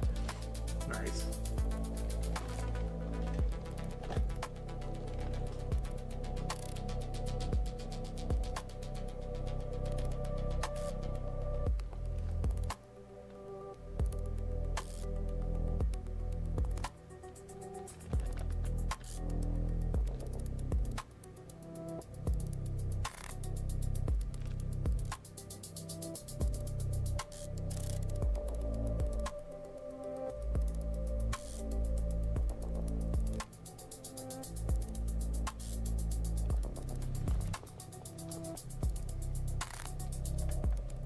The Great Attack on the Island of Malta? What's it about? Like, what age does it take in?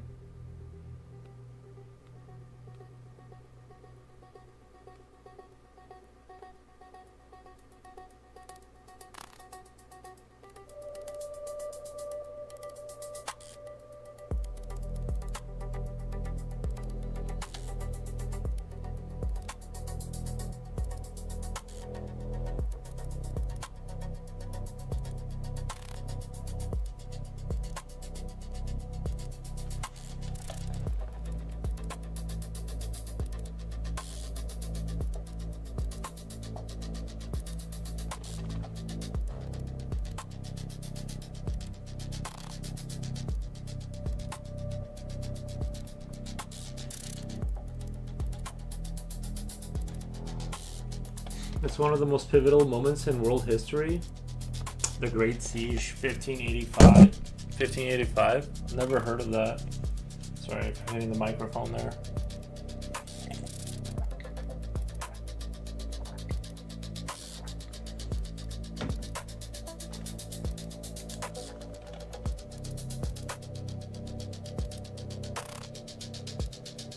You want to remind me? Oh, the Battle of Malta, which took place between May and September 1565, was an epic confrontation where the Ottoman Empire unsuccessfully attempted to conquer the island of Malta.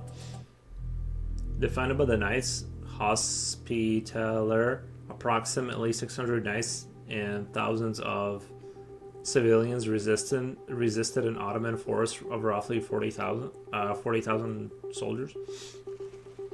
Yeah, but it's naval. I did hear about some. There has been like some pretty dramatic defenses against like armies. Thank you.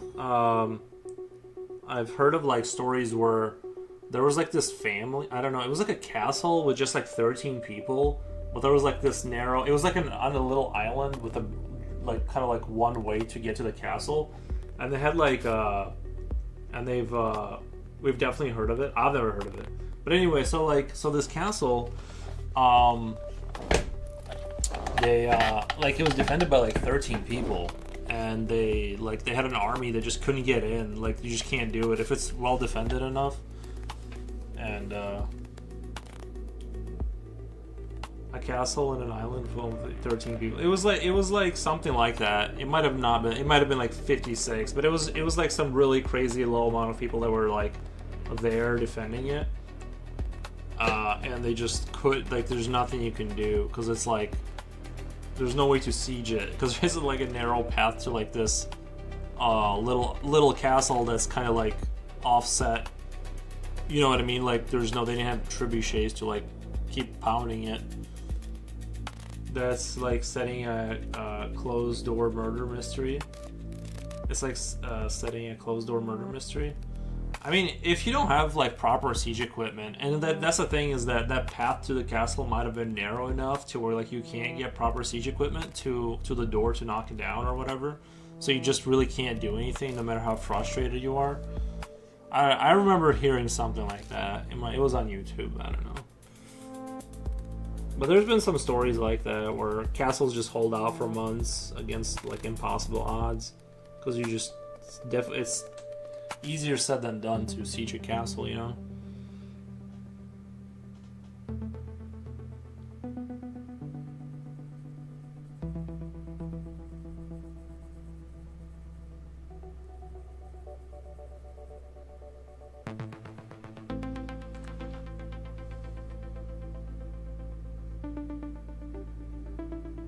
another detail is what you mentioned. That was the beginning of the use of Titanic cannons. Yeah, that basically, I'm pretty sure that like would end castles, the castle age, just because once you get cannons, you can just kind of sit pretty far back and just kind of destroy it.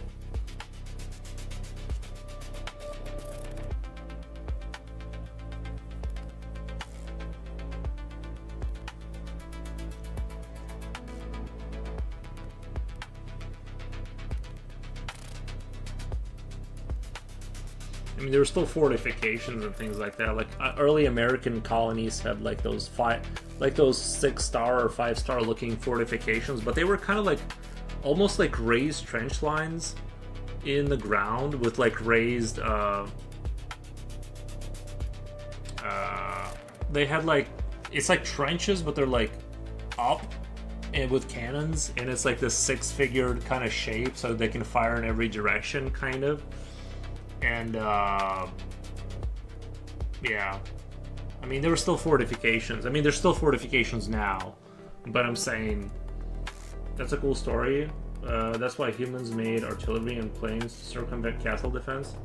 But if those resources weren't available, then yeah, 13 people can defend a nice defended place. Well, it was like one of those 1 in a million kind of. Like, if you know what I mean. We've definitely heard of it. People can't even imagine how close the world came to being completely conquered by the Ottoman Turks. Yeah, I have no idea. Yeah, no idea. There are fortresses like these that are among the best in the history of the world. True.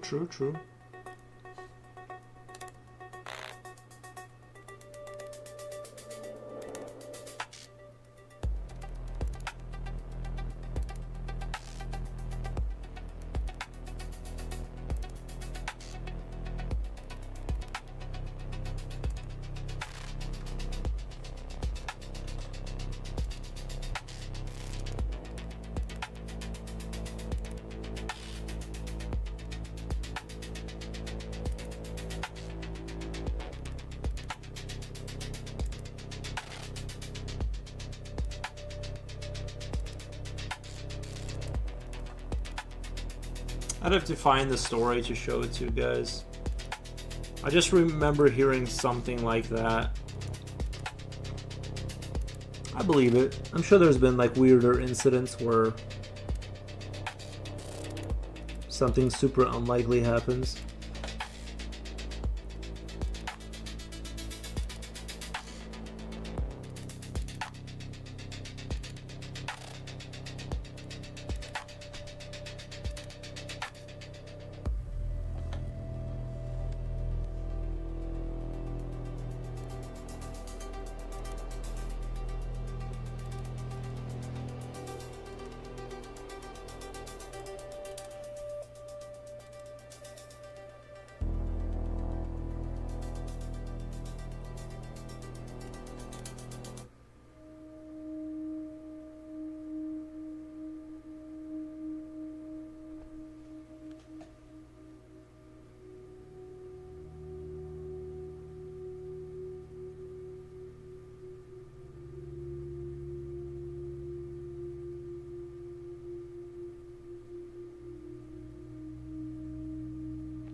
Kamawamo says, like the 300 Spartans, they could defend a narrow choke point against against an army of 10,000.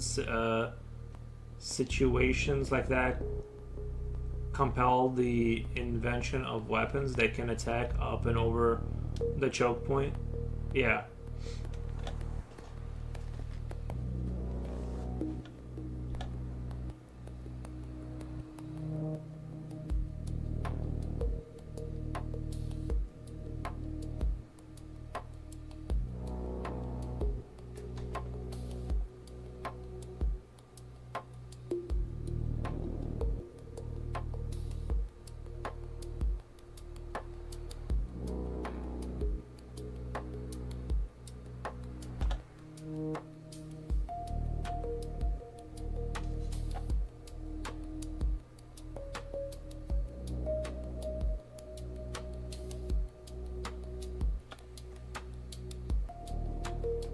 a movie telling the story of a siege would be epic. That would be kind of interesting if they filmed it like, yeah, a medieval movie about, like, let's say it was like a 5-year siege, because I didn't know this, but sieges went on for like years and years because you're trying to starve those people out. That would actually be a kind of an interesting movie where like life goes on as usual at first for the first like kind of year, and then they start running out of food, and yeah. I don't know if it was like 5 years, but the sieges weren't like, I always thought it was like a week, but yeah, they were trying to starve those people out, and yeah, that would be a fun movie. The story is fantasy. The truth is that this war in the time of Sparta was 1,000 times bigger than what they show. All soldiers of Greece participated, but didn't they send people back to get more soldiers? Because in the second movie they did show the 10,000 Greek soldiers, right, or something like that. The 300 was just holding off the whoever king. I forgot who they were, but they were just holding off them so that Greece could like get enough, like understand the gravity of the situation. That's what my understanding was. But I also heard that like the Spartans weren't really there weren't 300 of them. They were also accompanied by a few thousand soldiers of like regular Greek soldiers. Like it wasn't really just 300 Spartans. But then later it turned into a much more massive thing. That's roughly how I remember the whole story. But the initial force numbered somewhere between 2,000 to 3,000 men. Yeah, that's what I was told, is that it was 300 Spartans and then they brought in a few thousand soldiers.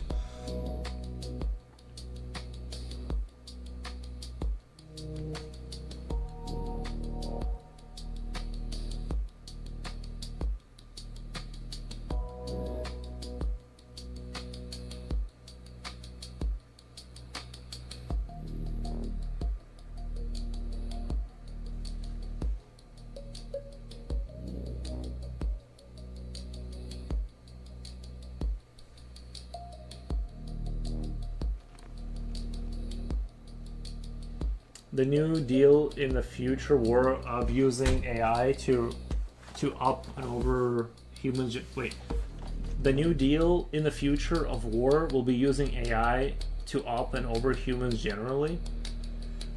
Dude, that is like, the AI war is gonna be scary. Like once they get like those bots they got, you know what I mean, running around with like little guns. And it's all like this interconnected network. Just imagine the horror of being dragged out of a trench by a robot. like imagine being like you're like hiding over there, and they just drag you out of your hole and just shovel you, like just take a shovel and finish you off that. Like, just imagine that. Like the horrors of being killed by machines brutally. Like we were talking about this with my friend. I'm like, the future is gonna be like a drone, like like just for citizens. We'll just have like a piston with like an airlock. Like imagine like, you know what they do, like how they do cows with the piston, like they just kind of blow through the skull, like it just lands on your head, grabs on, and just goes poof, like that. Like that's the future, bro. Cute little drones can murder you but also give you same day delivery. Yeah, exactly. I know, dude. That's what scares me, is I'm like, yeah, but like, how do you know like they're not gonna be like, once like Amazon has like, you know, they're servicing all of America, they have like every drone under control, that they don't just go, okay, we're gonna requisition some of these drones for law enforcement. You know what I mean? And if you like, you just have to hope that that doesn't escalate to just insanity. I don't know. That does seem a little scary, because I do sometimes think like, I'm not comfortable where this is going. Reaper says, in truth, Spartans had a poor showing in that war. They faltered a great deal. Is that so? Is that so? Hold on 1 second, let me check on the dog. He's making strange noises. Alright, he's fine. Never mind. I thought I heard him like do that little cough. Sometimes he'll do that quiet cough in a corner, like he'll try to throw up quietly, so I don't hear him. I'm like, I thought I heard a little cough there.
Do you want to hear something insane? Yeah.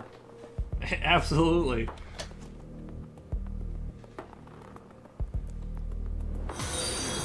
Thank you for the follow.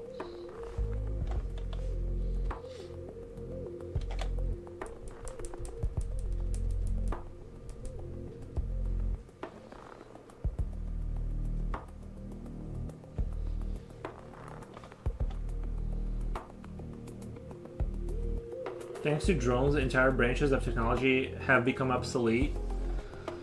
Well, it's a deep question because I've been following the Eastern European War, and it seems like it's kind of a back and forth. Marcos TTV says, "Oh wow, Soprando elevator. Oh wait, Sarpedo elevator, Sharpedo. You guys okay? Yeah. Yeah. I think that like artillery hasn't been right because like it just like helps guide the munitions because you know exactly where you hit. But it's definitely become concerning because the jammers jam them, so like there are limitations. But I know they got like the fiber optic ones now where they bypass that by having a spool, but then you have a lot less range. I've seen videos of you working with drones too. Yeah, I had a drone for fun. What I was thinking is like to have an extended like range for a drone with fiber optic, because you have a drone behind it that's carrying the spool that isn't going to get in range of the jammers, if that makes sense. So you have it send the signal to the first drone, but it stays back, so you have like increased range. But yeah, the battery life is also still a concern. I forget how many kilometers they go in to the front line, but it's definitely drones have shifted the narrative. But also I wouldn't get too excited because America, as long as this holds supremacy to be able to take out energy facilities quickly and do an air domination war, then if you have no way to power those drones up, I mean, I know like solar technology is getting a lot better, so you can probably still keep operations going for some time, just with having generators and solar panel generators. With like 200-watt panels, you can have a team charging them. But I think like if America gets into a war with drones and doesn't have that air supremacy, then it's gonna turn into like it's definitely gonna be a lot messier than like having that total domination. Small drone carrying a pound of termite renders the tanks unusable. Yeah, the tanks. Oh no! Hold on 1 second. Aries, come on. No. Stay. Hold on. No. Hey, come here.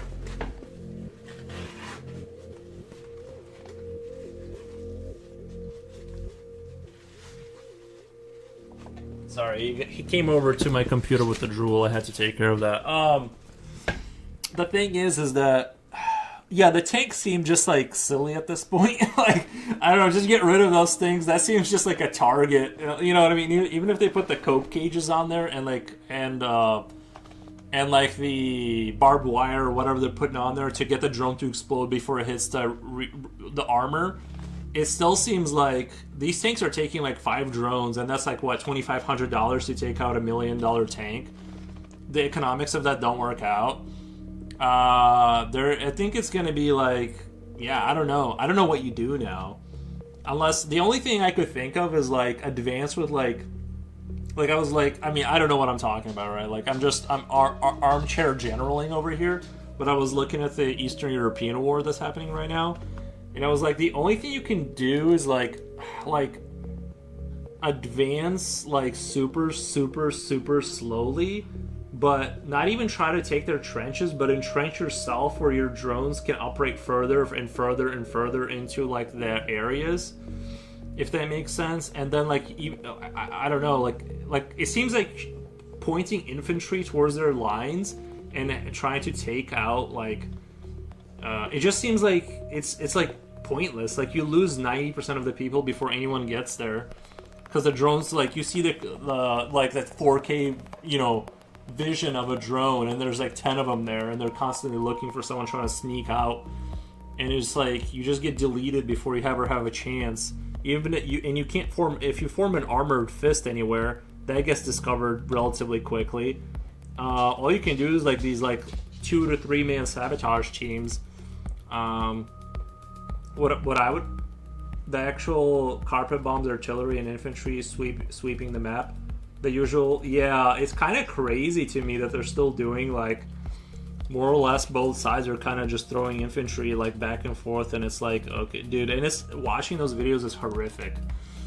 Like it just seems like it looks like someone is playing like you know how you have a laser and you're playing with your cat, and it like that's what it looks like. Like the guy has 0 chance of survival,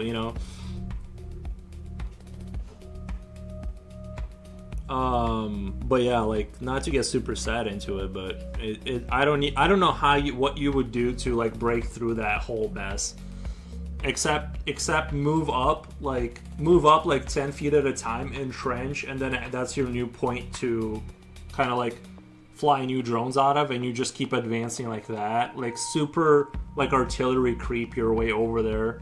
You know what I mean? Like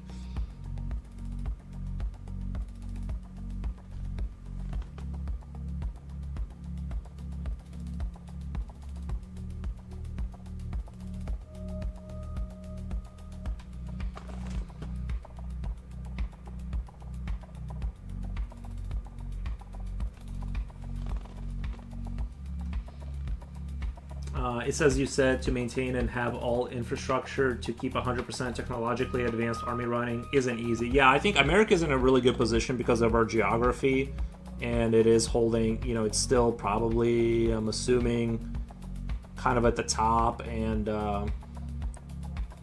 as long as they can go in there and take out the anti-air and hold everything on the ground down from moving around, then they can have a fast and hard hitting sort of formations, but because those units with the drones will dissolve once they get hungry and stuff. once the supply lines aren't running. But yeah, I think that's where America has to keep that ability completely under control. It has to have that supremacy, otherwise it'll just turn into another slaughter fest like you see in Ukraine. Hi guys, back. Nice. It's like the king. Hey, welcome Jen. Sorry, super sad conversations about war. It did go in that. It went in that direction. It's like the king in the movie Braveheart says, "Use humans, dead people cost nothing." Use humans, dead people cost nothing.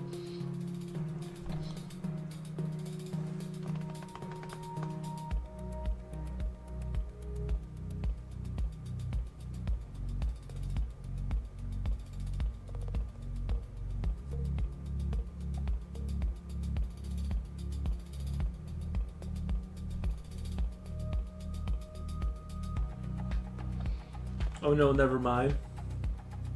Bye guys, laughing my ass off. Sorry I can't. We're just talking about drones and how they changed warfare. We started with castles, and then we like ages of empired our way all the way to talking about drones and how horrific it is. And that like it's changed the face of warfare forever essentially. It is interesting though that it kind of equalized, like poor countries can now stand against like a relatively poor country with drones, you know what I mean, which will get funneled in there regardless by some interest, can basically hold off a huge force, because you just can't have you just can't make an armored fist to have a breakthrough.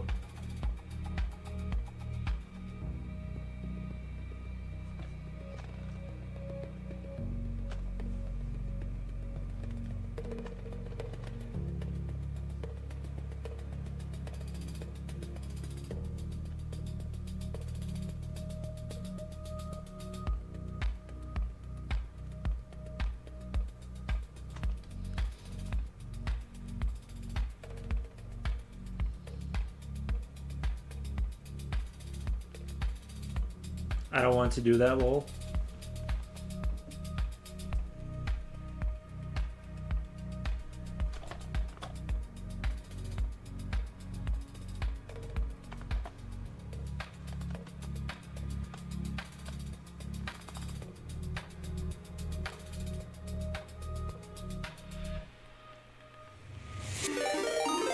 What the? See that? Thank you so much for the raid. Let's do a shout. What? I'm hidden. Can I even type? Shout out. Cena Bush. Thank you so much. Thank you so much for the raid. Shout out Gibbon. Thank you guys. Thank you guys. Looper 1971. Thank you so much for the emojis. Welcome raiders. I hope you guys had a fun stream. Yeah, thank you. I'm doing an elevator commish. I'm doing an elevator monster commission. But yeah, I'm liking the way it's going. I'm rendering it as slowly as I can to make it as elaborate and cranked up as possible. Thank you for the follow. Thank you for the follow. Hello there, Chris. How's it going, guys? How's it going? Yeah, I hope you guys had a fun stream and productive and all that. I'm back to my usual toothy monsters embedded inside of machines, which has been a really big topic for me in 2025. I've been really into that whole.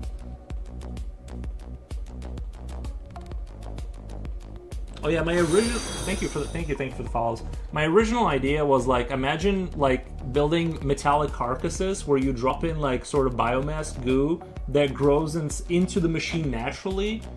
And then it embodies the machine and grows with its circuits and machines, and so it like sort of is designed to like kind of slowly grow into the machine, and it becomes part of the machine's mechanical parts. If that makes sense. Thank you for that. Thank you, Luna. Lee Rose says hi for Rose. Hello. Thank you. Yeah, I want to make this as creepy and unsettling as possible. You guys have seen it. You guys hate elevators. We all do. But I want to crank up the how much we don't like elevators to like a 10. It depends. A rich nation has some hellish weapons. They have lasers. They have those batteries that fire millions of shots per minute, with AI. True. And want to hear the worst part? I always do. Yes, please tell me the worst part.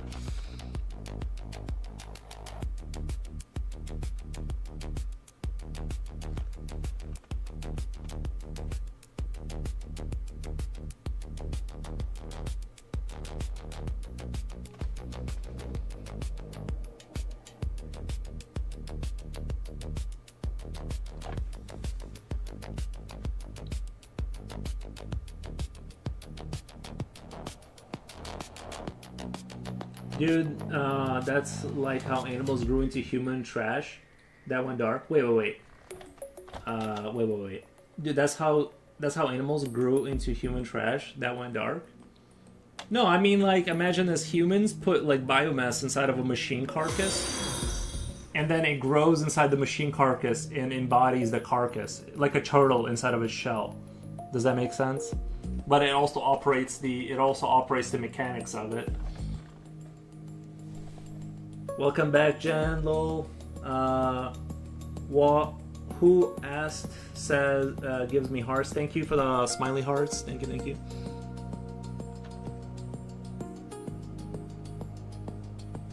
Some hermit crabs get human trash shells now. Oh, I see what you're saying. I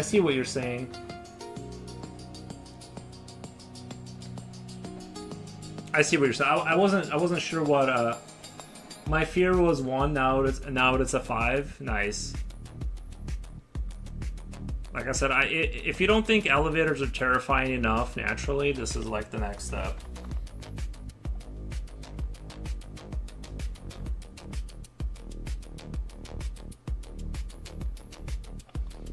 The truth is, nowadays, any country that manages to launch 10 missiles at any other country, that's it. We're back to medieval era for that. Oh, you mean because of nuclear war and stuff like that? Yeah, well, yeah, I don't know. It does seem like that. Just focusing on hydroelectric plants, central refineries, central bridges. Yeah, I think you're right. But honestly, after I think everyone kind of, well, I don't know. Yeah, it is dark in terms of like real warfare. What could happen if things kind of get too unhinged? But I'm still hopeful. I'm still hopeful that at the end of the day, he wiggles out of the elevator and cracks open a beer. Yeah, true. Just regular ballistic missiles?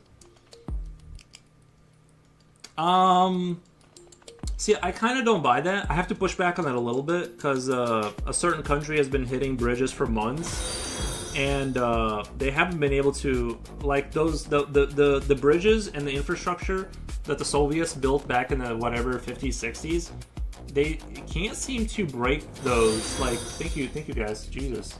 Thank you. Appreciate that. But guys, Mr. Elevator keeps his dentist schedule visits up to date. I mean, look at those teeth. They are clean. They are clean. He does have a little yellowish thing going on. He has a little bit of a yellow thing going on. But, awesome concept. Thank you. Yeah, I'm this is actually a redo. Somebody really liked the original elevator monster, but I'm redoing the concept because I didn't like the original one, so I threw it away and I'm redoing it from scratch. But I think this one's much better. And yeah.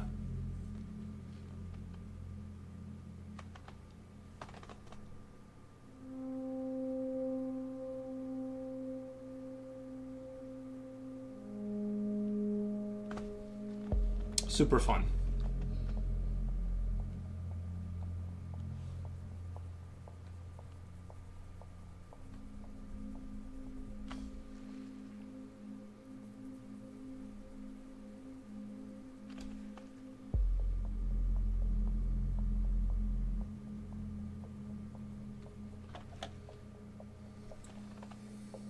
But yeah, I imagine he can wiggle out of there, because like I said, this plate is designed to keep him inside, and then it flips over to the front and the hydraulic goes down, allowing him to wiggle out of there so he can kind of crawl around the basement for a while.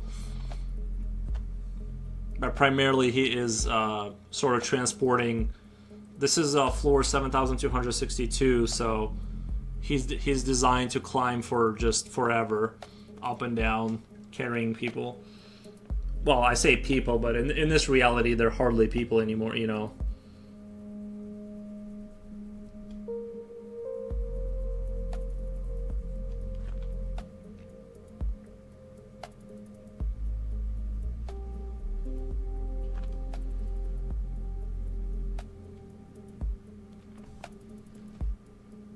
What's his favorite flavor of milk? Strawberry. Strawberry.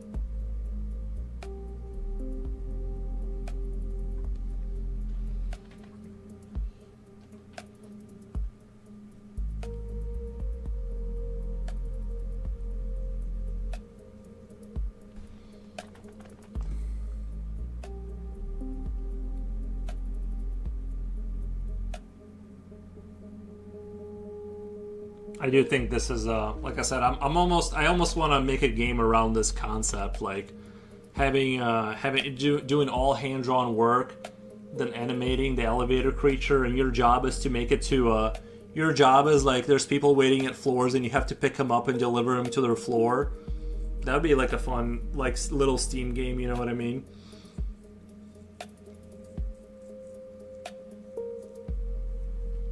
That would be actually a good game. You're an elevator monster, you have to crawl inside your suit, get locked in, then you go like thousands of floors up, and you have to carry passengers around and stuff like that. You have to try and make it on time. I think that would be a pretty fun concept for like a little indie game.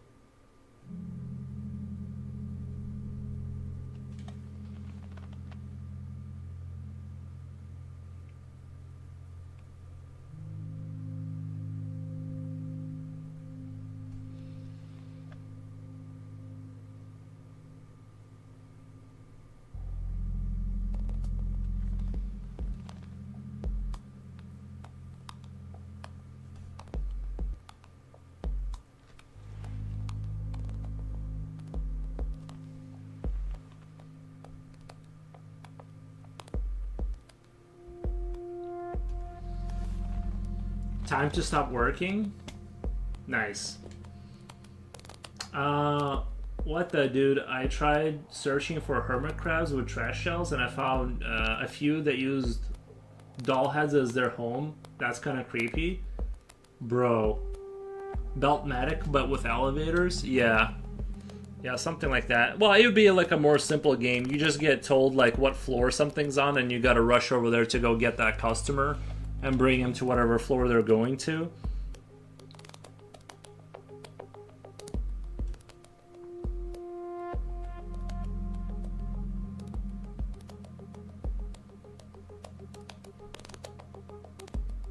And you have like a capacity. So let's say you can only carry like 10 people or something. So you have to like deliver them before you can pick up new ones. So you have to be smart about your delivery system, like where you're gonna drop them off. And you have to watch your hunger meter because if you get too hungry, you'll start eating the customers. So you have to like go all the way back down and feed on kibble or whatever before you can go back up. You know, so like something like that. I think that would be a fun concept for a creature like this.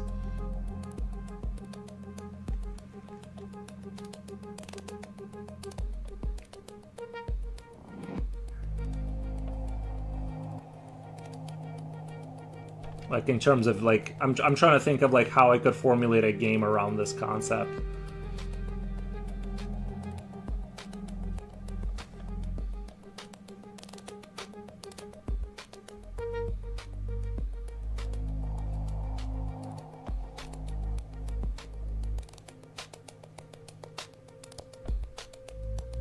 Or just the infactoid idea, which is way more complicated. What the?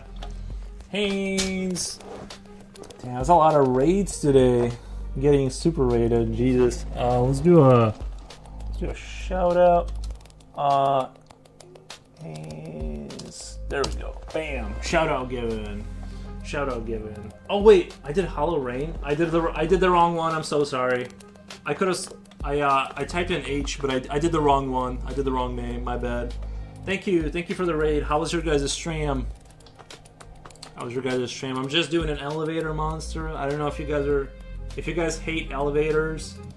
No problem. Nice. Yeah, if you guys hate elevators, I just made the problem a lot worse. You goofed up, my dudes. Well, I typed in H and I just assumed it would choose that name. I started oil painting yesterday. Oh, nice. Did you post your the Geiger Island one? The Death Island? We worked on it in Gain. Oh, again? We worked on it again? Okay. So you finished your other one though? Because I don't remember seeing a post about the Geiger one. Unless you did finish it. Or maybe I did see it. I don't remember. Maybe I forgot.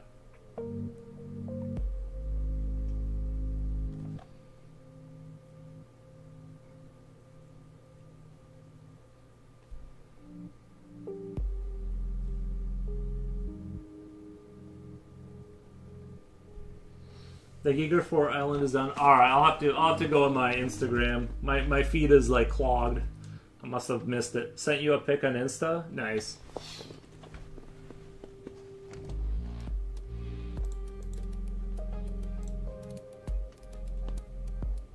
Oh, this one. Okay, this is the one you were working on. Nice. Very cool. Very cool. Is he wearing the? Well, which headset was that? I actually have VR.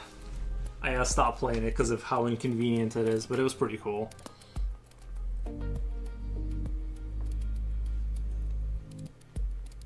Who is doing a Geiger piece? Oh, on Twitch, Haynes Grand One. He was doing the famous painting Death Island, which I like that painting. I've seen it before. I just didn't know who did it, or I just knew it was a famous painting. But he did a Geiger style one based on that, so that was pretty cool.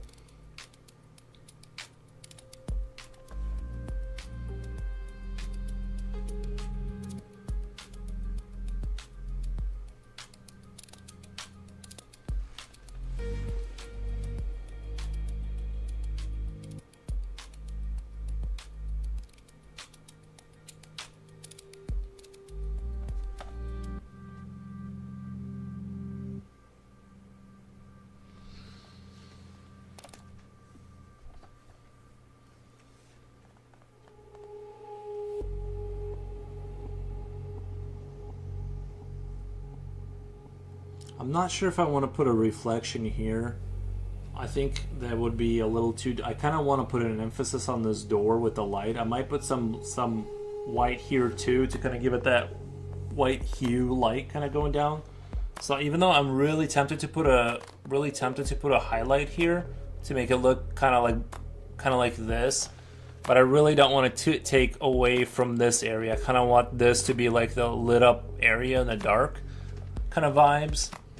That makes sense. So I'm trying to be very careful with the how things feel and where the light is and stuff like that.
I have to be very careful about the contrast here because this rail is going to go all the way through, and I have to be careful with, as I darken it in, the relative darkness is going to change. I'm going to have to kind of rework this motor to kind of make it pop again. But I do need to start working on this rail here. That he's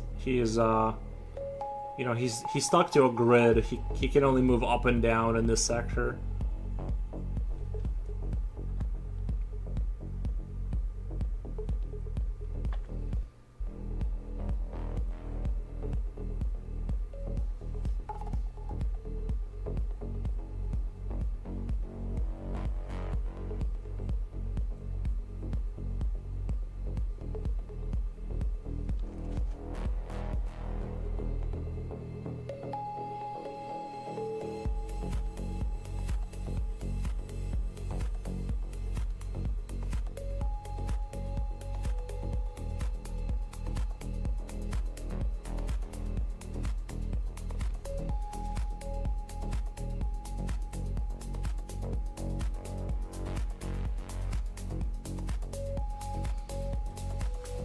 Looks like it's 10 o'clock out there. It's getting pretty dark, yeah.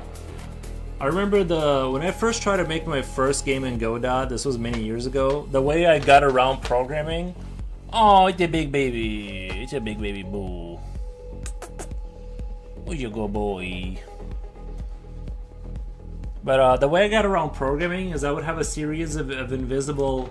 okay, I go to bed. I'm tired. Oh, doggy. Thank you. Yeah, thank you for the raid, man. Have a good night. I'll try to give you another shout out if I can. But yeah, the way I got around programming is having a series of invisible blocks making contact with each other in the background, and they would indicate when something would need to happen. That's how I made my doors work. There we go. Proper shout out. Thank you. Yeah, have a good night. Guten Tag. Oh, sorry. Guten Nacht. Guten Nacht. I forgot which way it is.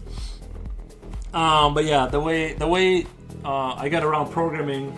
Thank you. I have to work tomorrow. Yeah, have a great night. Have a good guten Nacht. Thank you. Yeah, my solution to not knowing how to program was like building blocks that would be invisible, and once you touch something, that would force the doors to open. But I had like this elaborate mechanism that would, like, once these things move, those things would move, and like I don't know how, a whole series of tricks to like get things to work. Why are we talking about collision detection again? Because I'm stupid and I couldn't figure out how to program. Like, I could only do like the most basic things, so I would have to like work around the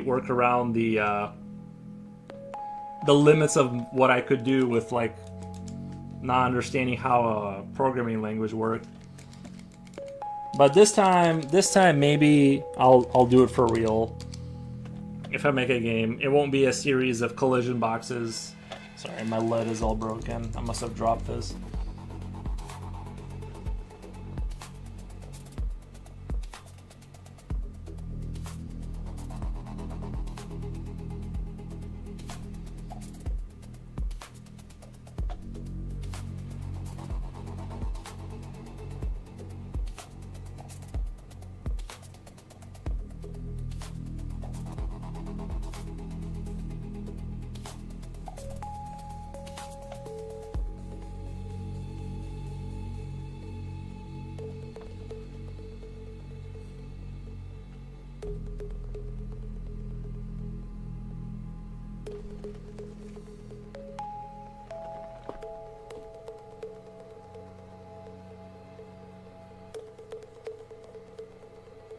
Like I said, my dream game is making the Infectoid game, where you start out as a little slug and you have to sort of gather enough biomass and destroy enough things until you have a big enough colony to infect everyone on that level.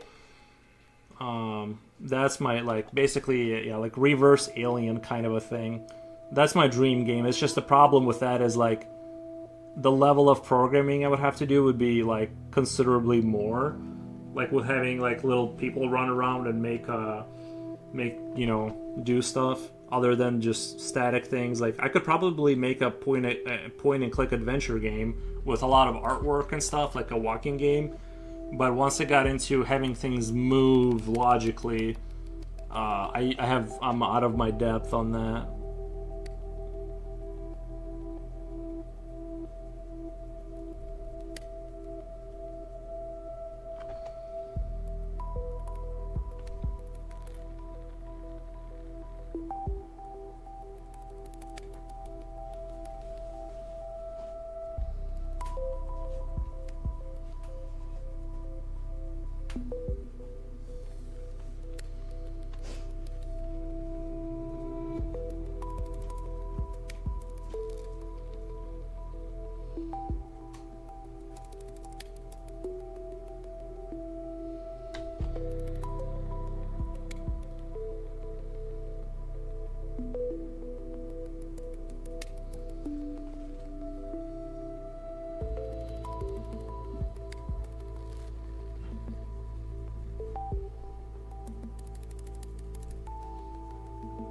See, once I start doing this rail here, the relative darkness kind of, it makes this look lighter. The engine, like this motor back here. And by the way, that is powered with his blood. He uses like his valve chambers to like push oil through the machines to power them. So there's no electric parts. He's using just his body to propel himself, even the motor. But as I kind of get this darker, it kind of makes the relative darkness of everything else lighter. So I have to like carefully tune that as I go down here.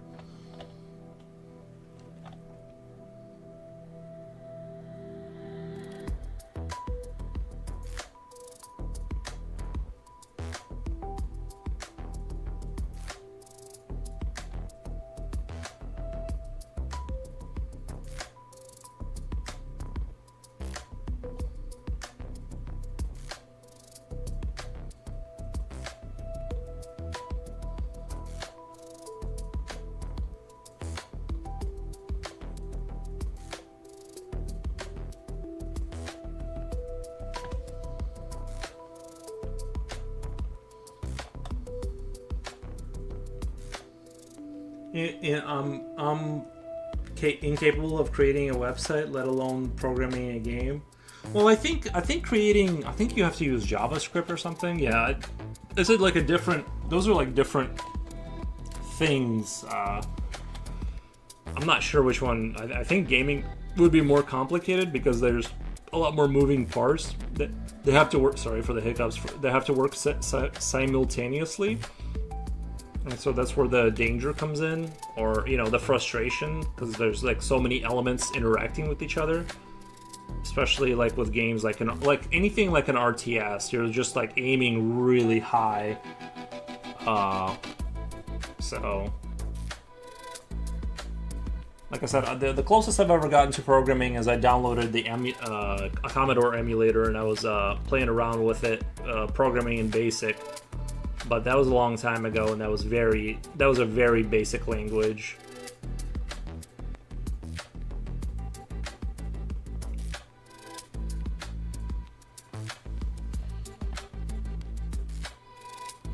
I can't even use Wix.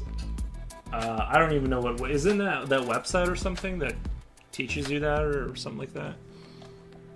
I'm not too familiar.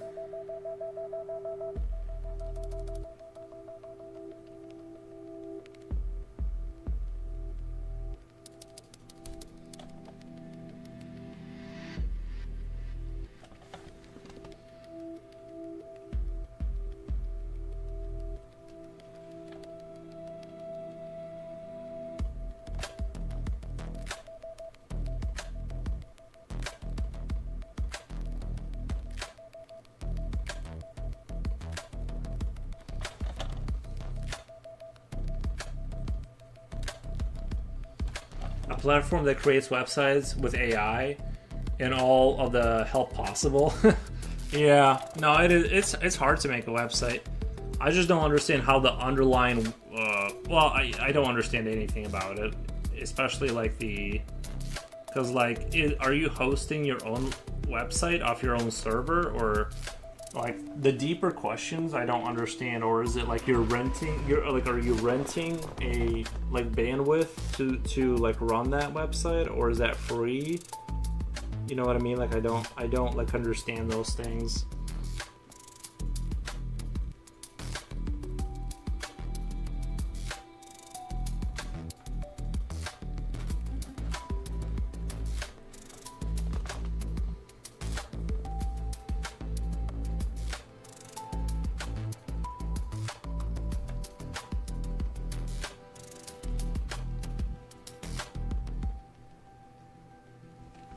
You're renting? Yeah, that's what I don't like. That's what I don't like that. Paying a monthly fee for anything, not a big fan of that. I'm kind of a stingy Scrooge when it comes to monthly payments, not a fan.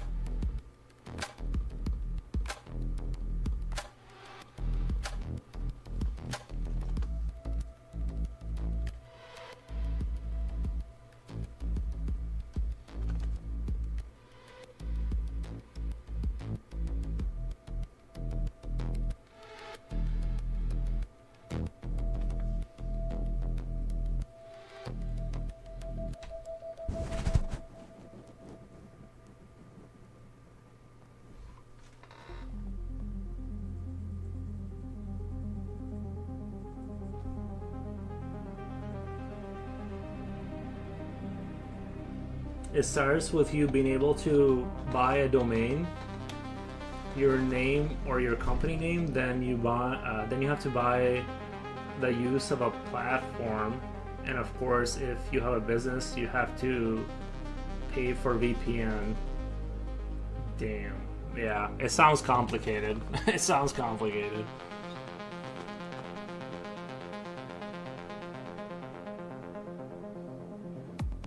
They say it's like crucial to have your own website in order for your fan base, so you don't lose them if you get banned or some policy change or something, right? Which makes total sense, but it's like I don't have enough of a fan. Like if I was already like making money off of art where I could like live off of it, that would be different.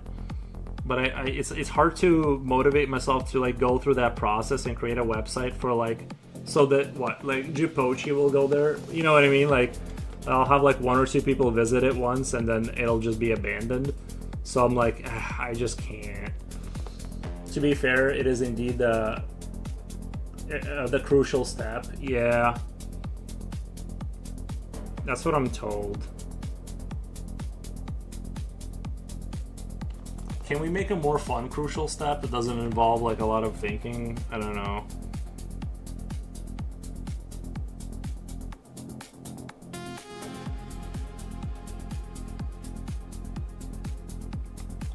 Nice. Thank you, Misery.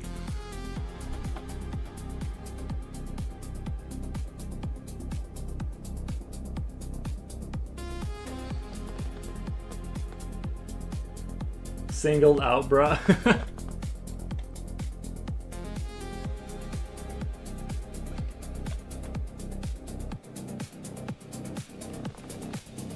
Let's take little crucial steps that don't require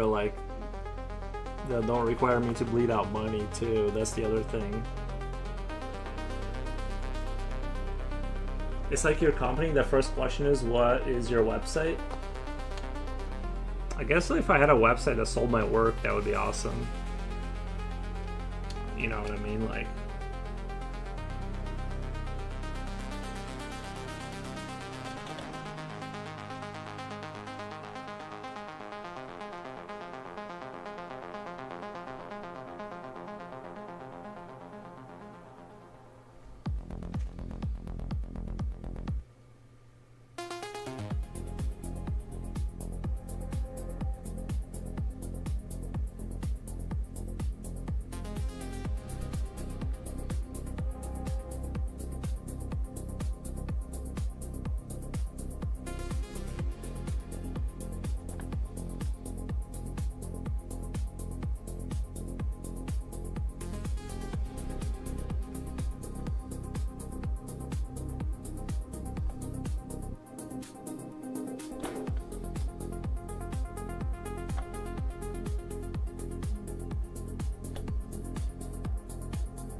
I think you're gonna sell, and you're gonna sell a lot, and you're close. There you go. Thank you for the encouragement. I appreciate the encouragement. People love elevator pictures. Usually people draw like horses or motorcycles. I'll just do elevator monsters. See how that goes. Look for drawing competitions. There are tons. You can even participate in classic drawing competitions. Meh. Meh.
This does have like little nightmare vibes. You know what I mean? Like that game, it does have like little nightmare vibes. I think you'll be surprised by the result.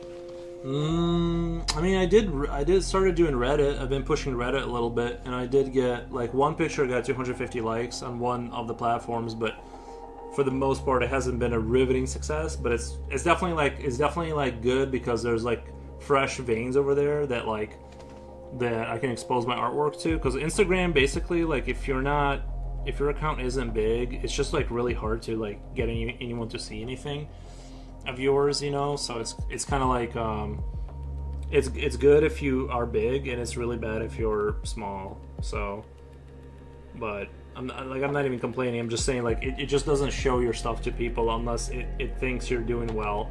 And if you're doing art for like, let's say a week to push out one picture, that's going to reflect badly on the algorithm, and it's going to be like, yeah, but you're not, you know what I mean? You're not popping, bro. You're not popping off. So that's why I started doing Reddit, to like try and tap into like a fresh vein where there's like people that are, you know, that aren't hidden by the, you know, I'm not hidden away from them because of the algorithm. There's some serious teeth here. Loving the shading. Thank you. What's your page on Instagram? Let me do a link really quick. Let's hook you up with a link.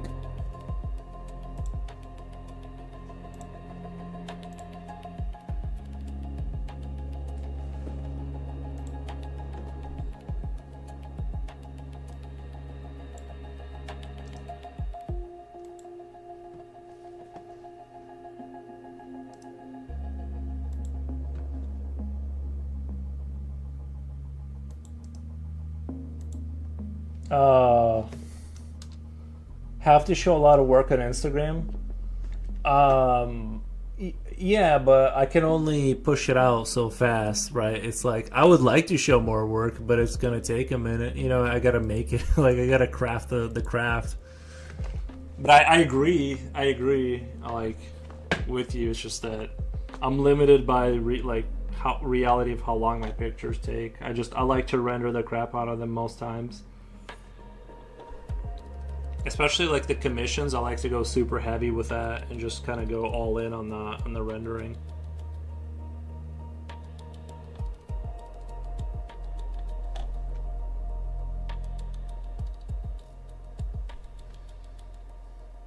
Awesome, thanks. Thank you, Laura Koki. I can't believe I haven't given you my Instagram.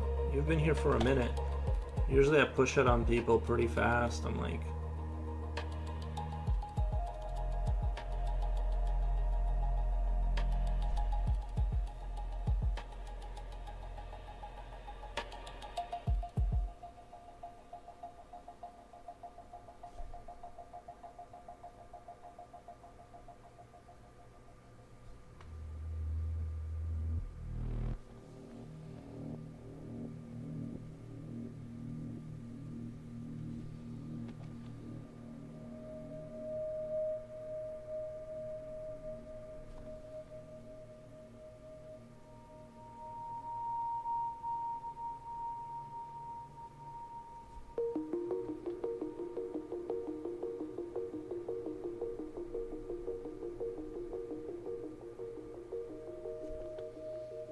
We could post on pages related to games, pages related to classic drawing, and art pages.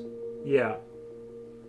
Yeah, I'm gonna slowly expand my thing there. I don't wanna. I didn't want to come out of the gate just spamming things because like your page will show that like you posted the same picture here and there and whatever. And I don't want to be like too spammy with it. I just want to kind of ease into it, and then once people are expecting and stuff, then we'll kind of look at other things. I mean, if I do video game art, for sure. Oh, by the way, the French brothers that made Straftat, they made a volume game, and it's a movement-based, like, kind of one of those movement games where you run through the level as fast as you can. But it's got very Straftat-looking architecture, like the dystopian, nightmarish kind of concrete worlds. I don't think I'm gonna pick the game up. I'm not super interested in it, but I always love their art style and their like the feel of their games. Always have like this unusual kind of always have a very unusual feel to them. So they know how to hit vibes that no one else has ever done.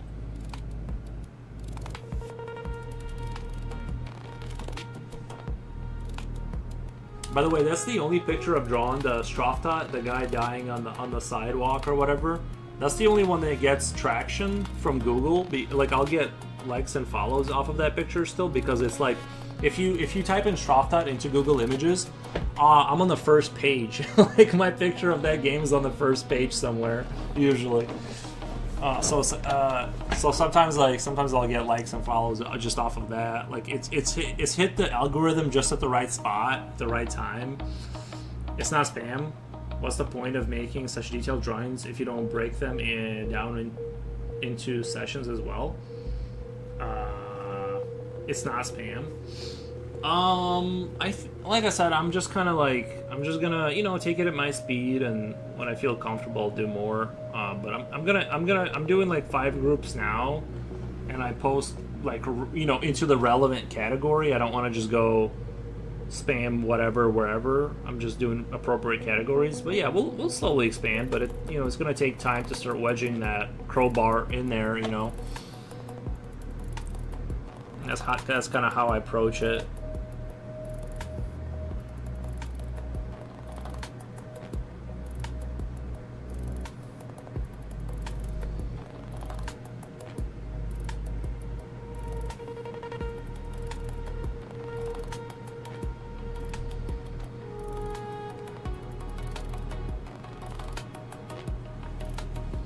Sorry, man, just giving you ideas. No problem. I appreciate it. Like I said, I just am who I am, and like I approach it the way I approach it. But I appreciate the advice and stuff.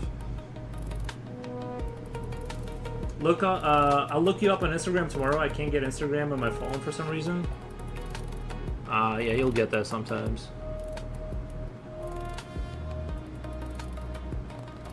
I appreciate the considered follow. I appreciate the consideration.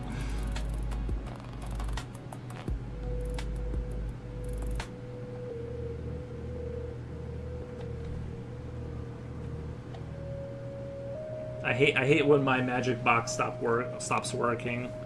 That rectangle should do whatever I want whenever I want without any hesitation.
Hey, Coolio, I have a question for you if you're still there.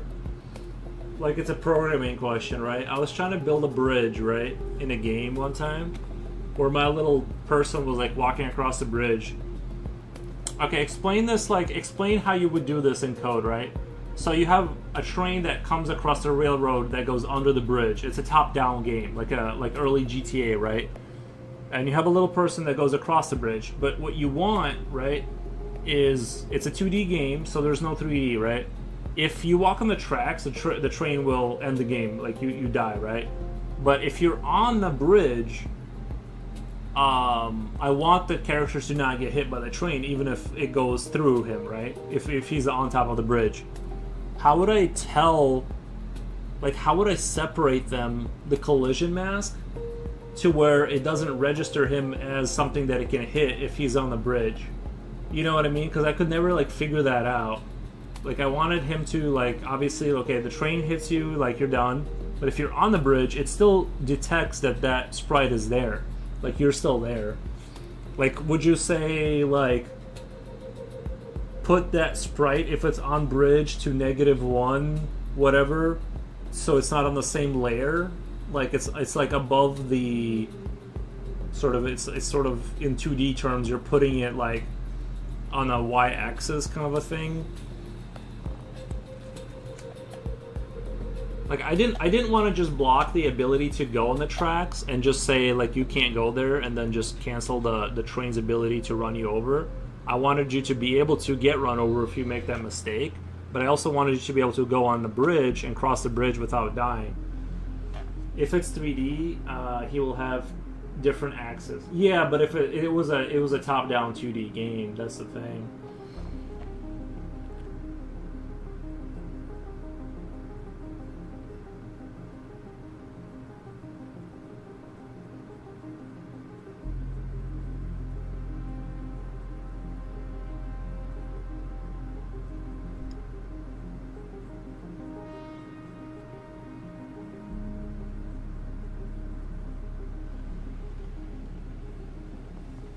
Maybe I'm overcomplicating the issue.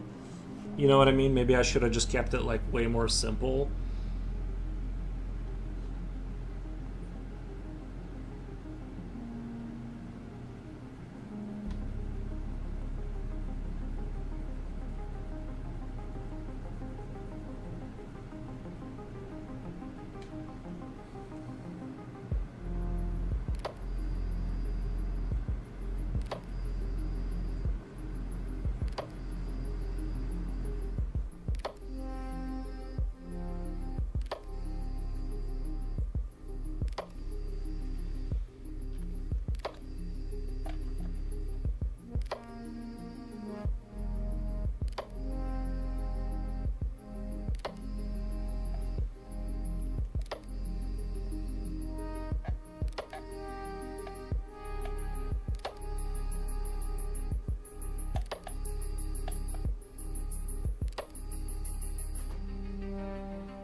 If it's a top-down 2D game, it can be the same thing. You will be checking ZX value of the character, which changes when he's on the bridge, so the train will just pass through instead of triggering a collision event. In this case, ZXs can be a state change for the character as if he's on jumping state.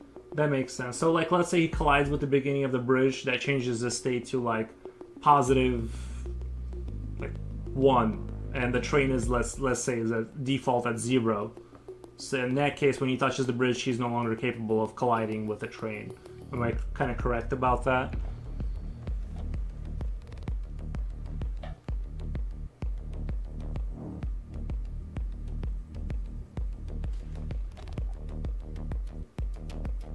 Without getting too scientific about it. Because I avoid big words when explaining things, please.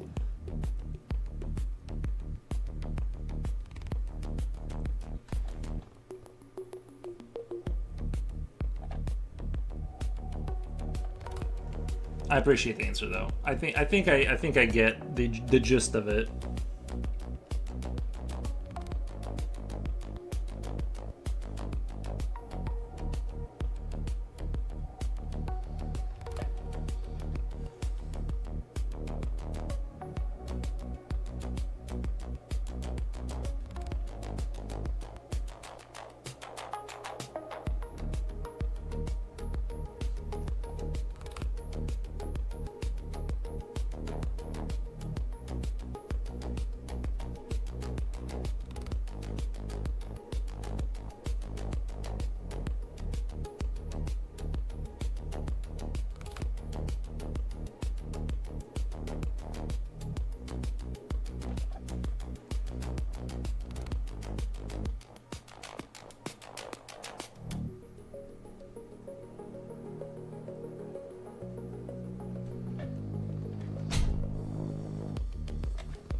You know what would kind of work too?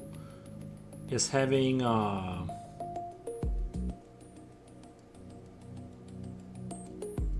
see, I kind of want to keep all of his limbs as hands because it looks so disturbing. But I was almost kind of thinking having like hooks, like knobby hooks that he hooks like rings into to move up the floors. But I think hands just look very it gives it a much more unsettling kind of vibe.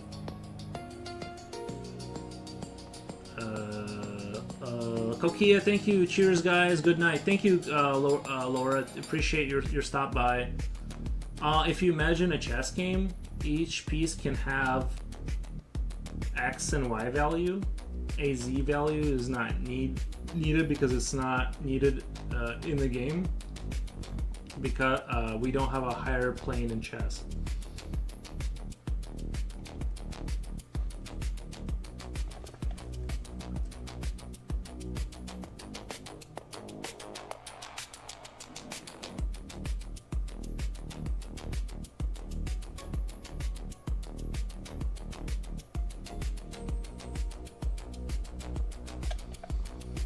I know how to open a new plane in chess when I knock the game board over and everything goes flying. There's Z and Y axes included in that. It becomes a 3D game. It becomes a...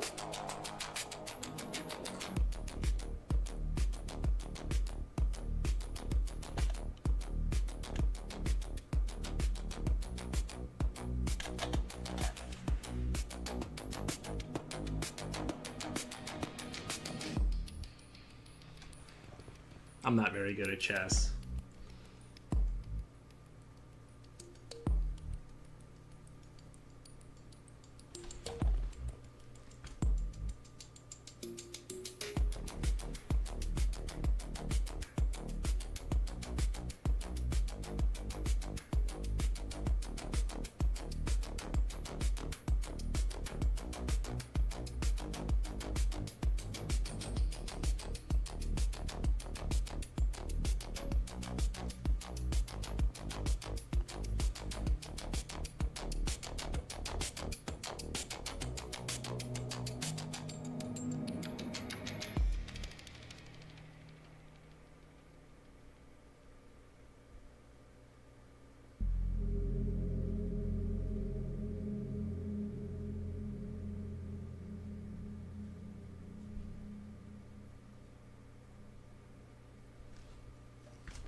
In your planned game, I guess Z-axis would be needed because it changes planes, like climbing a hill or a second floor, in the way projectiles would know if they hit or miss an enemy. Right.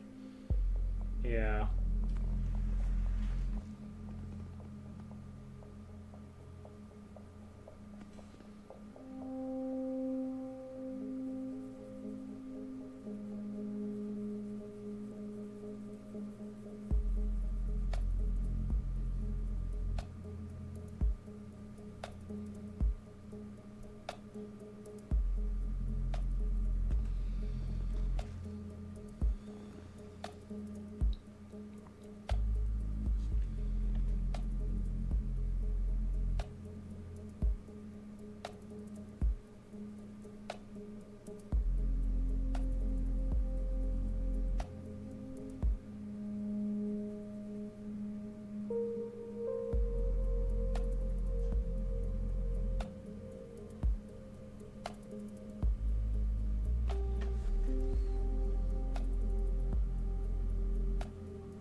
think I can put a little lens there. Just popping in to say hi to one of my favorite persons on earth. Thank you, Japochi. Appreciate that, man. How's your day going?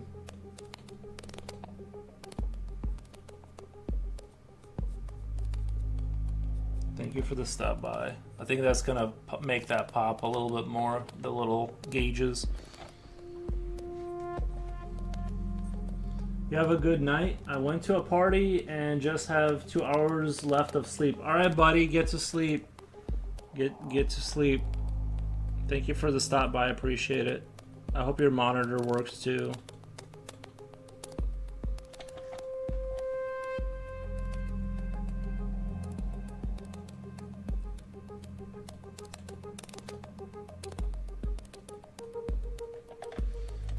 I don't even want to go to work. I get, dude. I get it. Trust me. I'm there with you. I also do not want to go to work. Have a fun stream. Thank you. I will have a fun stream. I appreciate that. Coolio says, "Hey yo, Mr. Japochi." Coolio says hi.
Oh, you big baby. Who's your big baby?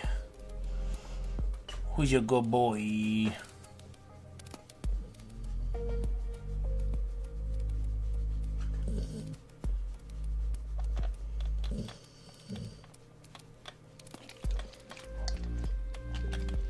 Mr. Doggo is here. Who's your good boy? He almost started going for it. He almost started doing the dog tap. The...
Shit, the street lamp thing is right behind him. I gotta. I thought that would look really cute, and now it's kind of becoming a problem because the light sources, man. Light sources. Okay, I gotta think about that. I gotta use my brain for a little bit. A drill check. Nice, yeah. No, I can usually see it from 10 miles away, but sometimes. Sorry for the hiccups. I think it's a temperature changing because it's like getting warm and then cold again. It's like the temperature change makes me have hiccups or something. I don't know.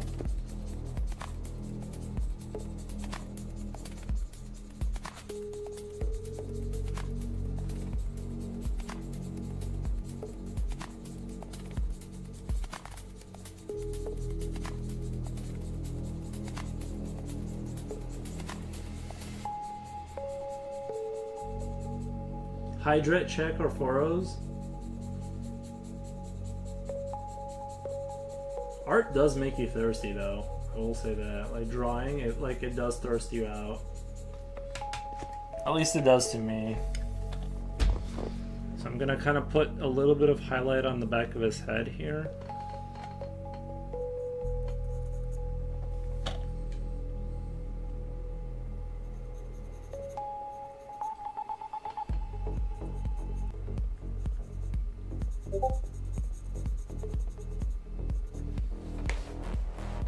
We got rain today here? Nice. Doesn't it rain a lot in the Philippines? Like, isn't it kind of tropical-ish?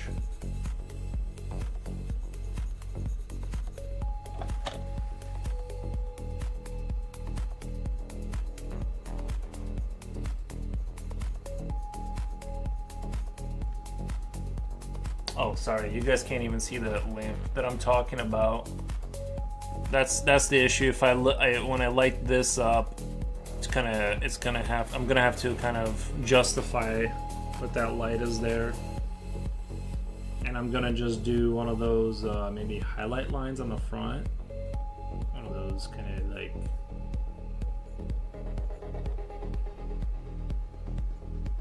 I think that'll look fun.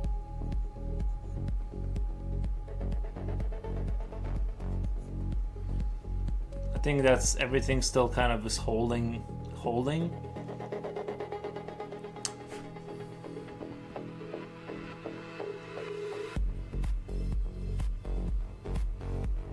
I think that still makes sense. We got a speakerphone over here for the customers. Wow, the people writing the. Usually not in the first half of the year. It's our dry season. Oh, I gotcha. I was watching a video on Instagram where these Filipino kids, they had like these like little boxes, and they had like spiders that I think Meanie talked about this, but they had like spiders and they would fight them. And yeah, it was like pretty wild. It's like their version of Pokemon, but they're using like real spiders. And like everybody was into it. We had that combo before, yeah, we did. And they had like everyone was in on it too. It wasn't just like, it was like the whole neighborhood had like pocket spiders ready to battle.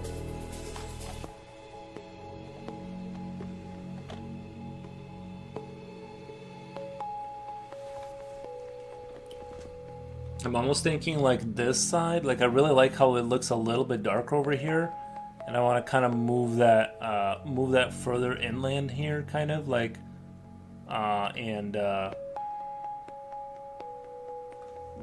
Like kind of like this a little bit, like, you know what I mean, move the darkness over here. It's kind of, you know what I mean, and that then things in the front here will be a little lighter, and I think that's gonna look neat. Can't get the right angle on my arm, but you guys know what I'm saying, kind of like that, like if that's shaded more back there. Kind of like that. It's gonna take some rendering time, but I think it's gonna look good. It already looks good. It's just like looks a little flat, I think, across the board. And if I can get that a little darker back there, like all these components are kind of on this side, I think that's gonna look really good.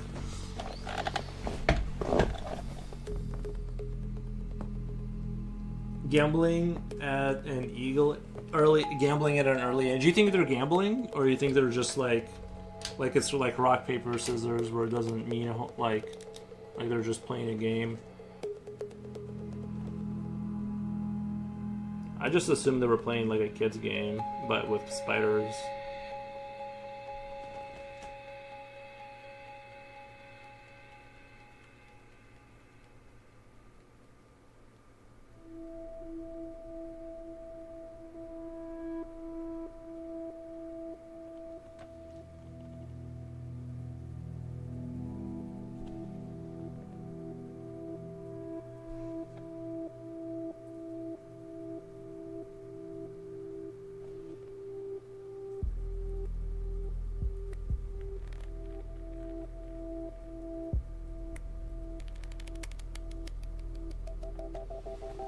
Well, some are betting their lunch money over spiders so it can happen.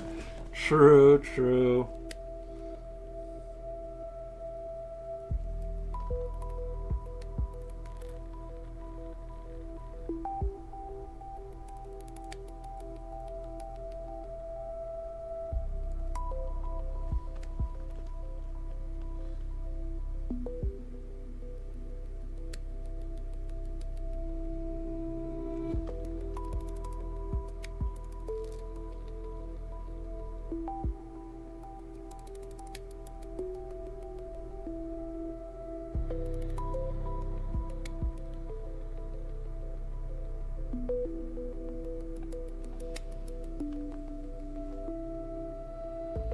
In their grown-up years, they will have roosters instead. Brutal, bro, brutal.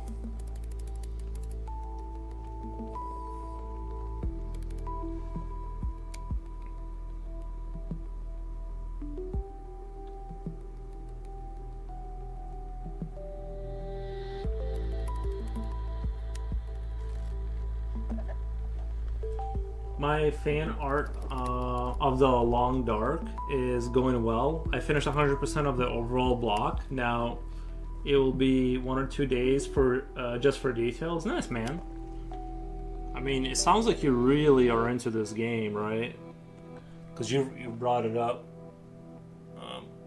It sounds like you really like the Long Dark. It's captured your imagination.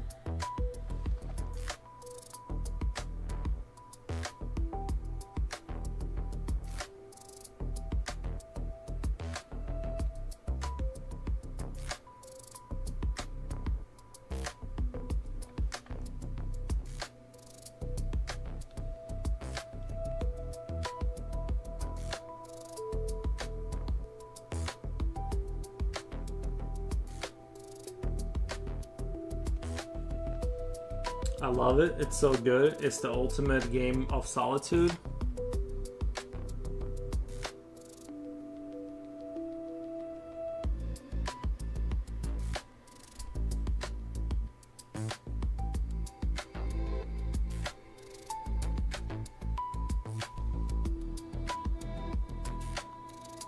You know, sometimes I like a good solitude game. I definitely do sometimes.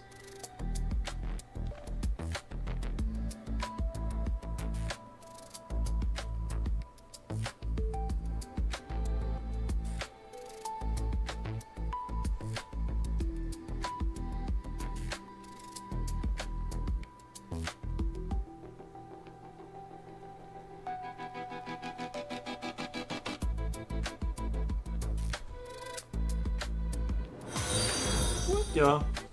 Thank you for the follow. Thank you, thank you. Good thing my parents did not expose me to gambling, but I learned a few card games from my cousins without betting money. Yeah, I was always terrified of gambling. I always kind of like had this like, I don't know, I didn't think I could get addicted, but now that I'm older, I'm glad I was never like in that kind of sphere, because it's like, it is super easy to like, to get dragged into a thing, you know.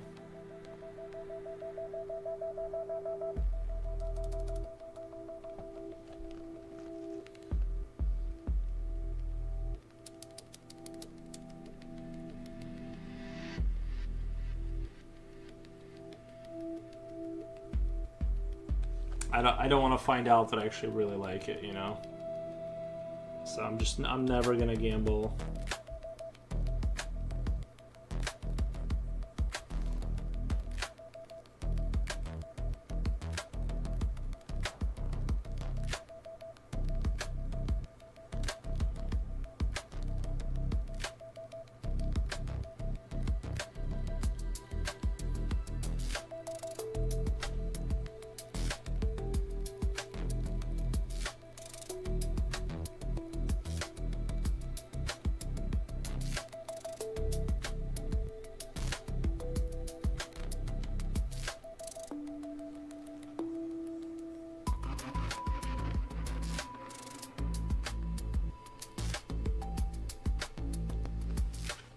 Anything that has millions of addicts is too much for us.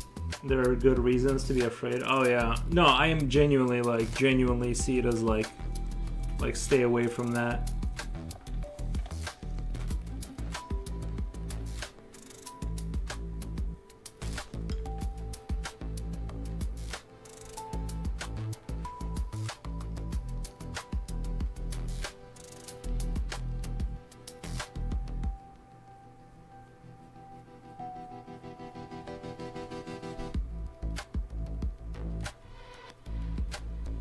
I've met 3 people who went too far as to could have swore just saw something out of the corner of my eye. Maybe it's my eyelash. Maybe I got something on my eyelash. I thought I saw a shadow, but I think it's my eyelash goofing up. I don't know. I've met 3 people who went too far as to renegotiate their home mortgage and gamble everything. Bro, that is so dark. Like, 'cause sometimes it takes a generation just to get to the point where your house is paid off and you're like in that kind of, you're starting to climb out of, poverty, like your home was paid off kind of thing. You're going to pass it on to your kids. And then you're never more than one, you know what I mean? Like, even if you have 5 houses, you can gamble that away, bro. Super dark. That's super creepy. You know what I mean? That's, I don't even want to find out.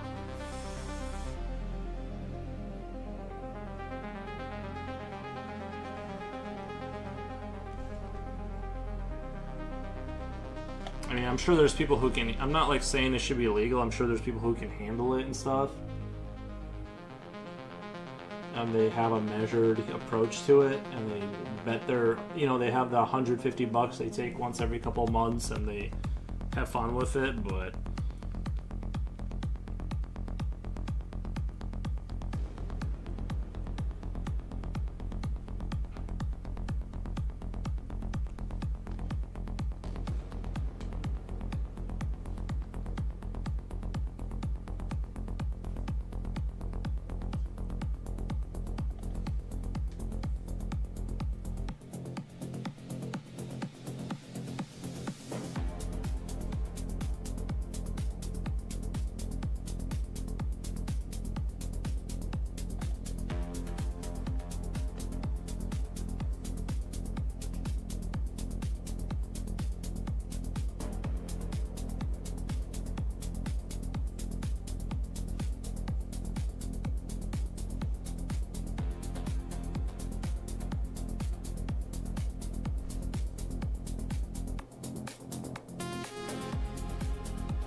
My boss once said, okay guys, take it easy, don't pawn off your properties into the game, okay?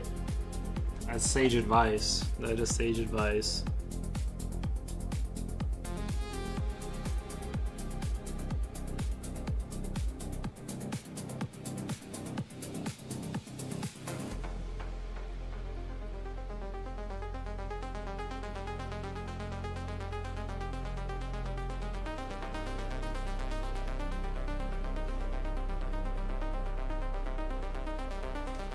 Wolfgang, what's up, my dudes, forwards and Kool-Aid? Wolfgang, what you been up to, man? I'm assuming you're still doing the school stuff.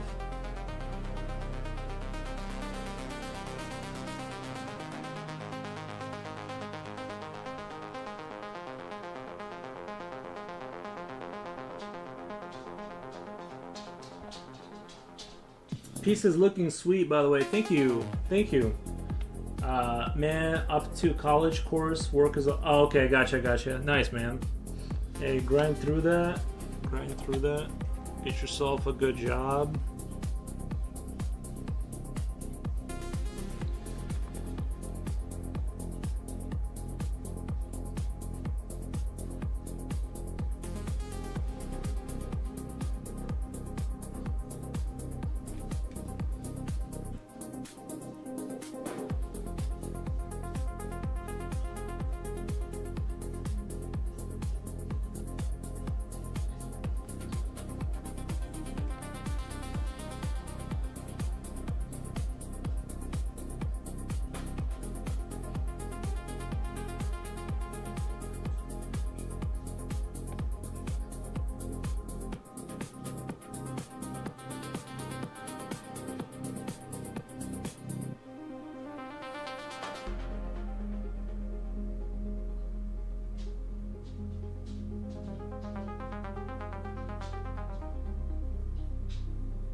I fell into a rabbit hole of videos of 3DS mods. Yeah, sometimes I'll definitely get caught up in a YouTube rabbit hole for sure.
Some are basic, like swapping the shells, but others are putting USB-C charging, wireless charging, screen replacement, and flushing the OS. I've never touched them yet. Gotcha. Yeah, I have a bad habit of like getting into like kind of expensive hobbies that I don't even not even expensive. They're just time consuming. When I'm already like doing 1,000 things, and I'm just like, why am I doing why? I don't have any more time for anything. Like, why am I signing up for another thing, you know? I have a really bad habit of just doing that.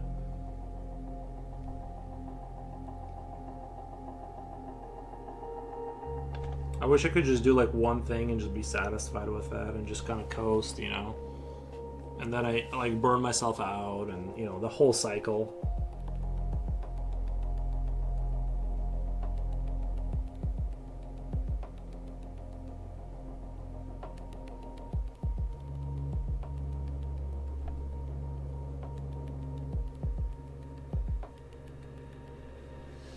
I mean, they would work when connected to the device, but that's once at least the console dies. I see. Was that your Switch or whatever? You were trying to like fix your controllers on Switch or something like that?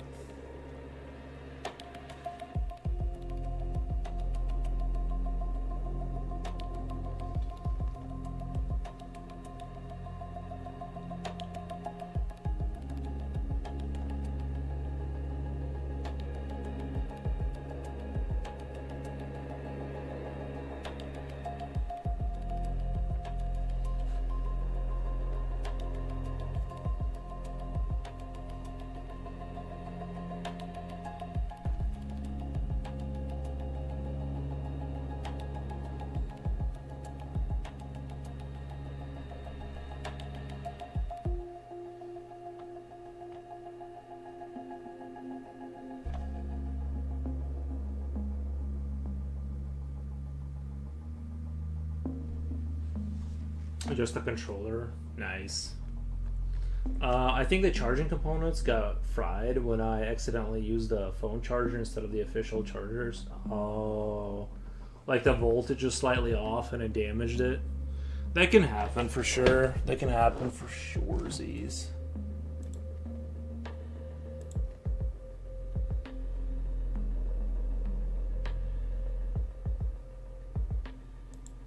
Alright guys, I'm at 7 hours. I feel really good about today's progress. I'm trying to be very careful and very patient with the rendering and not move it too fast.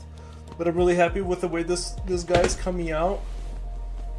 But yeah, I'm gonna continue him tomorrow, and I think we're in good shape. I think this is gonna be a really good commish. Nintendo is doing weird priority stuff with their devices. Right, yeah, they do. Yeah, they do. Nintendo, they like very specific. Like, doesn't iPhone kind of do that too? Like, they have like very specific whatever requirements, and only their thing can work. But didn't the EU like cancel them on that? Yeah, there's a new guy victim in the art. Oh. Nice. Yeah, I think iPhone, they were forced to change back to the regular charging port for universality or whatever. But yeah. Anyway, guys, I super appreciate all the follows. Today was like crazy with the raids. I super appreciate the views and attention. And yeah, this is a commish. And so we'll continue this on tomorrow. I'm going to be as meticulous as I can with this one. I really want this to turn out nice and rendered. And yeah. Anyway, guys, I'm going to get out of here. Thanks. Samantha Nakamoto, thank you so much. Thank you so much. Appreciate all of you. I'm going to raid you guys out since we have an army of people today. Let's see who's on. Thank you. Thank you.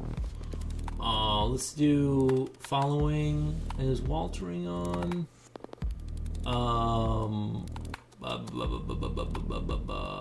There's Walter. We'll do Waltering. He's a good guy. He does comic book stuff. Very cool. My ears. Thank you guys.